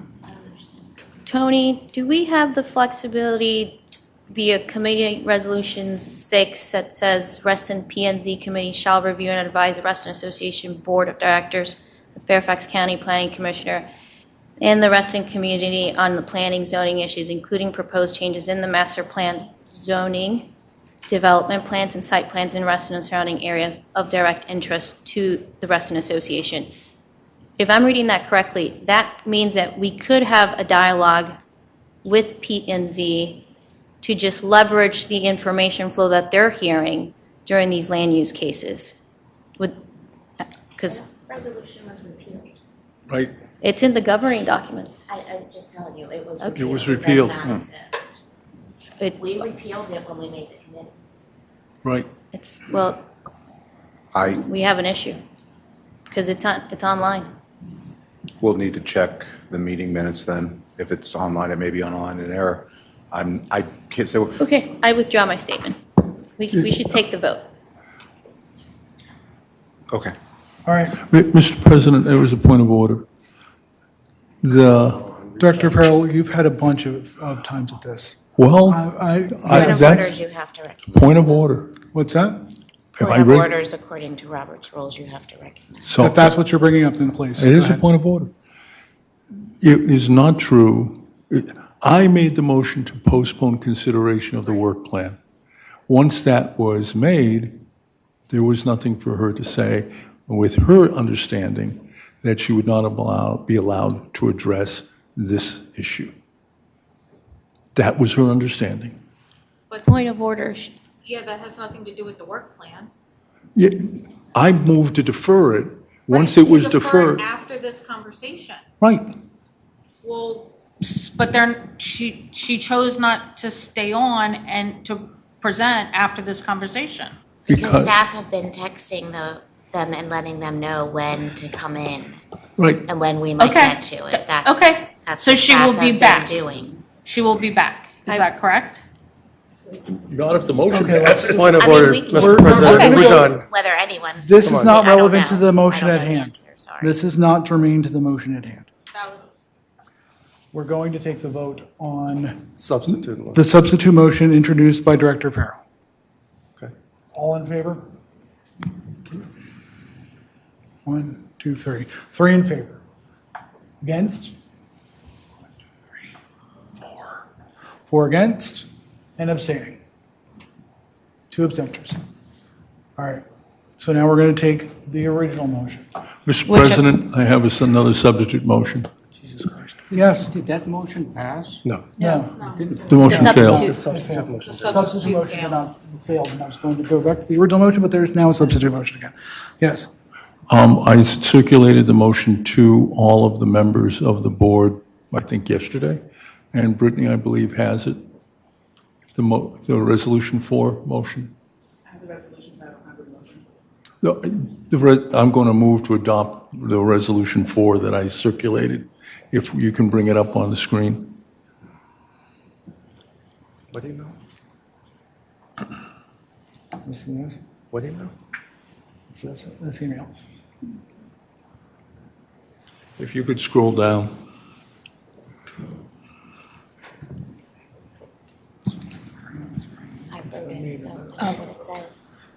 Can I ask a question?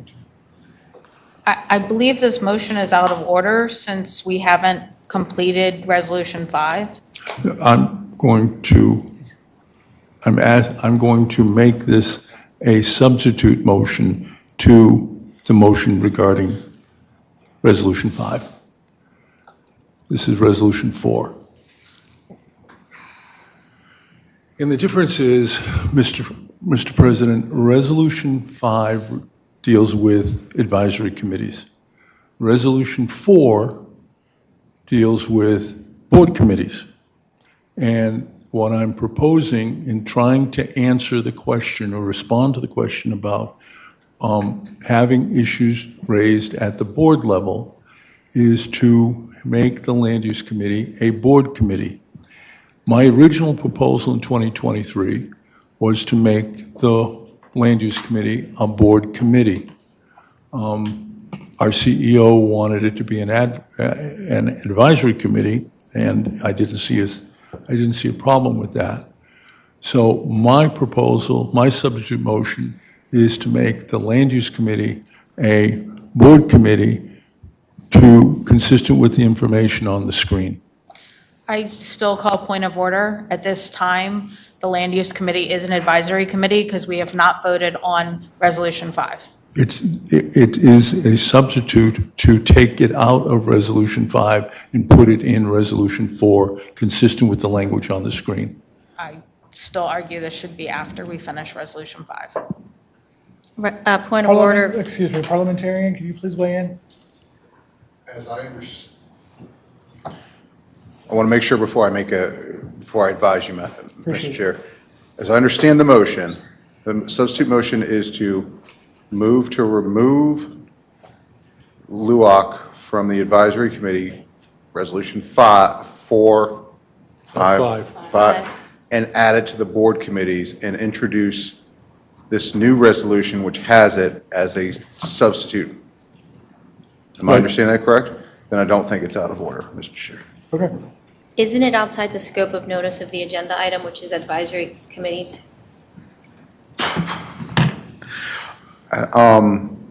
No, because it is the ultimate disposition of an advisory committee. So it's basically, if that was out of order, then deleting it would also be out of order, if that can make sense. Like you're trying to decide what you're going to do with this advisory committee. John's saying throw it into a board committee. Understood. Fair enough. There's the decision. I'm sorry? Was there a second? I believe I it second. was. Yes. There was a second. Even if there wasn't, there was now. No. All right. Speaking to the motion, if the issue is we want to have a board committee, and this is no different from a working group, and I've heard references to a working group earlier this evening to address this issue or this process. This is effectively the same thing as a working group, and that it's population would be, can we scroll down a little bit, Brittany? Composition would be made up of board members plus some association members in order to get proposals back to the board. That would be no different from having a 4-person working group looking at a Lake Fairfax Business Park or Samuel Morse or Campus Commons Metro. This solves the problem, or the alleged problem. I don't agree that there's a problem, but it answers the problem that motivated the destruction of the Land Use Advisory Committee.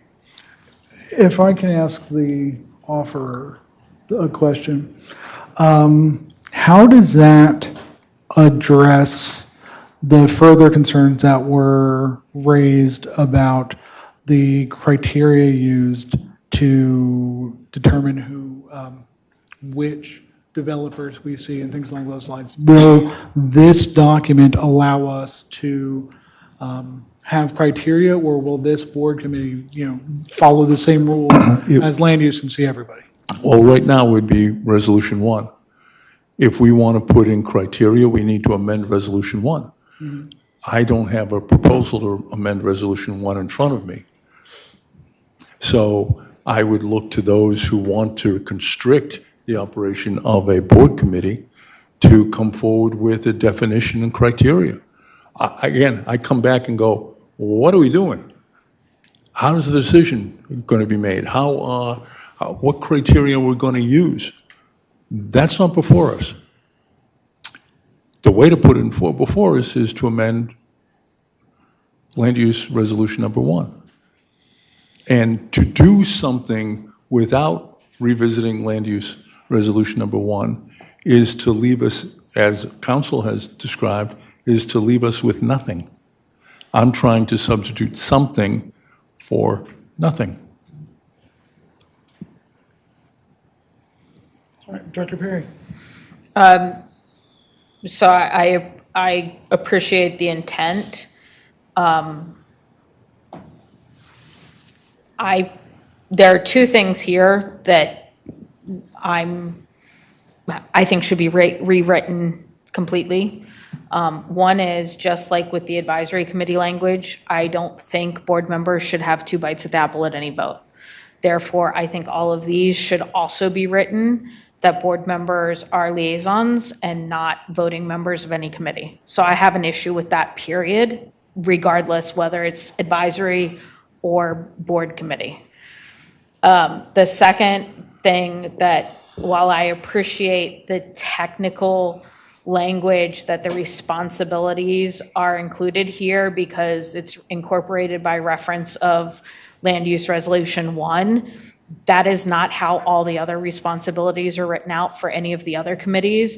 And should this move forward, I would request that the responsibilities be written out just like it is for every other committee, rather than making people jump back and forth between documents. Mr. President, can I ask a question of Director Perry? Please. We, from time to time, have working groups made up of this board members. And then those working groups bring proposals back to the full board. 2 bites. They get a bite at a working group, they get a bite at the full board. That's okay, but this isn't.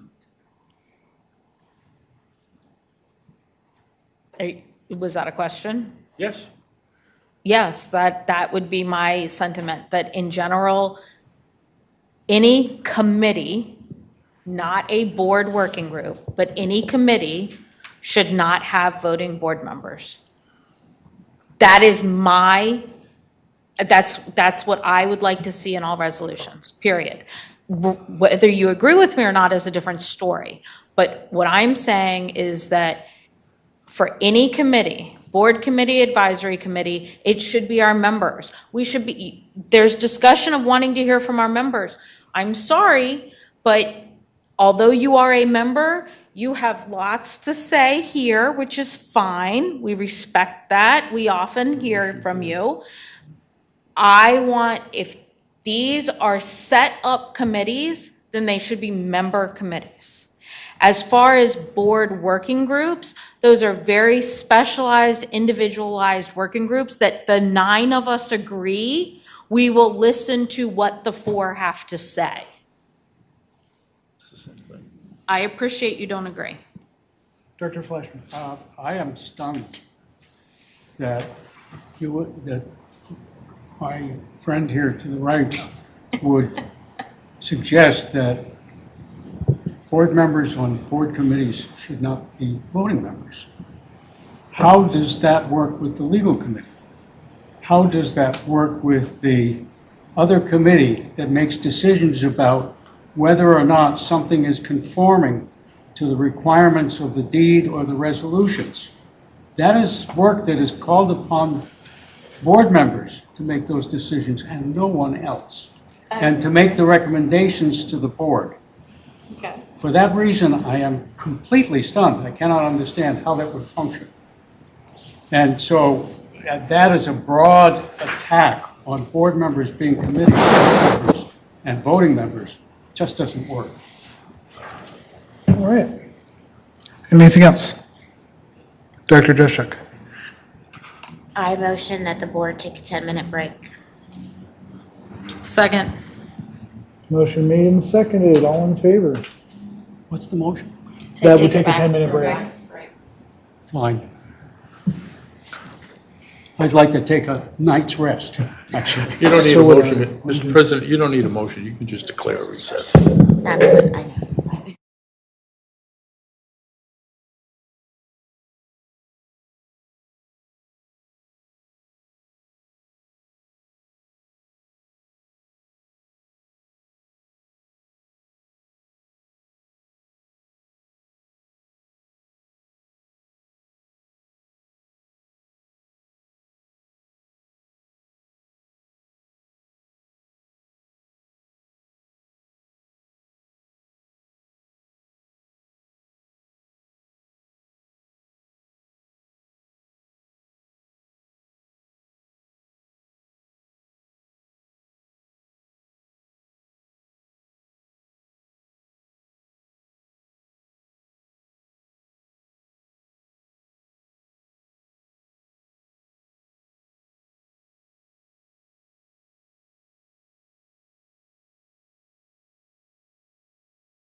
Okay, we're back. I move the previous question.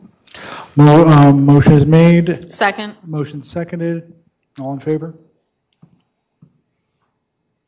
It means. Move the previous question. She's cutting off debate. It ends debate, forces an immediate vote on the substitute, requires a 2/3 vote. Section 44 of Robert's Rules of Order. I'm sorry, Sean. That's my favorite Irwin thing ever. Okay, 1, 2, 3, 4, 5, 6.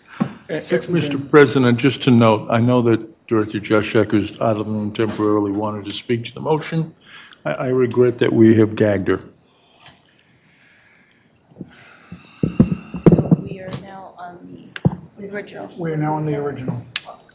I move to limit amendments and prohibit substitute motions, section 4245B of Robert's Rules of Order. Undebatable requires. Excuse me, 2/3 guys. vote. I'm going to pause this. I'm not going to go forward. Director Juszczyk is locked out. Oh. And she needs to come back in.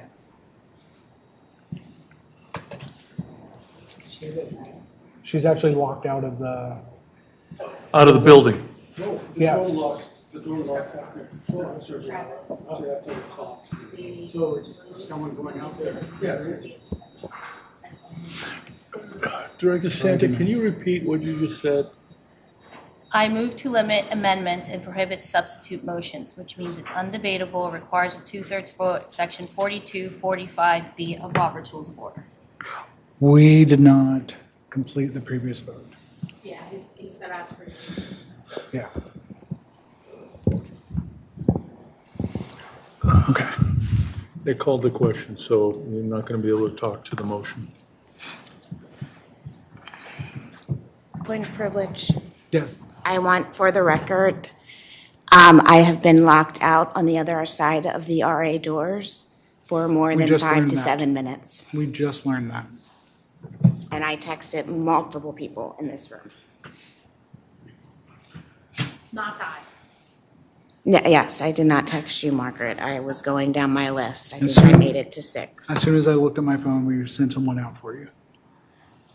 Okay, so. I would like to be caught up on what happened. Brittany, do you, You're not going to complete the vote? well, I'd like her to at least, I'd like to get the vote back on the table so she knows what we're voting on. Yes. Ah, I see. Okay. Or, actually, Izzy, why don't you read the one that you just read? There was a second for the motion that I made, which was I move the previous question to section 44 of Robert's Rules of Order, which means you end debate, force an immediate vote on the substitute, and it requires a 2/3 vote.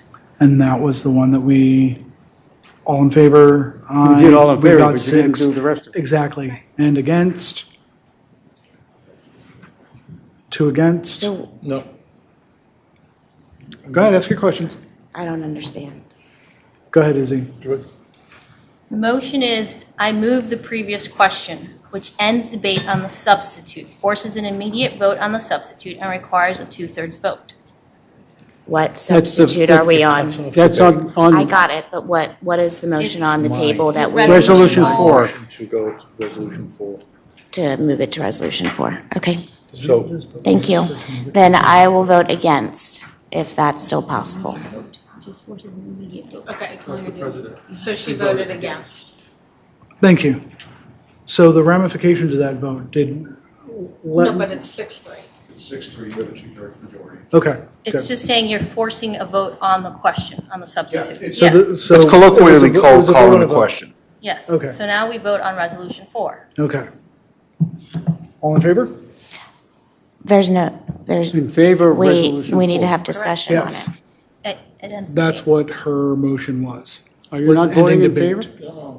She called the previous question on the substitute. on the substitute, it's my motion to have section, resolution. Resolution 4. Right. Right, exactly, that's what we're doing. Yeah, I'm just explaining it. But now she said we're voting on her motion. No. No, it's on the substitute itself. My Your substitute We're motion. voting, we did a vote to vote, and now we're doing a vote. And you called it 6-3. She called the vote to vote. No. Hold on. See, but May I? Please. Okay. The previous vote was to just call the question. That passed.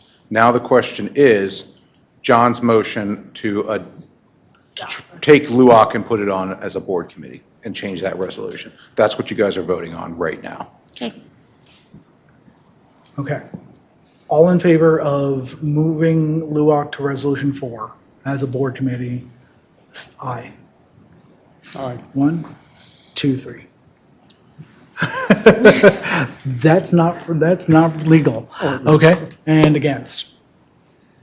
1, 2, against, and abstaining. 1, 2, 3, 4. Okay. Right, Right. Now you're on. the original motion. I move to limit amendments and prohibit substitute motions to my motion. That's my motion. So in order to pass that motion, it's undebatable and requires a 2/3 vote. Again, Section 42 and 45B of Robert's Rules of Order. And needs a second. Second. And it's a second. Motion's made and seconded. All in favor?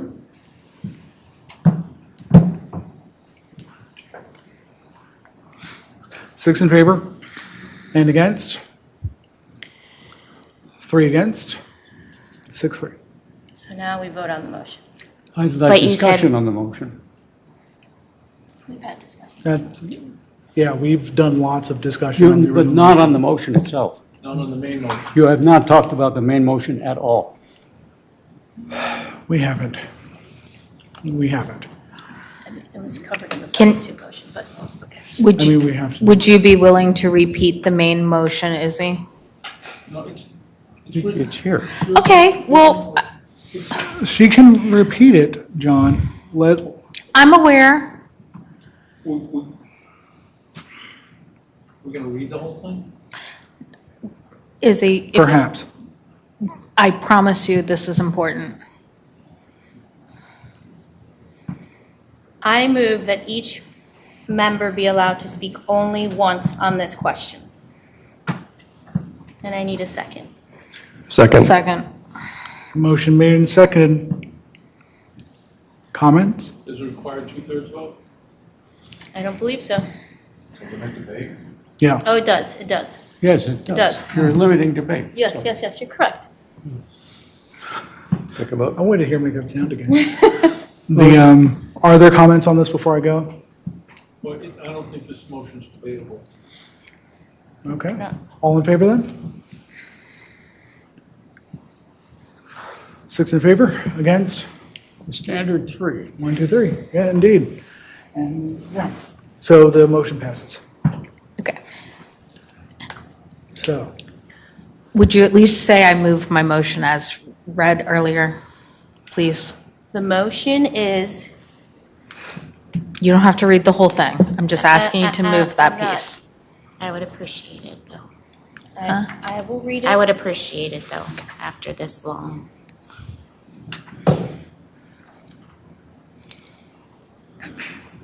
Move to adopt the amendments to Resolution 5 as presented. Second. motion has been made and seconded. And comments, there can be one comment, as the last one said. So if anyone would like to speak to it, they're welcome. I have heard some board members mention about taking 2 bites at the apple, and I want to share that was never the intent. If that is a concern of board members, I would happily ask the president to not have me as an appointed board member on the committee, because it was not, I don't think it was ever the intent that I have 2 bites at the apple. I thought my appointment was because of my expertise in the area and helping the committee form. I believe that killing the land use committee at this moment is a mistake for the association, given the land use cases that are just on the docket at the moment. When we formed this committee, SSPA process was like right hot on our heels, and we thought it was going to move fast, and then it didn't. And what has happened is now all of the SSPAs are moving. So it's just a really bad time to end this committee.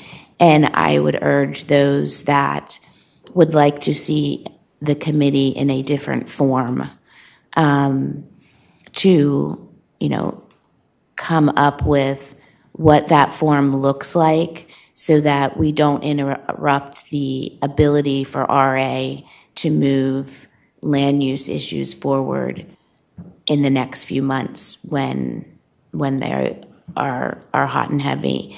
And there is one in particular that is very important, I believe, to the South Lakes District residents, and that is Commerce, or Comstock, Commerce South, which the committee had planned to hear in January.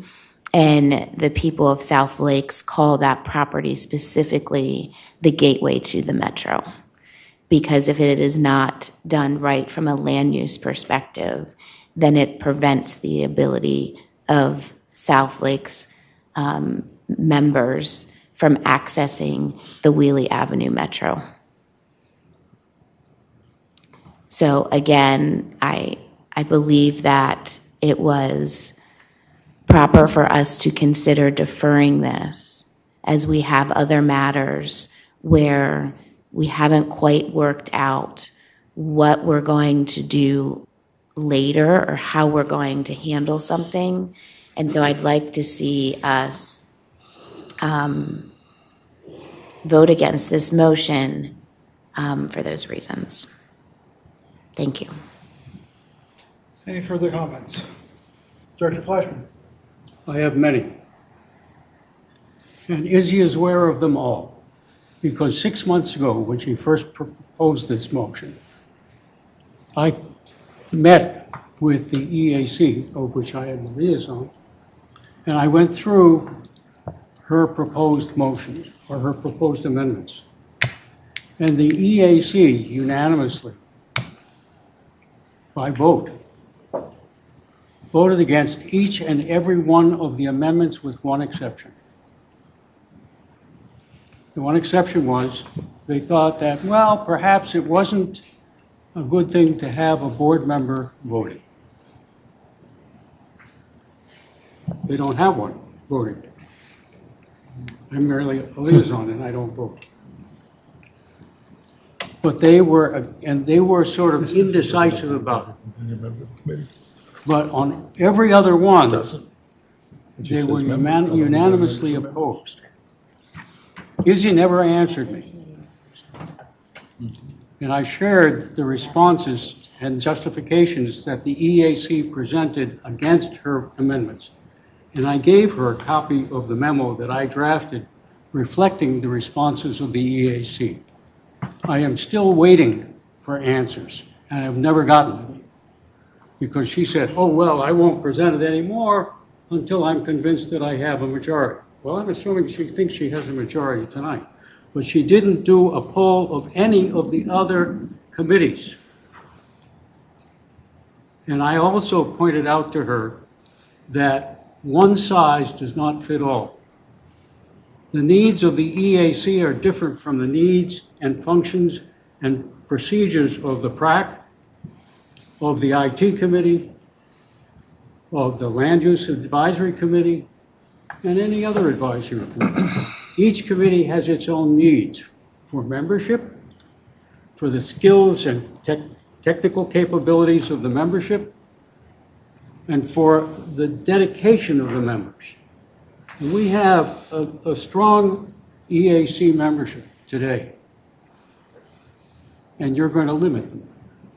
You're going to tell some, according to what she has here, no, you can't be a full member. You're just an associate member.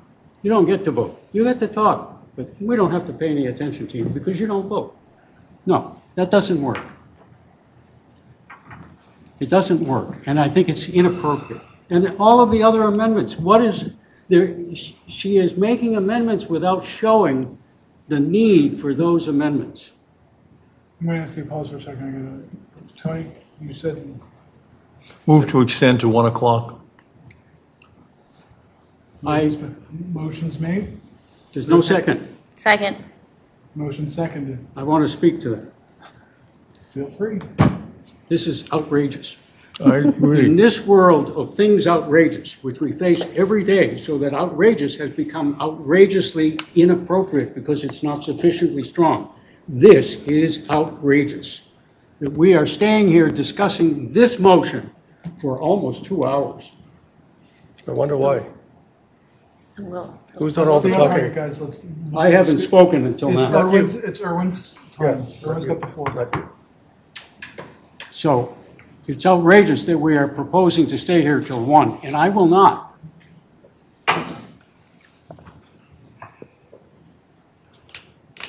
Okay. So, you want to vote on it? Go ahead. I oppose it. Okay. Okay, motion's made, seconded, commented on. All in favor? Aye. 1, 2, 3, 4, 5. 5 in favor. Against? 1, 2, 3, 4, 5. 4 against. Okay. can Good I- try that, but if you want to get back to the previous. I think, yeah. So instead of making a demonstration that there is a definitive need for each one of these amendments, she says, oh, well, blanket. Let's just pass it all. And why? Because she says so. Not because she's demonstrated the need in each and every case for each and every advisory committee of the necessity to have that. And certainly not before the EAC. And she hasn't polled any of the other committees as to how they feel about the proposed amendments. And it comes very late in the day. When was it proposed? Sunday night? The EAC ones have been around Order. since, Yep. I'm sorry? No, it's I a wasn't point of order. recognized, sorry. You can, I'm you just sorry? you have your comments, that's all you've got on this because of the previous vote. I wasn't recognized, so they're saying point of order. I can't speak, so he's saying please Oh, continue. okay. Fine. As far as I know, no other committees were polled to see what they say about how that would affect their functioning and their work. And Izzy has a response from the EAC, and they said it doesn't. Definitively, it doesn't. And if you intend to go ahead and make these amendments applicable to the other committees, you should accept the EAC because it has spoken clearly. Thank you, sir. Dr. Perry? If I may ask Director Irwin, or Director Fleshman one question. How many current sitting voting members are on EAC? 9, I think. I think there are 9. Which I believe is the number provided by this resolution. I'm increasing by 2, so that means all of them get to vote now. Right, It's so, 7 to 9. so my understanding is that if you have 9 voting members now, you would be able to continue with 9 voting members, because I will say, when this resolution was sent around a year ago,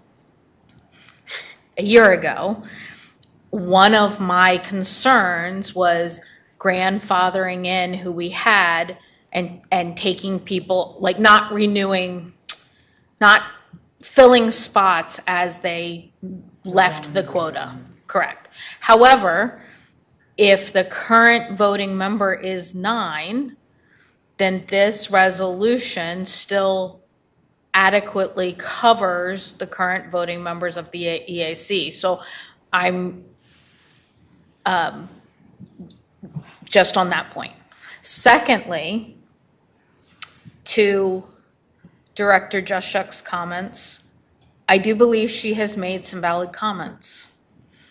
I am not against working on for example, revision to Resolution 4 that may be able to be forthcoming that I would consider. I did not see that tonight. That doesn't mean there isn't an iteration of that I wouldn't support. So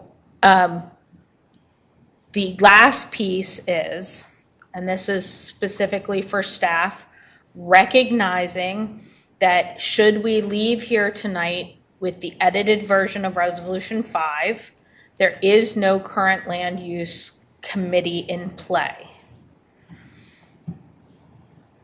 Is staff currently able to move forward with monitoring and bringing forth to the board any concerns until there is some agreement amongst this board of how we move forward? Whether that's replacing Land Use Resolution 1, or if it's putting into play a version of a land use committee that works for the majority.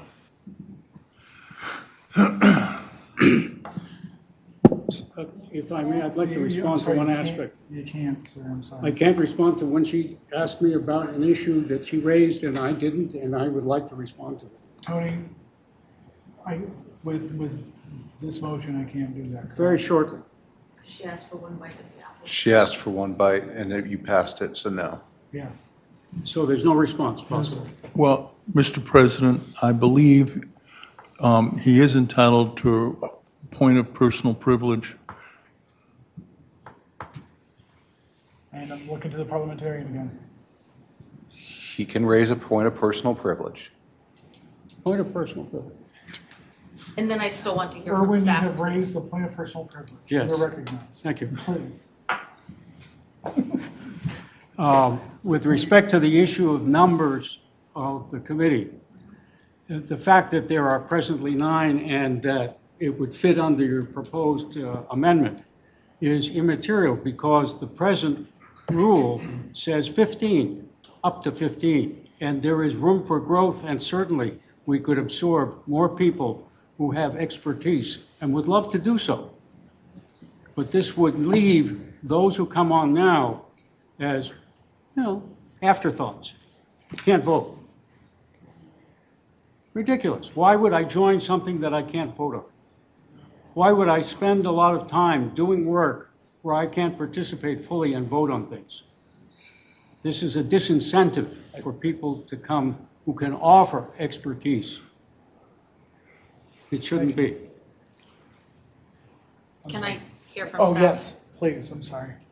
I think the way that I would answer your question, Margaret, is that there's a limited number of policy positions the board has already adopted. So for example, getting units into the association, we have work programs that has no committee, like just talking to existing apartment buildings about their interest in joining association. So talking to developers or land use attorneys or anyone in the universe of that world, of why you would want to join the association, that's ongoing work. The vehicle probably to create policy positions or be able to be a spokesperson or to comment on something would probably have to be the board, because that, and you're the board anyways, with or without a committee, but that would be the vehicle until some alternate process was set up. Point of personal privilege, that question, and I know it's been a long night, was answered earlier when I asked.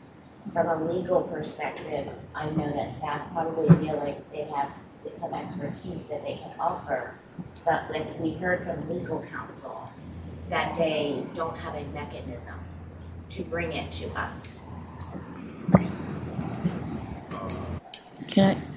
That's what Tony said earlier, because we have to follow Land Use Resolution 1, which is not being repealed, and we don't have, you don't have the mechanism to that. It's dead.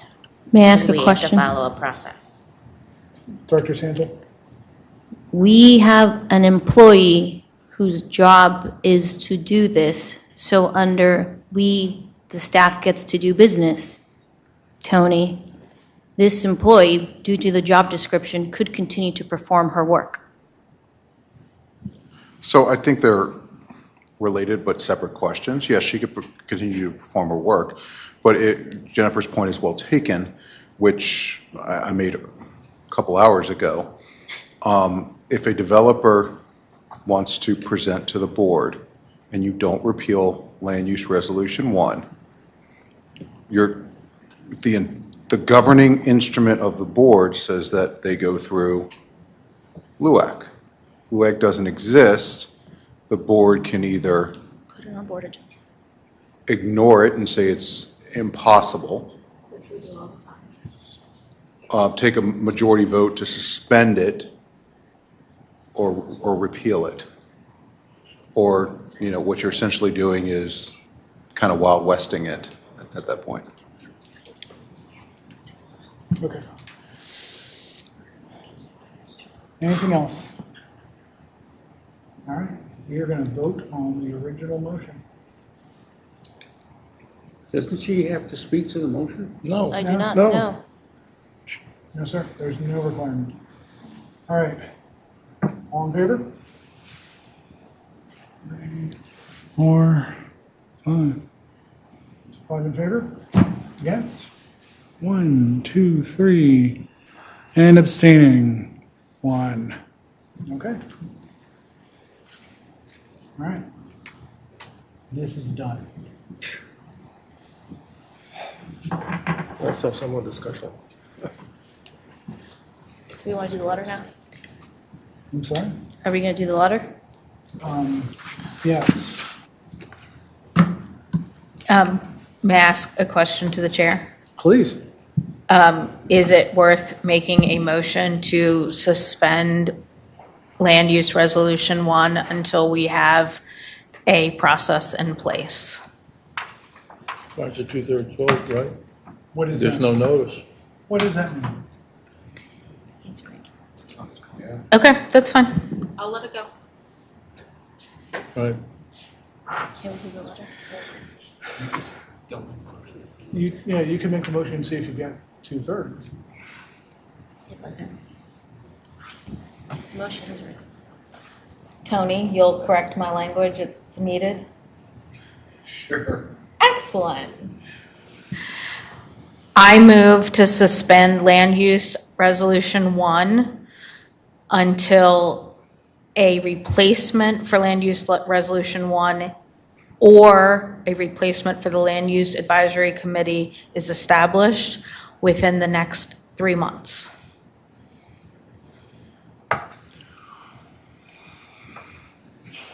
Is there a second? Okay. Okay. Mr. President, would you entertain maybe deferring some of the agenda items until next time? I'm happy to do it, but let's, let me know which ones. I'll leave it up to you. If there are certain things that are time sensitive that have to be done, We should do the letter. For item O, Mike Reynolds is no longer here. You got it? I'll just create item two. I was going to his house. He Okay. had a very intelligent decision. Mr. President, I move to postpone the consideration of the sustainability plan to the January 22nd, is that right? Meeting. Yeah. second, By the way, that has been postponed 55 times. yeah, it's on And that's us. a shame. It's on us, yeah. Okay. All in favor?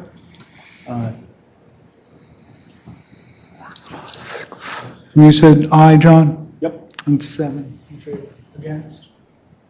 I'm against in principle.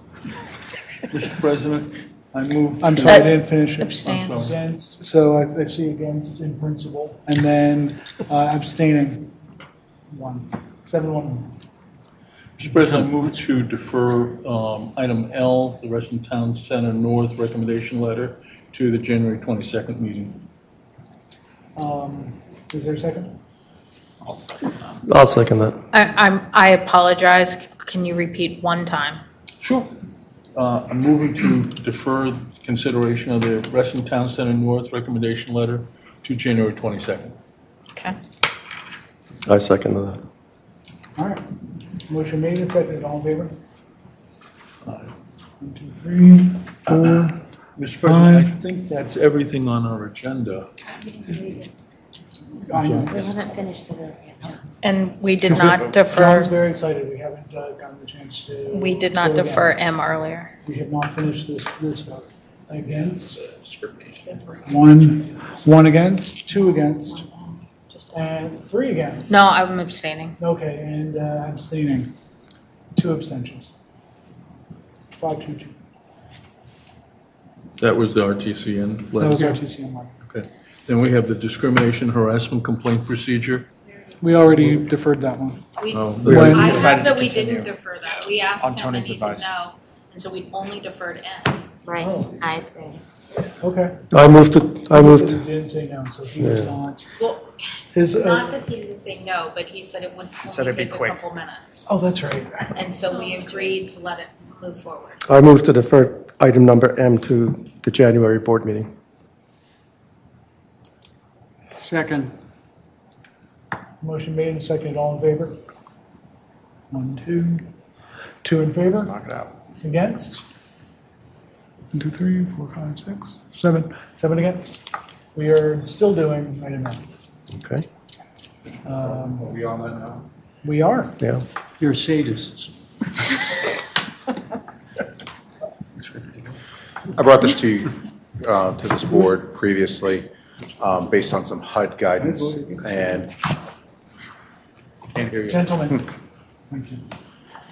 I said I brought this to the board earlier based on some HUD guidance that shifted responsibility for neighbor-to-neighbor complaints to potentially having liability with the Board of Directors, the association, and the board in their individual capacities.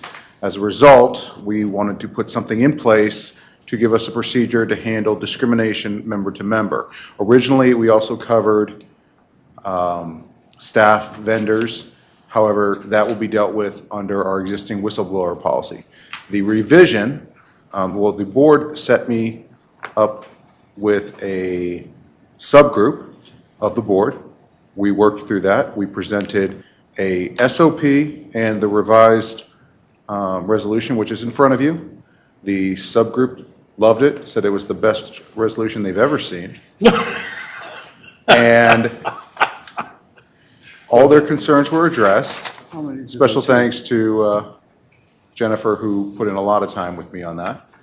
I'd ask the board, pass it, please. So moved, Mr. President. Can we do it without objection?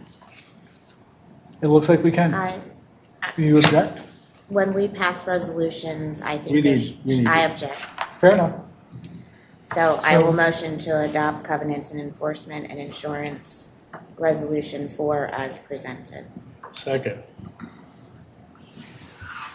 I think it's important, my comment is I think whenever we add a resolution that we need an affirmative vote of the board. So I appreciate your indulgence in making that happen. And that wouldn't. So now you just ask if anyone wants to speak on it. I understand that. Are there any comments or questions on this? I'm sorry. My microphone is dead. Apologies, I didn't get that. I thought we were talking about harassment policy here. Oh, I was- That's the name of the resolution. Thank you. So we're all talking the same thing. Thank you. There are just multiple resolution 4s. So, okay. All right, all in favor? It's unanimous. Well, Thank you. thank you. Congratulations. Move to go into executive session. So second? Second. Here. All right. Made and seconded, all in favor? Is this for everything on the list? Yes. Okay, that's, I think a valid question. Yes. That's reported Mr. President, just before we do this, just a reminder, did we vote on the volunteer as we came out of the first executive session? Yes. We didn't. No, we Thank you. did not vote on her. We did not. No. We didn't vote. I would recommend that that's an easy one, maybe we can do it now and then just go to. We're already in the process of a motion, so we'll have to do it when we're done. I'll withdraw the motion with the unanimous consent, and then we can take care of the. I see no objections. Go ahead. Move to. Move to approve Shubhra Sinha, and I apologize for butchering that name. Thank you. For the position of chair to the IT committee. Second. Okay, motion's made and seconded, all in favor? Unanimous. Thank you. Thank you. So now back into executive session. Move to convene an executive session. Second. Made and seconded, all in favor? Also unanimous, thank you. I believe I heard Director Farrell say for the purposes of consulting with Yes, counsel, yes. examining contracts and personnel. I heard every one of those words.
All in favor?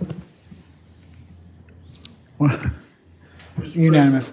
I move that the Resident Association Board of Directors certifies to the best of each member's knowledge that only those matters appropriate for executive session of a contractual nature involving personal matters or involving consultation with counsel were discussed or considered by the board during executive session.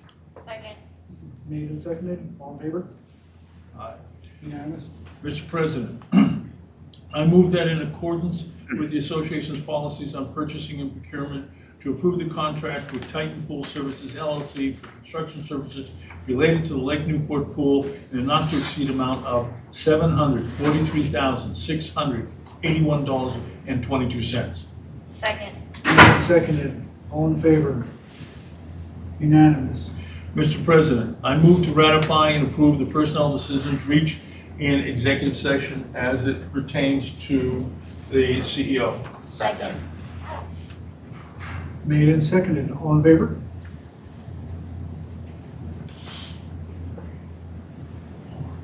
Six. Against, sir? Thank you. Against? One, two. Two against, and abstaining. One abstention. 6-2-1.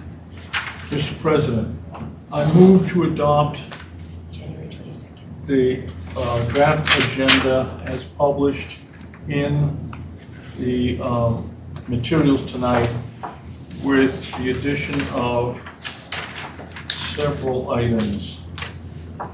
And I'll leave it to the president and Ms. Copeland to at least do an original, figure out where they go.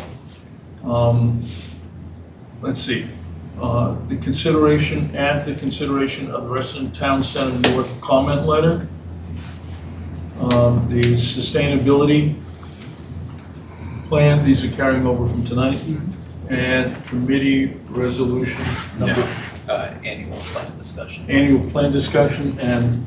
Committee resolution number 5. Wait, the annual plan's already in here. 6. H. Yeah, that was there in case we didn't do it this time. We carried it over and it was going to be on January anyway. Committee resolution number 5. The board committee resolution. Oh, Matt, go ahead. So the annual plan conversation was going to be a two-parter at the direction of the Agenda Creation Committee. Do you want to combine those or plan on January and February? Let's plan on January and February. Okay. And we have something to do on committee resolution number 5.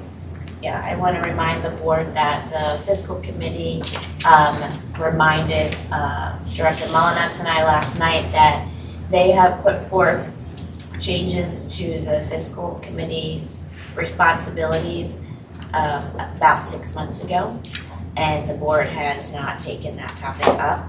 So I will advocate, hopefully with my fellow director, to get an answer back to the committee. And Mr. President, I'm going to also add to the agenda for January 22nd, because we're on a short schedule, that we invite the applicant for the Campus Commons. No, Comstock Commerce South. Comstock Commerce South to the January 22nd meeting, because we've got a very short time frame to Plan Commission. If we're going to say anything about that case, we've got to hear from them and decide what we're going to do before Planning Commission. And that's my motion. I need a second. Second. Motion made and seconded. All in favor? Let me see. Eight. At this point, I will vote for anything. Careful, I'm going to throw out 5 more motions. Jennifer? Against? 8-1. Okay. This meeting is adjourned.